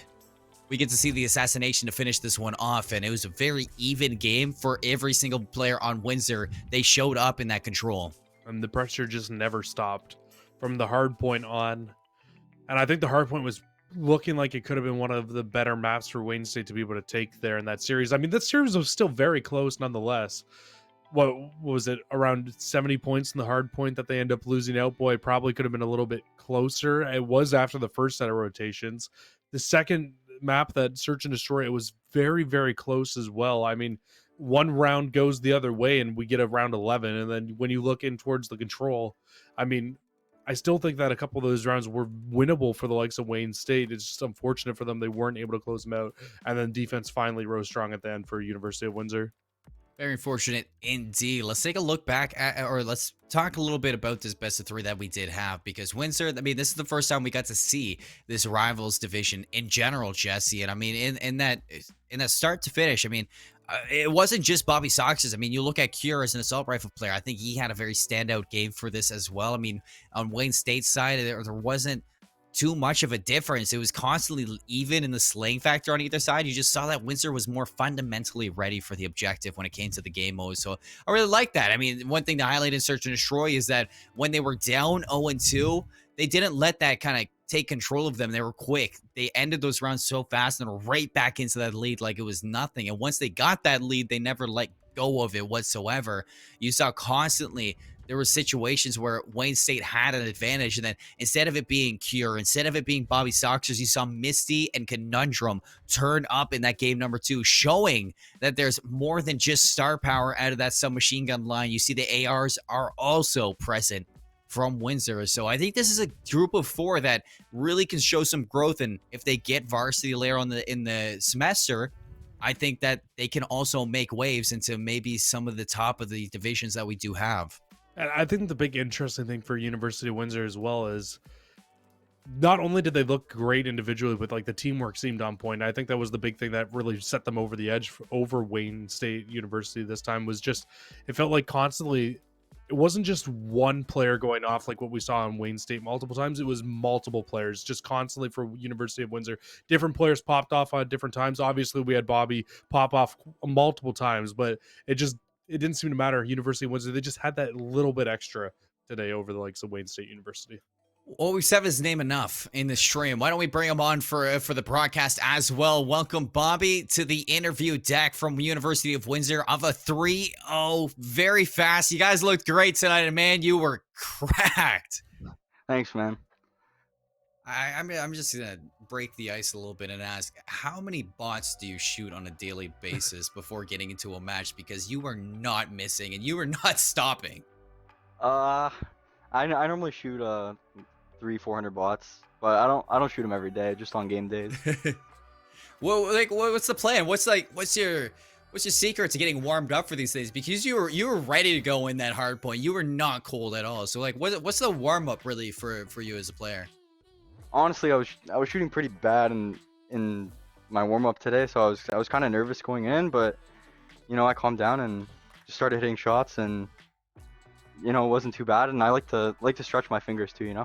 I mean, hey, I Can't wish move I like could that shoot otherwise. that. I wish I could shoot that nervous off of off the start of a game. I mean, though, even we knew from the very start that you were going to pop off in that first game. From the way that you went in, we were on your POV for the first gunfight there when you took the gunfight on the van and you just beamed the guy off the back window. And I was like, okay, well, Oh, Bobby yeah, Soxer's yeah. about to pop off in this whole series here. I do have one question for you though. It's a little bit of criticism actually. All right. Why do you run the bomb and search and destroy? I'm just wondering. It Why just do I seems run like the it kind bomb? of. Yeah, it just kind of seems like it slows you down a little bit. I feel like you just need to fly at these players. I've been saying that for months. I don't know why I take the bomb. And if you could hear the listening, I was complaining about it the whole time. So I don't know. All right. It's one of glad life's we're many on the same mysteries. wavelength there. Yeah, we are on the same page. Yeah, but I suck it up and take it. As a new team for the University of Windsor, kind of looking to make it into that varsity play for these squads, what are you guys trying to work on as a core for? Because you guys obviously you have the fundamentals and you have that team play. So really, what do you guys focus on? Like, what's the next play to kind of break into that varsity play? To be honest, like sometimes we go in these games and like we're kind of hard on each other and the comms aren't always there. Like we're kind of just like kind of shooting the shit, like not really all there, I guess. And that kind of throws our game down, slows us down. And we've scrimmed against a lot of our city teams, and we don't do particularly that well. But I'm sure with some practice and stuff, we'll be able to get there, and hopefully do well in the varsity league. You guys look like you're doing great in the rival league right now. Now Yeah. moving up 5-0 in the division, topping the division right now in first place. I know you guys have still another week, I'm pretty sure, in this as well to play before you guys hop into the playoffs. And is there any team really that you're worried about it in the rival play? Any team that you're excited to play again? Honestly, this match was pretty big for us. We were kind of nervous going in. We weren't really sure what to expect, but generally speaking, not really scared to play anyone. Like win or lose, like not really that scared. If we lose, we learn something, and if we win, it's just another day. It's championship mentality right there. Well, Yes, sir. I know you have a lot of fans in chat that were cheering for you. And then before I let you go, do you have anything to say to the stream? All right, got to give a shout out to Sabby and the boys watching. That's huge. You guys came through, and yeah, that's all I got to say. All right, well, go celebrate your victory. You guys earned it a 3-0 sweep. Oh, sorry. Well, and Got to shout out the girlfriend too. of course you do. Well, here, we'll let you get away from that and go celebrate your 3-0 victory. You swept tonight over Wayne State, and you earned a break. All right, thanks, boys. Match number 3 gone. First taste into the rival series, Jesse, and Windsor, they made it look clean. He sounded like a guy from Canada. He sounds like he's a hockey player. I'm not gonna lie. Just listening to like the vibe that he gives off and the way that he talks. I don't know if you felt that same way, Colin, but I felt like I was just talking to a hockey player. I don't know for sure, obviously, but it definitely did feel like that for a little bit throughout that whole conversation. And so it's always nice when you see the girlfriend in the back. She's like, "You better show me out." I saw that, but it's things you absolutely love to see coming through for stream. It's a good time having these rival players on stream. It definitely is. It definitely is for the first time seeing them. I don't think Windsor disappointed. And as they said, they are not worried about anybody. They just want that competition. So I'm excited to see if they can close out with as much success as they had so far. But coming up next, we got the undefeated Arizona State University going up against the undefeated Texas A&M International. It's going to be a great game. It's going to be the best game we've had all night. I have a feeling this is going to be a make or break for who's going to walk out of this division into the playoffs. Stay tuned for some more NACE Starleague. We'll be back after a quick break.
One last chance around the block, Jesse, for our last game of the regular season here on the NACE Starleague broadcast for Call of Duty. It's Arizona State University going up against their opponents in Texas A&M International, both undefeated. Let's cut the chit-chat and head straight to the head-to-head and see exactly what these teams have to offer, because I said it, undefeated, 8-0 on either side. For Arizona State University, you got Sig, Fishity, Domo, and Milo against 100K Drone, Nate HD, and the Kevcan. So this is going to be a great matchup. Both these teams just out for a slugfest. I mean, you said it all right there. Both these teams are absolutely nutty teams. I mean, Arizona State University, we've seen them in multiple leagues before. Always a good team. They've got a fantastic captain on their team. I'm not too sure if he's the captain, but a fantastic player nonetheless in Fishity. And then Texas A&M International, I mean, another team that has just really come onto the scene this season and has looked fantastic so far. 100K has looked unreal as well. We've seen him in multiple tournaments throughout this year, and he's been very, very good. So, I mean, I'm expecting a very good head-to-head matchup here between these two teams. But, I mean, what more can you say? Both teams 8-0. One map loss combined between the two teams, and the only map loss that goes to Arizona State University. It was a search and destroy. It was a round 11 loss to a team that they probably shouldn't have lost to. But, you know, it's a round 11. Anything can happen. I really don't know who to give the advantage to going into this one. One thing to look at for Arizona State University is that definitely Fishity, the impact player, you said, the captain of the team, they lead the way. But today, they're not going to be rostering their whole B team roster that they normally do. They're actually going to be subbing in Itachi from their main roster in this. So they're going to be fielding their heavy hitters today, Jesse, for this map number, for this game, for the series. So let's take a look at the maps and modes for this and take a look at our best of 5 for this, because fielding a roster like that, you have to think that ASU, they don't want to lose their undefeated streak right now. They want to top that #1 spot in their division. And it's all going to start here on Checkmate, Moscow, Garrison, Raid, and Miami. 5 different maps. And Itachi being subbed in for Sig is very, very big. He is another really good player, a very vital piece of this roster. So it's great to see him back, and you're not wrong at all. 5 different maps, 5 very fun maps to play too. I mean, we get to start off with the Checkmate Hardpoint, probably the best map combo for that map in general. And then Moscow Search and Destroy, I mean, another great map. Garrison Control, we haven't seen one today. It's nice to not get a triple dose of Raid, 3 sets in a row to start off our series. And then, of course, we go back to Raid Hardpoint, because you got to have one in there, right? And then a Miami Search and Destroy to finish it off. And I'm not going to lie to you, Colin. I'm hoping we get all 5 out of this one. I'm hoping we go the distance as well between these two. It's going to be interesting to me for Arizona State University. I know that they're going to be running Itachi in this, but I'm curious if they're going to run Astrazi as well, if they're going to field their whole A team into this one, because I think that something to note is that we know a lot about this Arizona State University from the past. We have seen Texas A&M International on stream as well, and I actually got to see a little bit of a dose from 100K in the CCL Halloween Warzone event that just happened a few days prior to this, last Friday actually. So I'm good. A little bit extra information on Texas A&M Internationals. They are actually able to compete with the top tier collegiate teams as well in that, because 100K, he was popping off with his duo etc. in that as well. But Arizona State University, they are just another beast to worry about. Texas A&M might be undefeated, but this is where they have their best test. Yeah, I was going to say, I think this could really be where either one of these teams actually gets tested for the first time in this season. I mean, if you look at their division right now, we don't even know who the third place team is guaranteed yet. You've got Bow State at 5-3. And you got Irvine Valley College also at 5-3 right now. And those are your best 2 teams in comparison to your top 2, both sitting at 8-0. That is ridiculous stats. And I mean, who knows what's going to happen in this series, man.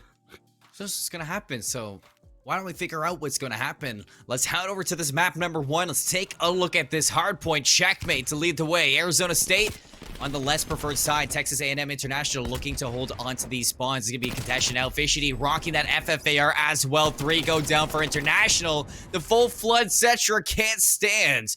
Oh, and it's going to be the break. And the push forward, too, from Fishity. forces the spawn out from the Texas A&M international players to spawn up in behind. Kachi was going to play a corner there, but it does not matter. The spawn flip has come in. They've already gotten a decent amount of time, and now Milo can just sit in the corner, play his life for the time being. And I mean, whether they contest here or lose the rest of this time, they've done what they need to do. They get a little bit of time, they flip those spawns.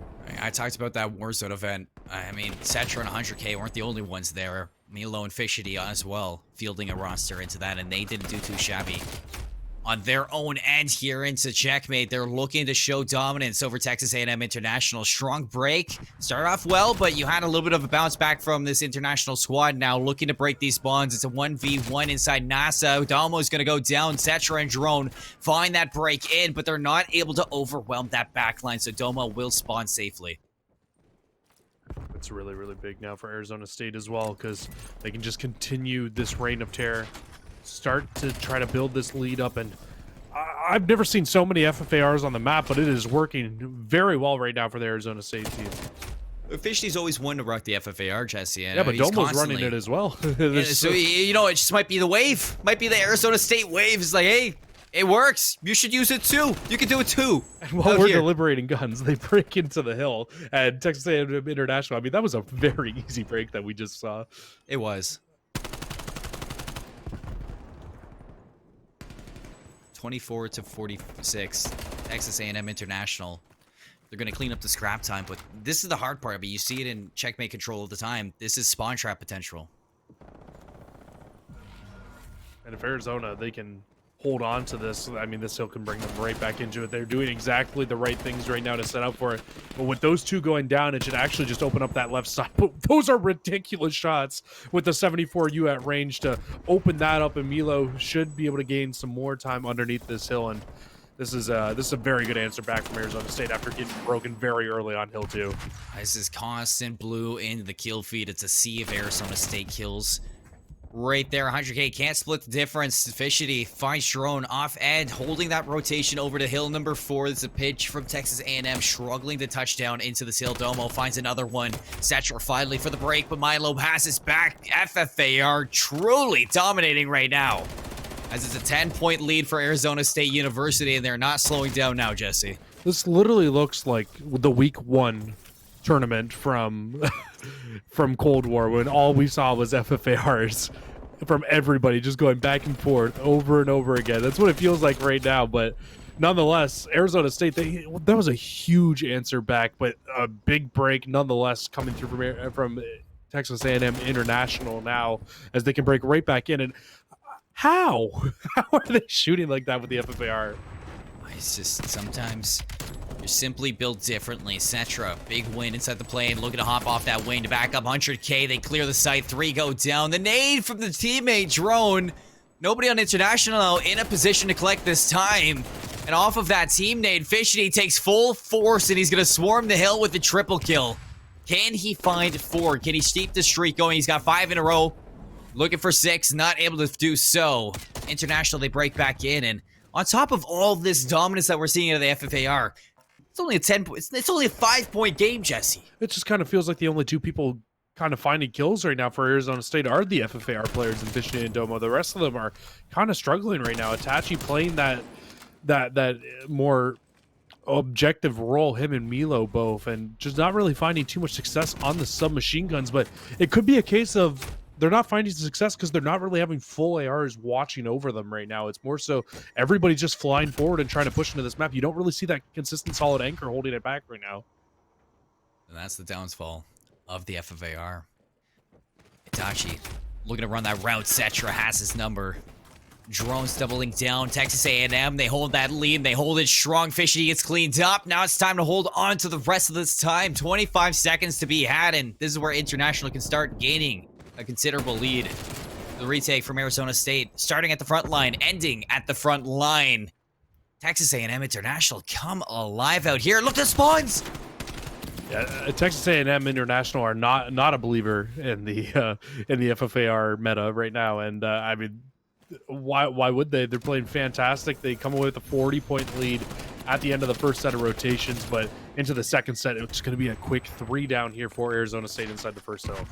It's not to mention that this Texas A&M International roster, this is the first time this school has been represented inside collegiate Call of Duty, and they have made waves as a roster inside of it, despite a Cold War at that. I mean, undefeated, that's a pretty good record, but if they could take down Arizona State, that would be a feat to be reckoned with. 31 seconds still left in this first hill. Arizona State looking to collect as much as they can, but they can't break through that spawn. They try to force out and force the flip, but International, they deal with it in haste. And in the last set of rotations, Texas A&M International, they broke this hill immediately to get back in. I just kind of sit here and you wonder how good of a hold can they do when they are fully set up and ready to go. But actually, 2 players are going to spawn out.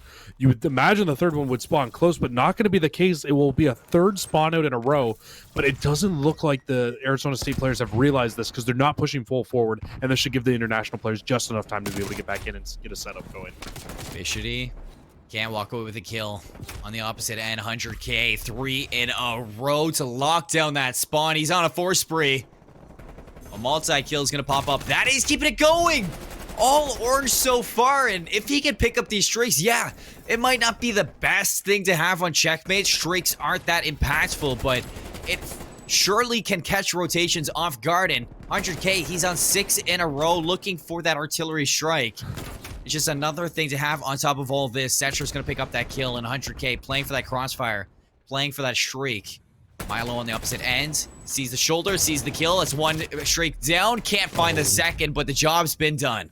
The last set of rotations, after Texas A&M got a 60-second hold here, it was right back to Hill 3, and this is where we saw Arizona State's dominance take back over. This is where we saw them really bring their way back into this game. They found a full 60 on what is normally a very, very contest-heavy hill, and so far so good off the rip here. They still hold on to some of the time off the start, and I thought they were looking good, but the spawns all come in for Texas A&M International all around the hill, and I mean, this should just pay dividends and be a very big issue for Arizona State right now. Just soaking up the time. Slide in from Domo. Gets the break. Pretty simple from Texas A&M to get back in, but Itachi... Well, I was about to say Itachi had something to say. Instead, Drone and 100K beat them out of that hill. Now they're going to set up with these Kriegs on the power positions that they can hold. Raining over this. It's got a little bit out of hand last time around, but this is really where those FFARs could make a difference into this hill. It's very close in range, and it's very small in as well to deal with the corners that are held in this hill for. But Texas A&M International, they've already learned from their mistakes of the last set of rotations. They don't allow a full 60 onto Hill 3 this time. They basically allow 15 seconds, and then it was contested or their time pretty much the remainder of that. And a beautiful rotation from Hills 3 to 4 as well. Puts them back in the driver's seat once again. They can win on this hill, but I would imagine it gets contested at some point with how contest heavy this hill can be. Yes, it will. Fishity off that yellow crate. Gets in behind. Not expecting Cetra to get the old switcheroo. He's going to bamboozle him right on the top deck. Itachi now frontline being held down by the submachine gun. Looking to go up for seconds, but he's going to find it. Fishity alongside it. Domo holding down the plane. They flip these spawns. 100K still in behind a Rain Terror to maybe put this out of consideration for this rotation. Arizona State, they have to be careful for this right now because they push too aggressively. They are going to flip these spawns. And it looks like they do just enough right now for Arizona State to hold on to these. And this was the big mistake as well that we saw from Arizona State on the last set of rotations, is they weren't able to hold on to these spawns. They weren't able to really get a good grasp on them. And the streaks will come down and find absolutely nothing, but they might have done just enough to push the players back. It needs to be a big answer here from the Arizona State players to find a couple of kills here and hold on to those spawns. It's just not happening. The spawns come through, and International, even though the streak finds nothing, it just does enough to push those players off. That's what you need them to do right now. Here comes the artillery strike, still having a foot into the hill. International looking to block this one out. They have the front line locked down. The crossfire's there. Itachi's still on for the congestion, but Cetra is able to clean him up with a double kill to help with Drone. 14 seconds left. Fishity now from the top ropes, looking to work with Milo. However, he loses his counterpart and he loses the duel here. 7 seconds left. International on pace to put this away. Domo's going to fall. Everybody on rotation. Texas A&M International are going to win your checkmate hardpoint. And it's just a simple case of rotations were just so much better in that game than the likes of Arizona State University. And I mean, even though ASU looked very good at certain portions of this game and were able to keep it close, it came down to a couple of big holds that just Texas A&M were just so strong, and Arizona State just was not able to break into some of the hills. And it just felt like when Arizona State was set up, Texas A&M would break in. They'd find some time constantly. But when you got that full Texas A&M international setup, there was no breaking it felt like, on some of those hills. No, and you kind of pointed that out earlier into that hard point. It's the difference between the Craigs to the FFARs, because in the FFARs, you really have to close that distance at times. You really have to play at a fast pace, whereas the Craigs, you can set up on those power ankles and you can just play like a turret, like Octane LaRue in the back line, just locking down every sort of angle that you want. And I mean, for Arizona State, you saw how hard it was sometimes for them to even get into that. Most notably, that fifth hill that you do have, Texas A&M International, they had that on lock. And I'm glad you bring that up again, because it really felt like the FFAR players were doing fine, which is good, great and all. And yeah, you can stat pad all you want, but you didn't win the game, and your SMG players were struggling very hard. And you need to think that it's probably because you didn't have your ARs fully sitting back, watching over you, opening up those long-range lanes for your ARs or for your submachine gun players to sneak through and get into their powerful positions where those players can really start to pop off and play strong. And I mean, you know what? We don't know. Maybe it could be a simple situation of those FFAR players don't fully trust the SMG players. They don't expect them to be able to get that job done, and that's why they run the FFARs. And if that's the case, I still kind of sit here and wonder how this team is 9-0, because I just don't. It sounds very. 8-0. It sounds bad to say, but like, I just don't see this team playing with this strategy in hardpoint, being able to win a lot of hardpoints off top teams like Texas A&M, like Texas A&M, and I'm trying to think of the other team, like St. Edwards, even St. Clair. I think I could see taking it to them in hardpoint, especially in terms of just. It's going to be very tough to win when you're running FFARs, I think.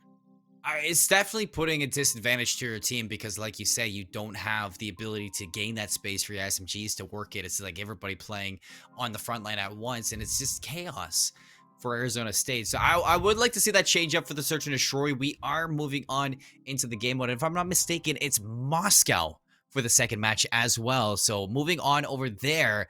This is definitely somewhere where you'd like to see those Craigs come through, but it's going to be FFARs. I think the FFARs actually could be a good gun to use on a map like Moscow. Somewhere where pressure is definitely going to be there. I think so as well. This team's just going to fly. I can feel it. I mean, first round offense, how much you want to bet we're about to see a fly hit out towards the A site? I'd be willing to put money on it, to be completely honest with you, but betting does not seem to work with me on this stream, though, so I'm gonna keep my mouth shut. We're not gonna put my money where my mouth is, and we're gonna keep it going here. But like you said, I could definitely see the FFAR being used a lot on this map, especially from that Arizona State team.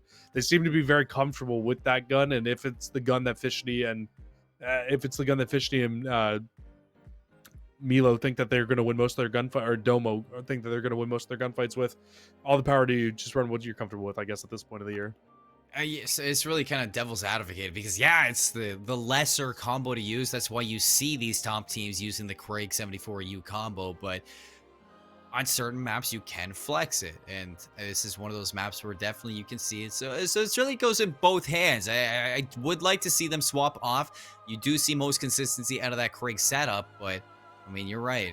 I think Arizona State University are going to grow some wings and fly here with those FFARs here in Moscow. And I think even on the rotations, if you're looking at an area to really pivot the games, it's through that escalators to checkers rotation, moving over to the B side across the middle of the map. I think that FFAR could rip some heads out of that half wall. I mean, especially with the way that they were shooting into that last game. Like, I could definitely see a Fishney with the FFAR. He does not seem to miss, and I definitely can see them still being able to take this map mode combo with FFARs running in hands. And you got to think, if they can get this series to go a little bit later, a raid hardpoint, FFARs, that map could be another one where you see them do very well on. Miami Search and Destroy, I think that one more so favors a Krieg over an FFAR in that. But Garrison Control, once again, these middle three maps very much so could favor Arizona State in that FFAR meta. I couldn't agree more for that either. It's just one thing that these FFARs won't have is patience. as well. And I think Texas A&M, if you slow this down, those ARs, those FARs could be the death of Arizona State University. We're going to have to wait to see that right now because Moscow Search and Destroy is definitely going to be the answer to all this hypotheticals that we are driving. So let's head over to Moscow. Let's check out Search and Destroy, and we're heading right into the start of the round. Texas A&M going to be on the attack, so we won't get to see if Arizona State are going to go off to this really quick play. You're looking at the mini-map to see Itachi, player number 7, getting aggressive on Boulevard. That could be huge. He's talking about getting aggressive. Cetra through this bottom. Oh, that's so unfortunate. He does end up falling, but the rest of his team pushes through. And that is just a 3-for-1 trade out, and just Arizona State coming away with winning pretty much every gunfight on that left-hand side of the map, and just kind of works out in their favor here. And it's really on Milo. Yeah, you had Milo on the pillar. You had Dumpsters covered as well, and nobody on Is it Texas Milo? A&M. Have I been saying his name wrong this entire time? I believe so. But I'm the worst. 3-0 from him. Yeah, Great start. Really good start for him, to be honest here. And here we go. We get to see what Texas A&M decide to do here. I can't even tell if they're running the FFARs or not right now either, because it was Domo and it was Fishty who were running them in the first round, and it does look like the Krig has come out as Domo wants to lock down a long-range lane of sight. Afghan. Oh, he could open this up, and Milo in and out quickly. Domo's going to open up with the first blood, trying to double down. Drone drops that bomb down. Itachi falls. 2v3, and take a look at this minimap because player number 6, Fishty, very deep in enemy territory, all the way back in these apartment buildings. I'm not sure if 100K is going to be ready for this, but he's alone in a 1v3. He's going to have to be that player, and he does. He finds him, looks to snap to the second, but Milo heavy on his tail. 2-0 for Arizona State. These have to be ridiculous shots here. Fishty is just telling me to eat my words with those long range FFAR shots, but he gets it done once again with his gun of choice. I mean, if you're comfortable with it, I guess you can shoot anything like that, right? And as talented of a player as he is, we'll see what they decide to do though. Back on defense, their first defense went very well. Milo on the top right-hand side. He was just able to find, 3 kills in the round to close it out. He's going to play the exact same position here on defense and gets absolutely ripped off of it this time. This is the best start that we've seen from Texas A&M. Finding 2 down right off the bat. You see the recovery. Drone picks that bomb up. Fishty's found his way into Eskies. So Fishty really plays spoiler to this plan. However, Drone overextending right there. Fishty has his back turned. 100K takes that 2v1 now. Itachi's going to double back, trying to catch them from behind, and this bomb can get planted, but Itachi's in a really good position to find a drone. Can he get it down in time? Itachi playing really slow. 100K drops. Drone right on the other side. Itachi clutches up. It's the Iceman. I love that play from Itachi too, because do you know where he found his first kill of that round, Colin?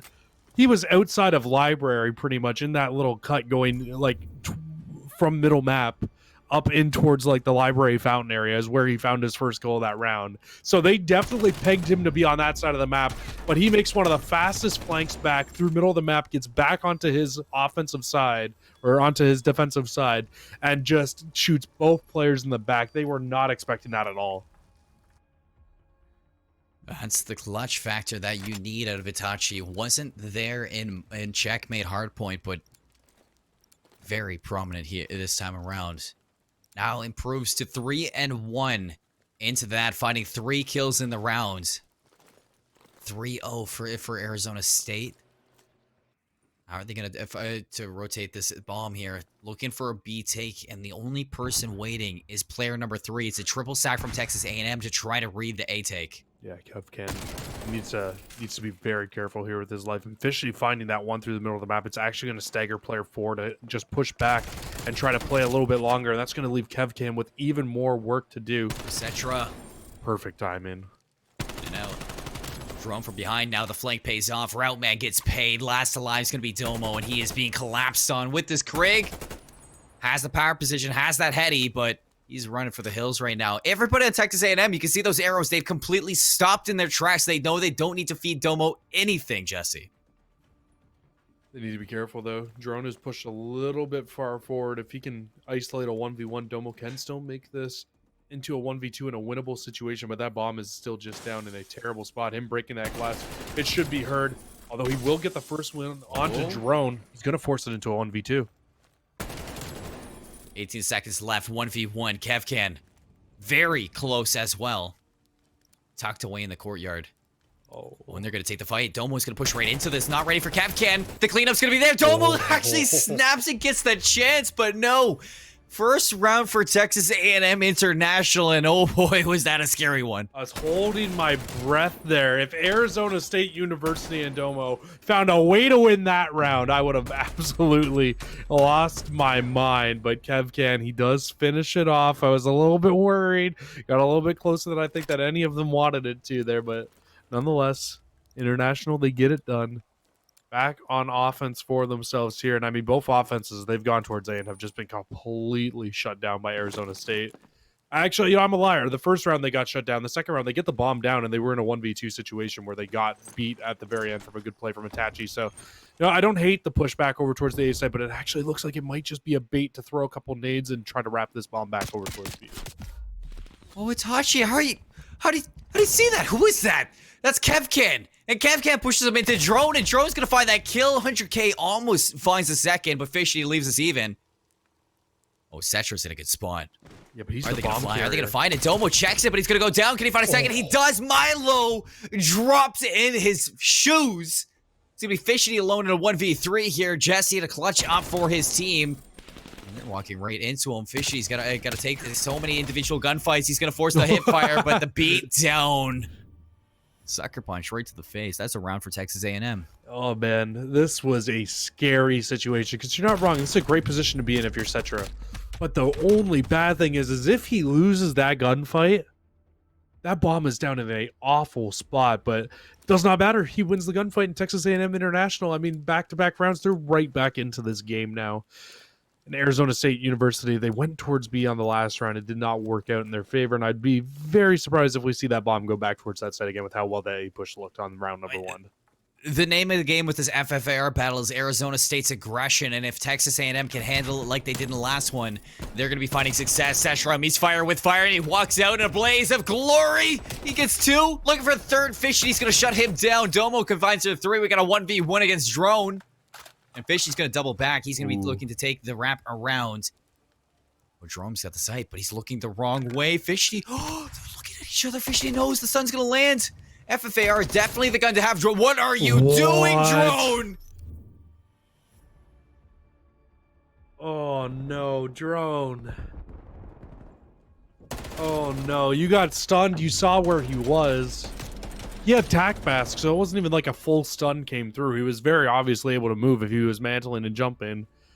That's so unfortunate. I doubt that was purposeful. I cannot see a world where you want to just jump and give your opponent a free kill like that. Maybe auto mantle. Who knows? If you auto mantled the side of that, I would be very shocked. But I definitely don't think he meant to do that. So we'll give him the auto mantle. Nonetheless, bomb pushing right back over towards this A site with the Texas A&M International boys. And once again, they get one, but just get shut down completely towards that site. But Drone. Drone. Fishy doesn't check this. Oh, but Fishy's going to find Setra. The early trade, though, back and forth. Itachi now down and dirty. 100K takes the advantage. 1v2 for Milo. Looking to play for the 3K in the round. Has actually found his way all the way back into screens. Oh, 100K, he's nervous. He is nervous on that one. It got a little bit close, but the bomb's going to get planted. Milo. How's he going to find this? It looks like he's going to wrap all the way around Eskies. Oh, just look, somebody turn around, please. He's not. No, I just want somebody to watch a different angle, though. They're watching the same thing right now.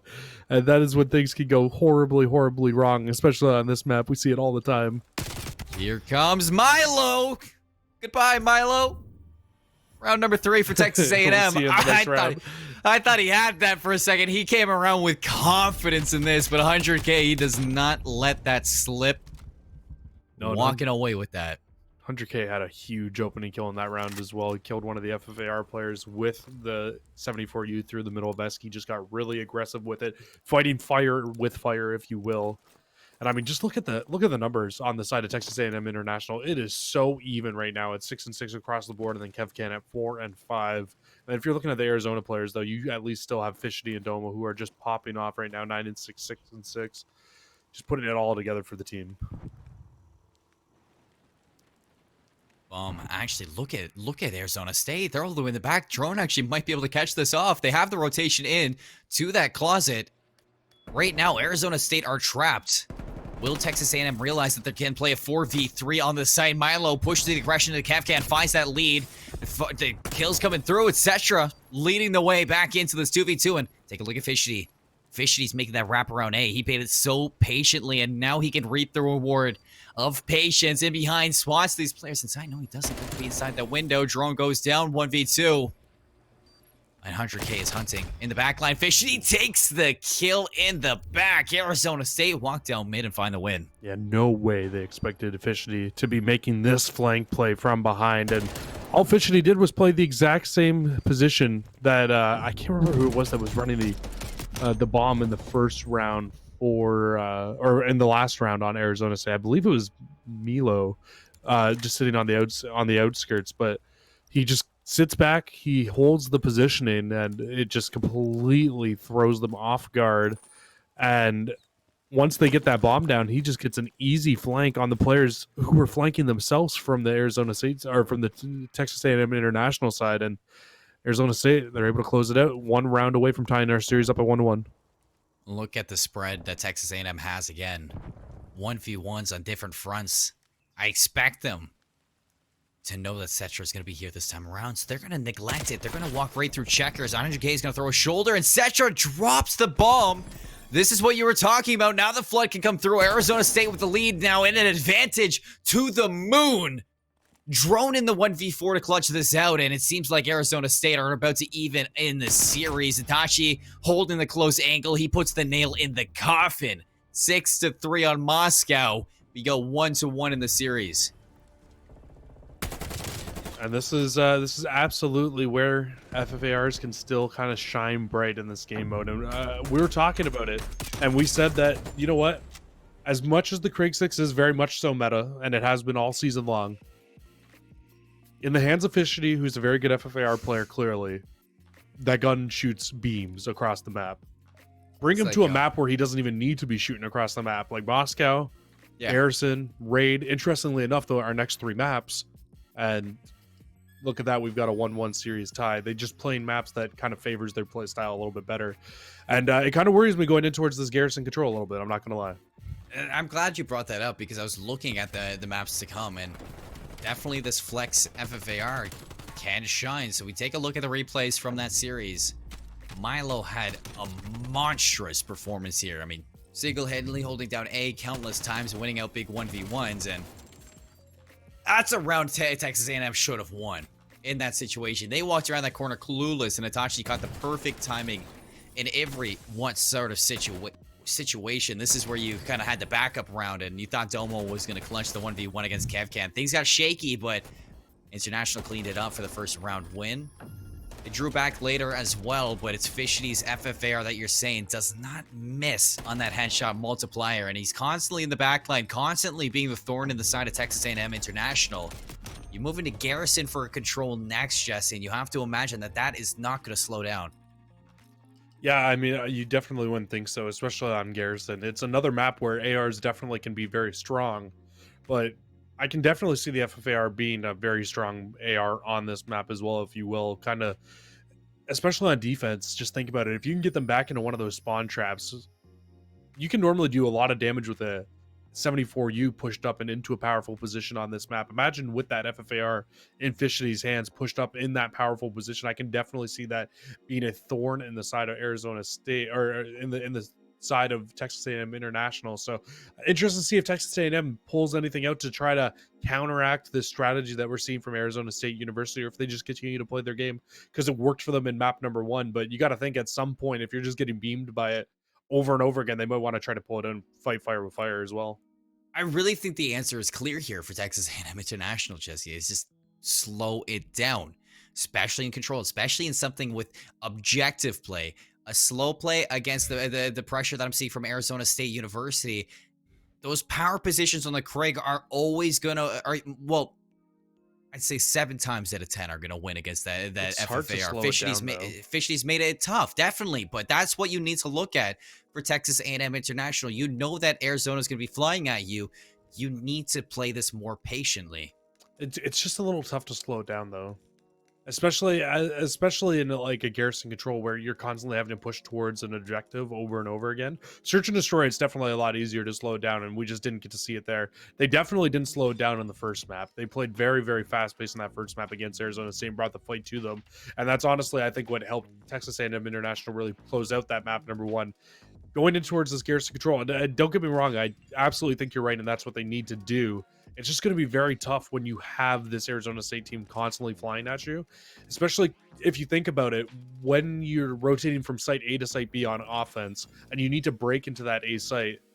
Kriegs can only do so much on those powerful positions. Of course, yeah. You can sit up on those head glitches all you want, but if you're expected to be there, you're going to get gunned either way sometimes. So it's a fine balance in finding the times to play aggressive and finding the times where you need to sit back and play a little bit more passive. And how many times do we see it where you see a full team set up inside the hill and then get broken, and then it's just a 4 stack from the offensive team, and they can just get it, right? So it'll be hard to see. Let me see.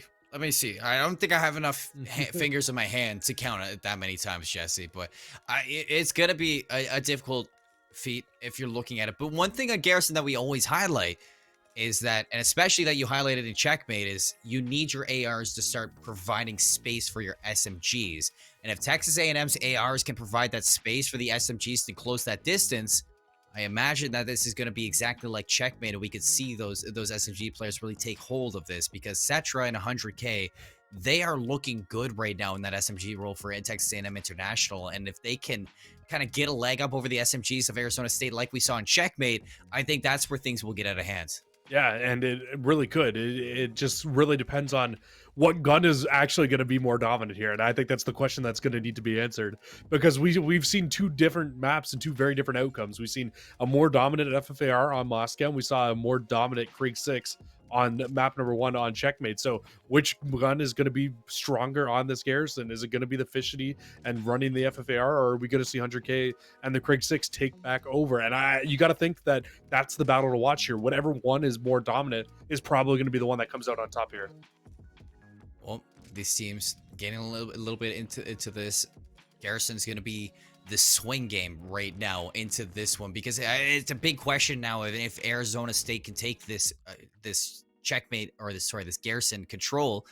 Then we move back to raid hardpoint, and Texas A&M, they looked good on the hardpoint. They had a lot of control in that as well.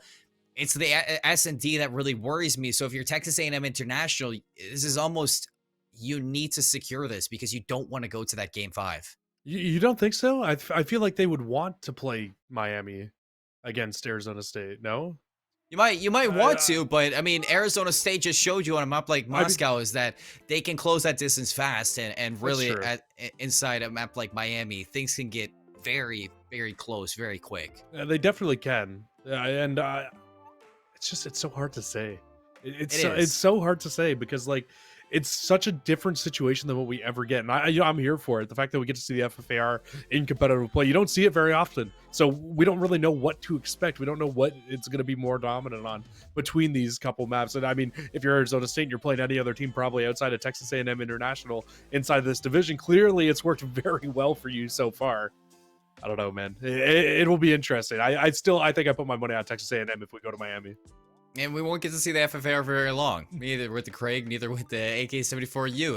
This is totally towards the end of the season where teams are just flexing over to the comfort zone. And for Arizona State University, that FFAR, it's their comfort zone. Let's switch over to control. Let's hop into Garrison right into the action as well. This breakoff for Texas A&M on the defense, looking a bit solid. And there you go. Getting it done with the Craig 6 as Kev can, off the rip with 2 in a row. And exactly the start that they wanted to have right off the rip there.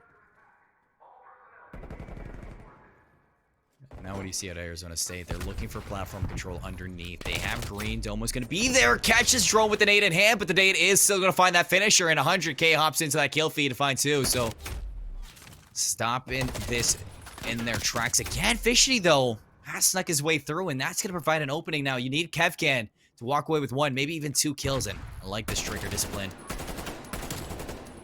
Oh, if he didn't find the kill, it wouldn't have been as nice, but he does find the kill. And they absolutely do start to get it done here. And Fishity, he's just going to continue to be that annoying player here from Arizona State. But Fishity pushed all the way forward. They haven't really stopped the clock very much in this round. And there's only 20 seconds left here, Seymour. Tachi finds Cav. Look at this rotation. Out of Arizona State, running right down the middle of the map. But they need to get onto one of these sites soon because, like you said, 10 seconds left now. Time gets stopped. Drone beats Milo out here. Can he find a second one? He snaps onto Domo, beats him out on the front line. He's got 5 in a row now. He needs his teammates to start clearing this site right now because the A site is definitely the one that's in contention. Fishy's starting to take some shots. He's going to hop on down. Drone gets cleared off that streak, and it's an excellent opening now for Arizona State to hop onto both objectives. And that play from Itachi, just to push through the middle of the map, find that opening, and get onto A to stop the clock. For even that little minuscule point of time, just opened up so much more time and space for the rest of the Arizona State players to be able to get over towards this B side. Now 2 ticks of progress come through. They find the final kill. This should be the B zone done. Extra minute on the clock when it was looking so bleak for Arizona State. And now they can push forward and try to continue putting this pressure now on Texas A&M. Things looking grim, but in the dark, Arizona State find the light. Cetra, that would have been huge, but Milo beats him out to the site. And yep, it's a little bit chaotic out here if you're Milo, but you can put this A site to rest right now. He's on 6 in a row. He's got both streaks, Jesse, off of that objective kills that he's finding on the exit. You got no response for Texas A&M, but one last effort to hold this zone. Big kill from Cetra. Finds 2 into the mix. Fishty still raining terror in that spawn.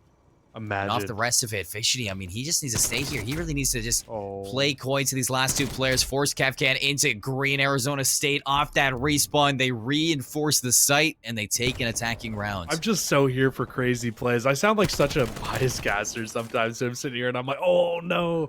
It's just, I'm so here for the crazy plays. I would have loved to have seen a 2v7 or something come through at the end of that. Now, I almost thought they were going to throw that at the end. I didn't realize the life count was just so marginally bigger for the likes of Arizona State right towards the end, but I'm thinking what everybody else is feeling. Let's be honest here. Bold of you to assume I want to see the clutch, but who doesn't want to see a good clutch? You don't want to see it. You don't want to see a good clutch. You know that. I mean, you got to think though. Milo has both streaks in hand already after round number 1. Yeah, it's gonna be dangerous towards the back half of this game. You can't. You got to think that with those streaks, it could really start to open things up for their team. Well, interesting break-off still. Texas A&M haven't comfortably left their spawn, and they still need to fight out of there for sure. They have that player dead out of dark, so they can definitely flood out of that. But you can see the collapse. All blue arrows are going to be watching for this collapse on out. The flood's going to be there. Drone escapes. He finds 1. Cetra for the break. Milo on that head glitch. He's going to be taking some heat, but still, Arizona State, they're withstanding this pressure. They're holding off this heat, and they're dousing the flames. And we're getting into a very similar situation that we saw in round number 1 where Arizona State, they're going to need to find a way to get on one of these hills. Clock starting to click down more and more, down to just around 30 seconds here. They haven't been able to get a good break off out of any of these zones yet, but 100K and Drone, they'll combine for 2. They can start to make their way out and just at least open up a little bit here, but here's the difference maker. When we saw a situation like this, we saw player number 4 make their rotation through, get into the A, stop the clock, but nobody making that type of a play right now for Texas A&M International. Cetra stopped the clock here. So things looked grim, but Arizona State found this play. Not this time around. Milo has forced his way into the backline. Itachi around the corner. He gives him the work, and look at that 4 down. Everybody off spawns. Nobody's going to have that touch. Yeah, Arizona State 2 in a row off of that. So dominant from this team right now. They've awoken the beast after that hardpoint win. They've awoken the FFAR. That is what for sure. And it is looking very strong on this map. And it's kind of exactly what I was thinking we were going to end up seeing here. The FFAR is a great gun. It's a great AR. But do you remember back when we had an XM4 meta? It was the XM4 on this map was the much better gun because it's a mid to long range gunfights constantly, or short to mid range, more so than you're going to get those super long range gunfights. And that's why I think you're seeing this FFAR be so much more dominant in the hands of Fishday at 20-5 right now. Arizona State, one more round, and they're going to push their lead in the swing map. Every player flooding into green. You got 3 kills for the blue side. They're going to hop into this A. If they take care of 100K, you might as well stack this and say goodbye to your hopes at locking down A. Itachi floods right into Brace. He's going to pay for it in his life, but he gives up so much control now. Tick gone at the A site. Domo look for the spawn kills, but nobody is going to be falling. This is a cheeky angle from Milo. Very ratty, but you're not able to get a kill out of that. Cetra slides around. He cleans him up. Very quick, they handle with the A site, but now with 100K push at this, you're looking at Arizona State to try to find these kills to slowly work their way out of the spawn. You do at least get an A, one tick in at the A site. Woo! But now you're kind of getting into a similar situation to what you had in the first round, where you're starting to run a little bit out of time. You need to get onto one of these sites and really just lock it down now. And with that one tick onto A, you got to imagine that B is going to be the site of interest for the time being for Arizona State, but they're just having a hard time getting out of their spawn right now. The trades are just in favor of Texas A&M International. They keep just finding a way to do it, but 100K going down there and a few kills opening up this middle site, they might just be able to push into lights and get this down and get onto the zone. It's at the B site when they gave it up. That's when things got out of hand for Texas A&M back in round number 1. A tick. I don't think it's yet to be gone. 100K is going to drop his trophy system, hop out, take care of Fishity, and get back into that. So things slow down, Jesse. Off all that heat that we saw, Milo's going to win a big 1v1 to get back onto this. Now it's his turn to start collecting this, and Arizona State, like I said, if they find this B site, that's when things get scary. Yeah, it really does, and I think you got to imagine they've got it at this point. The second tick of progress comes through, and Texas A&M International, they don't want to give too many resources up to this site, but if I'm Texas A&M International here, you got to be thinking, I don't know if they know that Milo has streaks or not, but he has full streaks. This break into this A site could be made so much easier with the help of those streaks. Cetra, he needs to dominate inside green right now. He gets tagged up from that. Here come the streaks, it sounds like, from the likes of Arizona State. That's going to force out Texas A&M back into the buildings now. And this gunfights, they're going to be very close range. Cetra walks out with one. Can he find the second? He cannot. Milo finds him, but still all orange right now so far. Fishty trying to keep it split. He's got the back end. The pinch is going to be here. 2 fronts to be fought here from Texas A&M. Here comes the second streak, the cruise missile to end this out. They want to end it here, Jesse, but the kills aren't going their way on the inside. It's Texas A&M International still locking it down at A. If Kevcan can win over Domo, this might be all she wrote for the round, but Domo, that's huge. It just doesn't seem to matter, though. Only 2 lives left now for Arizona State, and they've used both streaks in this round. And I'm going to be honest with you, I don't really like either streak usage here in this round. This can be a very tough round for them to be able to close out here, as Domo and Itachi need to go huge in a 2 versus 5. It's going to be very, very tough to do, especially with the positioning of these Texas A&M International players. And with just Itachi left now, he'll be able to find one, but not before falling to the international players himself. And they burnt both streaks in that round, and I don't think either streak really had enough players near it to be able to follow up and get into powerful positions. And you got to think that's why they end up losing the round ultimately.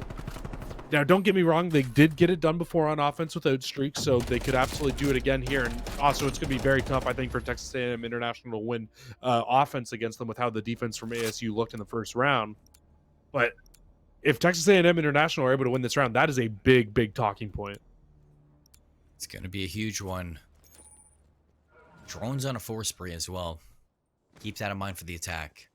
This break off, it could be the means to the round win if he finds those streaks. However, it's going to be a default setup right there. 100K is going to fall.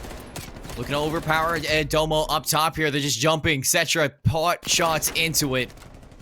They have to be aware of the front line. Milo ends the shriek. Cetra's gonna fall. Arizona State, they just overwhelmed from the opposite angles. It's the perfect break off that Arizona State needs. They're able to just all push forward now and just start putting this Texas A&M international team into the blender. We saw it in round number 2. We're starting to see it again here. Cetra and co, they're just in a rough spot. Fishy does end up falling, but you've got Itachi to worry about. You've got so many players just shooting you off of spawn, and it is just a tough spot to be in. Spawn trap set. 35 seconds. Domo has opened up an avenue now. 100K is going to double down. Can they find Fishy? He's tagged up and Drone cleans him up. Can they need to take down Milo, and that's going to be the opening now for the B site. 23 seconds left. They need to extend the time. And I don't know if you saw or not, but an FFAR out in the hands of Drone now as well. He's joined the meta. He needs to pick one up just to kind of answer back with this Arizona State team, which just continues to rain down this fire, and nobody getting close enough for Texas A&M International. They need to jump on this hill to stop the clock, but nobody's going to get close enough, and this should be the game over here as Arizona State, they're going to come out and they are going to take Garrison control and take a 2-1 series lead. Swing map goes the way of ASU, and it's a big one as well. 3-1 to close it out. Yeah, they had a little bit of a hiccup along the way. The Shrieks didn't go to their side, but when things got tough, they rose to the occasion, and they take Garrison in their end. Now 2-1, Jesse, in the series. This is where Texas A&M backed into a corner. They need to push it to a game 5. And not only that, they need to take a search and destroy off of ASU, something that was tough in Moscow. But Miami has to be the answer. Up next is going to be the hard point. Folks, you're watching NACE Starleague. Coming up soon, game number 4. You don't want to miss it.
Welcome back, everybody, to the NACE Starleague. My name is Seymour. Alongside me is Cruz. We're here to bring you the Texas A&M versus Arizona State University matchup, where currently Arizona State University are up 2-1 after the swing map.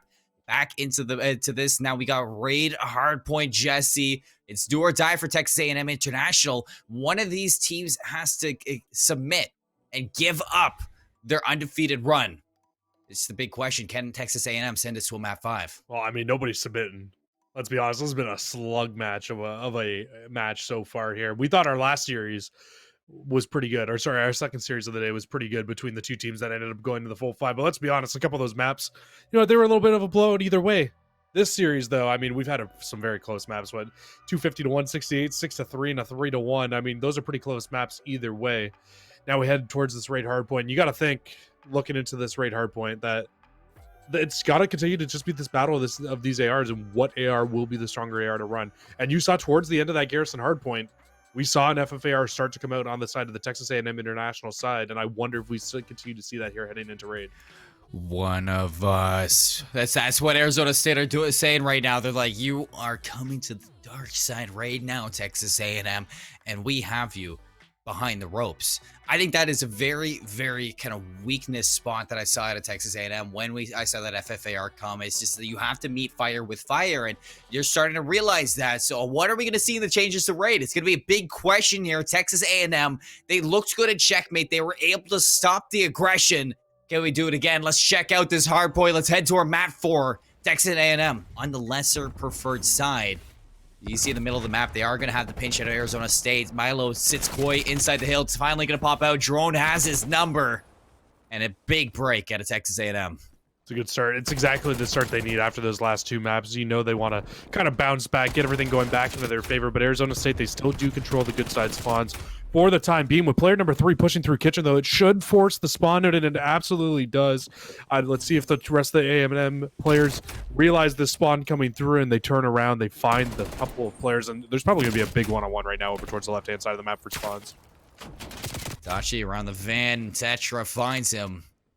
You look at the kills from Arizona State. They have found their way deep into the jungle. They flipped the spawns out of Texas A&M International. Now Cetra just watching for them to fly out there. But really, Arizona State, they don't need to give them anything. They have kitchen locked down. Domo with the FFAR. Catches 2 on the rotation. Slides out with the Diamati. But Kevkin hits the deck. Finds the burn. And he's able to set up and lock this down even longer. Fishity deep into that. He's going to take him down. And Texas A&M setting up for the break in the front line. Able to find one into the mix. Domo has the crossfire with Fishty. They're able to sit down and take care of Texas A&M with haste again, dominating the kill factor. But inside the hill still, Arizona State, they kind of hold strong for now. They're probably going to end up losing now, but Domo wins another big one-on-one there. But with 25 seconds left, I would expect we start to see some sort of a rotation coming in from these Arizona State players. And they all spawn up towards that garage, so good on them. And Fishity breaks in through the front as well, so that's scrap time and possible initial time going towards the new hill for Arizona State. Drone was able to only find one, so 100K is deep in enemy territory and really surrounded by sharks at this point, so looking to walk away with a few kills, at least able to find one. Still alive here and still making some waves. These last 2 players, Domo and Milo, look to catch these hands. 100K slides in. He's going to find that Zetro has his back. The break's going to be an immediately very flawless break from Texas A&M, but can they hold Itachi, making sure that's going to be tough. He's going to hop in for the Kadesh deep into that van. The nade's going to drop Kevcan down to 64 HP, and Itachi's able to clean that up so quickly.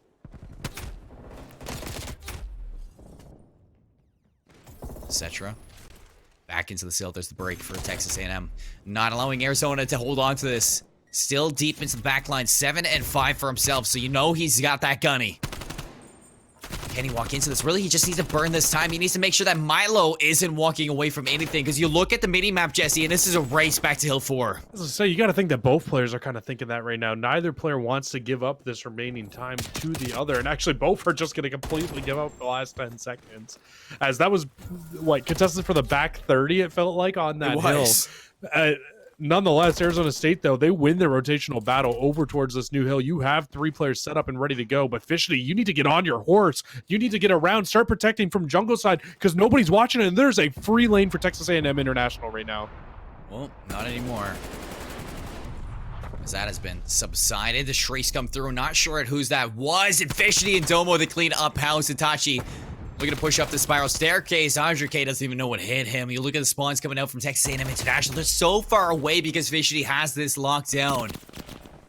Actually, Fishy was able to get an artillery strike too, Jesse. I would imagine that artillery, the one that came down, was the 100K artillery. I think he found just enough kills to find the streak because he was getting kills inside. I know we saw him on 6 in a row, but that's the only player that I can think of looking at the stats on the side of Texas A&M International that would have had a streak. And I mean, just a very good start here for Arizona State. Kind of something we've come to expect right now with how this roster's been playing. They've gotten better and better as the series has gone along. It really has felt like. Fishy, a little bit of parkour here. He's on the rock now. As he's up top and he is ready to take these fights head on. You see how Arizona State keeping Texas A&M on the border right now of this courtyard. Here comes the push though. Kefcan leading the way, finds one. Itachi right into the business with the Diamante. 4 down again for Texas A&M. And look at Arizona State. They get that 4 down instantly. Fishity, he goes on the move. He knows he needs to get over towards this side of the map. He reads it right, but he just doesn't completely commit to his thought. He read the perfect spawns there. He knew exactly where they were coming. He just didn't hold on to it just long enough. Well, here we go. Domo looking to break into the rotation. Actually looking the wrong way there. Drone and Cetra clean up too quickly.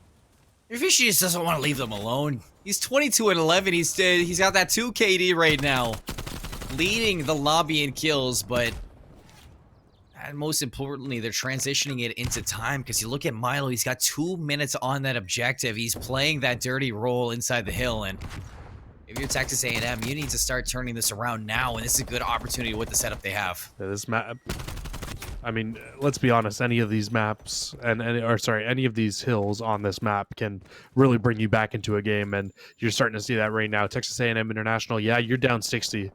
But what do you need? You just need one solid hold. Brings you straight back into this. And, I mean, they're getting it right now. This is about as good of a hold as you can get on hill number 1 on the second set of rotations. But what they need to worry about now, Fishity in the back lines once again. Finds a 2, finds 3. Fishity completely turning the game on its head for them. Yeah, they're only going to be down 30 after this hill. But they lose the rotation, though. Kitchen was tough for them to break in, Jesse, so they need to do it in sequence here. Itachi and Fishy, they find 2, but in retaliation is 2 for Texas A&M. You got the backline. Itachi needs to force this gunfight to Cav Cannons. The slide out. He's able to find that kill. Now the pinch is able to set up for Texas A&M. Kills going back and forth for either squad. Who's going to walk out in this hill? So far, it's Milo for Arizona State. He actually has reinforcement as well from his teammates. So Texas A&M, they're going to take another swing at it. Central from the front line. 3 go down. Domo looking to turn up big, but the trades favor Texas.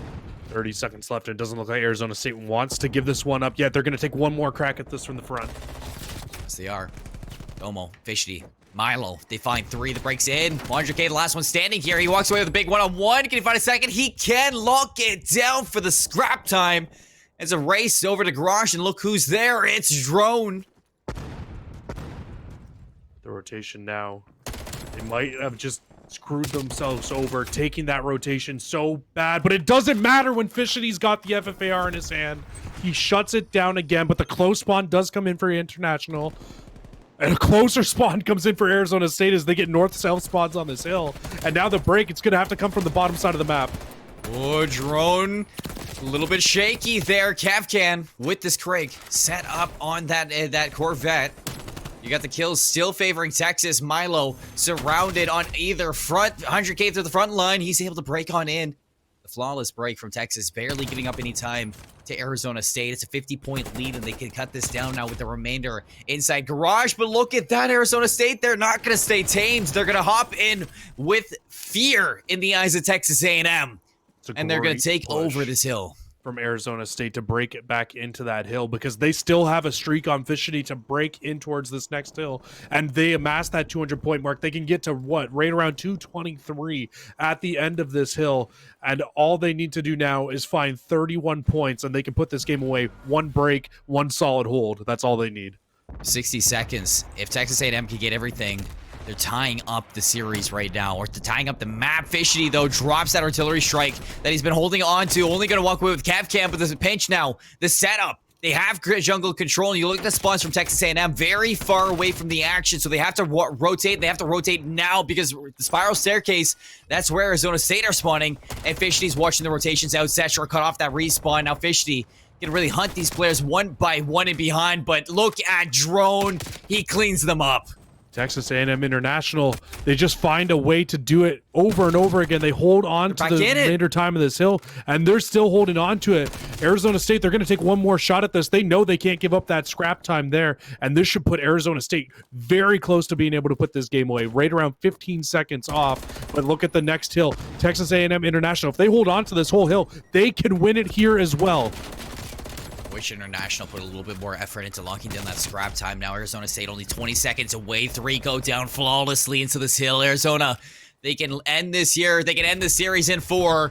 They can walk away as the undefeated players inside the Western Conference right now. Setra needs to get in through this pillars. A lot of damage being thrown on down. Here's the last chance now from Texas A&M. The team kill 4 out of the picture. Arizona State, they elevate themselves 9-0 in the West, and they walk away with a big win against their head-to-head rivals. Yeah, this map, man. I mean, could you imagine playing Arizona State on this map with these FFARs, the way that they can just dominate consistently here? Fishity, again, a force to be reckoned with. I think he finished with 42 in that game number 4.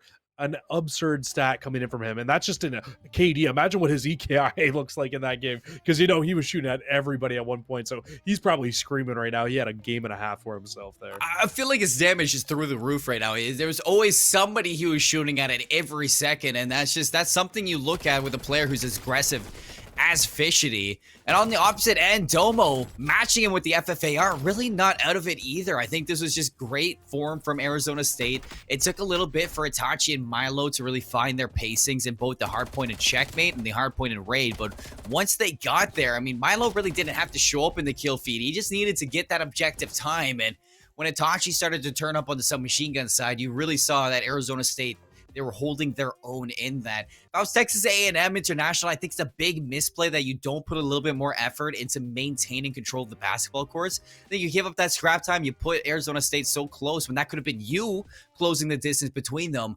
I think that's a big misplay at the end, and I think that's an opportunity lost for Texas A&M. I do understand the play, though, as well. I do. The play is to push forward and to get hold of the next hill, because like I said, when we headed towards that hill number 5, if they hold on to that whole hill, they probably win the game there.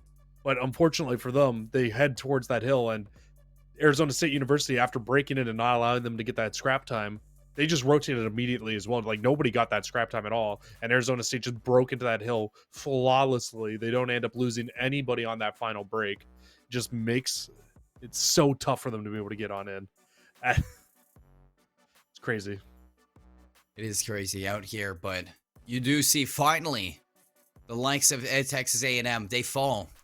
They don't last undefeated for long, Jesse, and they're going to give up that undefeated run to Arizona State, who actually started off with the lesser map count as well into the series, but they're able to close out when they needed to, so they're going to be leading number 1 in the West. And that's really the takeaway from this. It didn't interrupt anything when it came to that first and second place. This was just foreseeing who got the top off the division.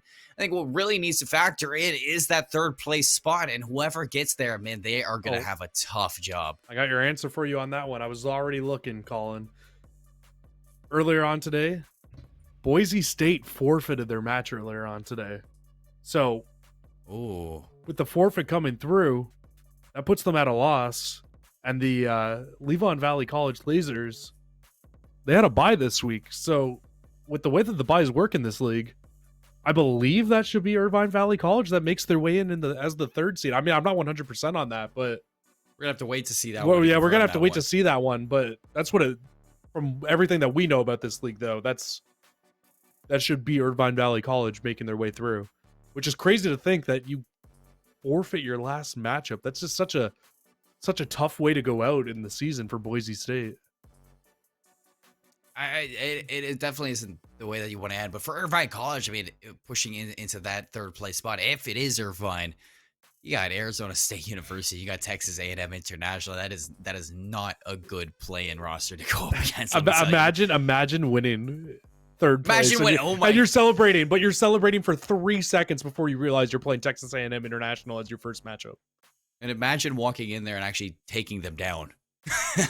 That could absolutely be crazy if they're able to come in and take them down. But yeah, I'm here for it. I'm here for the craziness that is NACE Starleague. It's been a great day, Jesse. Any takeaways from this as well? This is the last week we've had of regular season. We got play-ins right around the corner. What's really on your mind? Apparently FFAR meta all the way. No, I'm totally kidding, but it's definitely been crazy today. I think a big thing could be who is going to end up coming out on top in terms of all these play-ins next week. That's going to be what's really on my mind right now.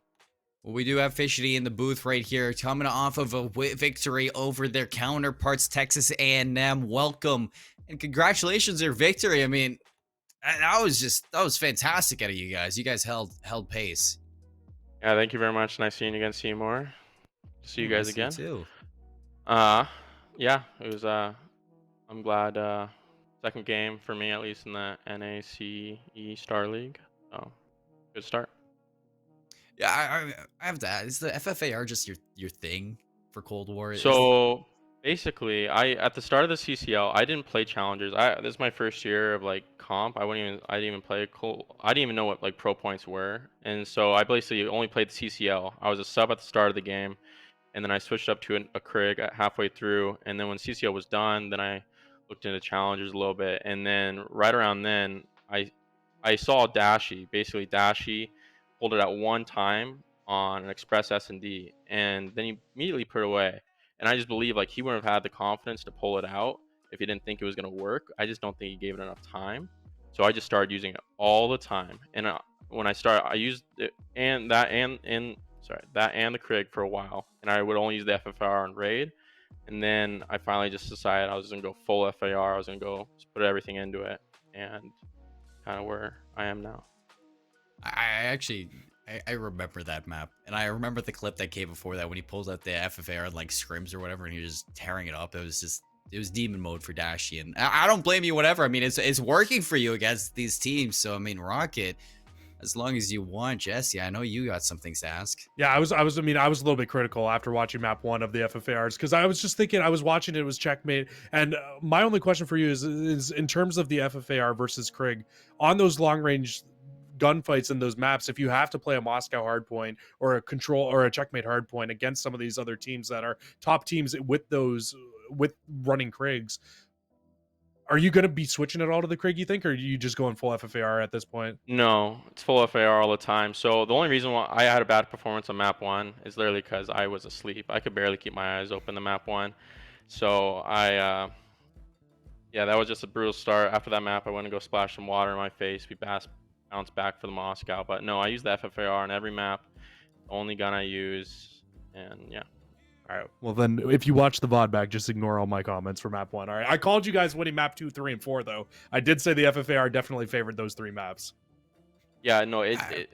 People have different opinions on what maps it favors. To be honest, to me, raid is the easiest map for the FAR. Like people say, it's Apocalypse, but I don't really think so. And before it got like sort of like a nerf buff, kind of like towards the end of going into Challenger champs. So it's a little bit harder at taking those long range gunfights, but it definitely has a little bit more of an advantage to the 74U foes.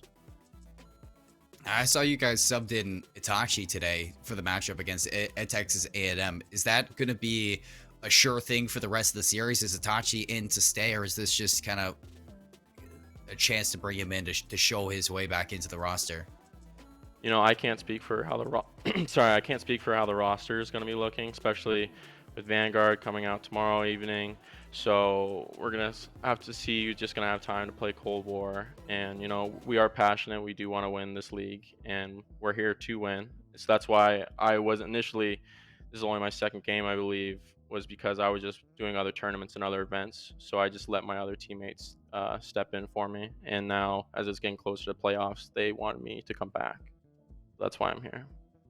I mean, they are undefeated right now, and you guys are staying undefeated, so it doesn't look like they're really kind of holding you back. But now that you're kind of over the regular season, you've locked yourself in as number 1. You have that bye spot going into the play-ins.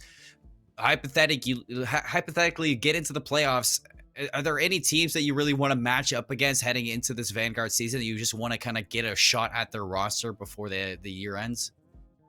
I don't know too many of all the schools that are exactly in the league because I haven't been keeping up with it. But I do know about, I believe it's SCU Blue, which is Relic's team.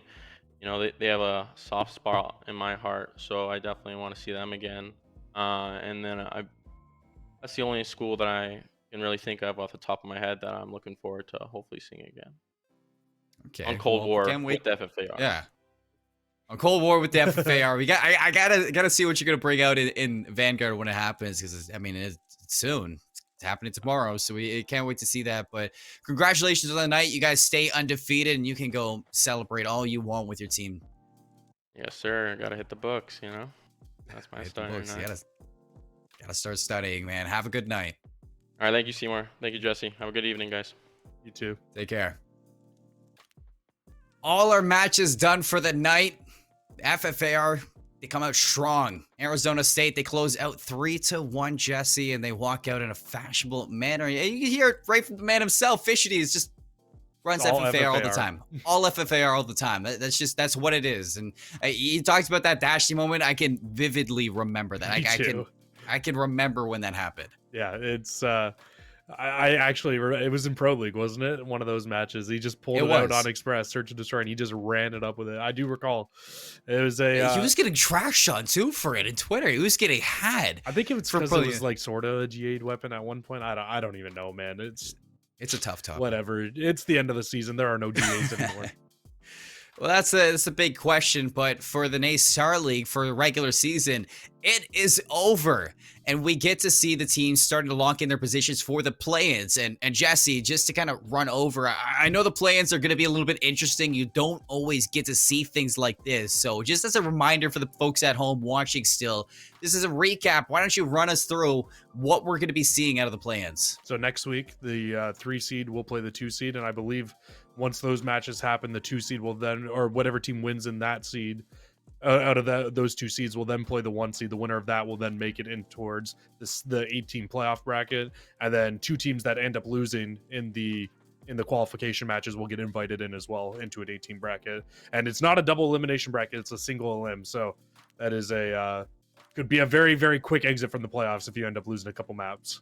Well, playoffs are going to be exciting, and I can't wait to see them. But it's not only in Call of Duty that we have playoffs here in the NACE Starleague. If we take a look at the schedule for this broadcast, we get to see that we have Rocket League Overwatch on Mondays, League of Legends on Tuesdays, CSGO on Fridays, and you know where to find us here on your broadcast or your Wednesday Call of Duty action. Bringing you through the playoffs is going to be a fun time over the next couple months. So if you want to check that out, make sure to stay tuned to NACE schedule and the CSL schedule, and make sure that you are always in the know for what's happening here in CSL. It's been myself, Seymour, alongside Cruz. We've been your commentators for the night. Well, we can't wait to see you next time over the playoffs or the play-ins. Hope to see you there.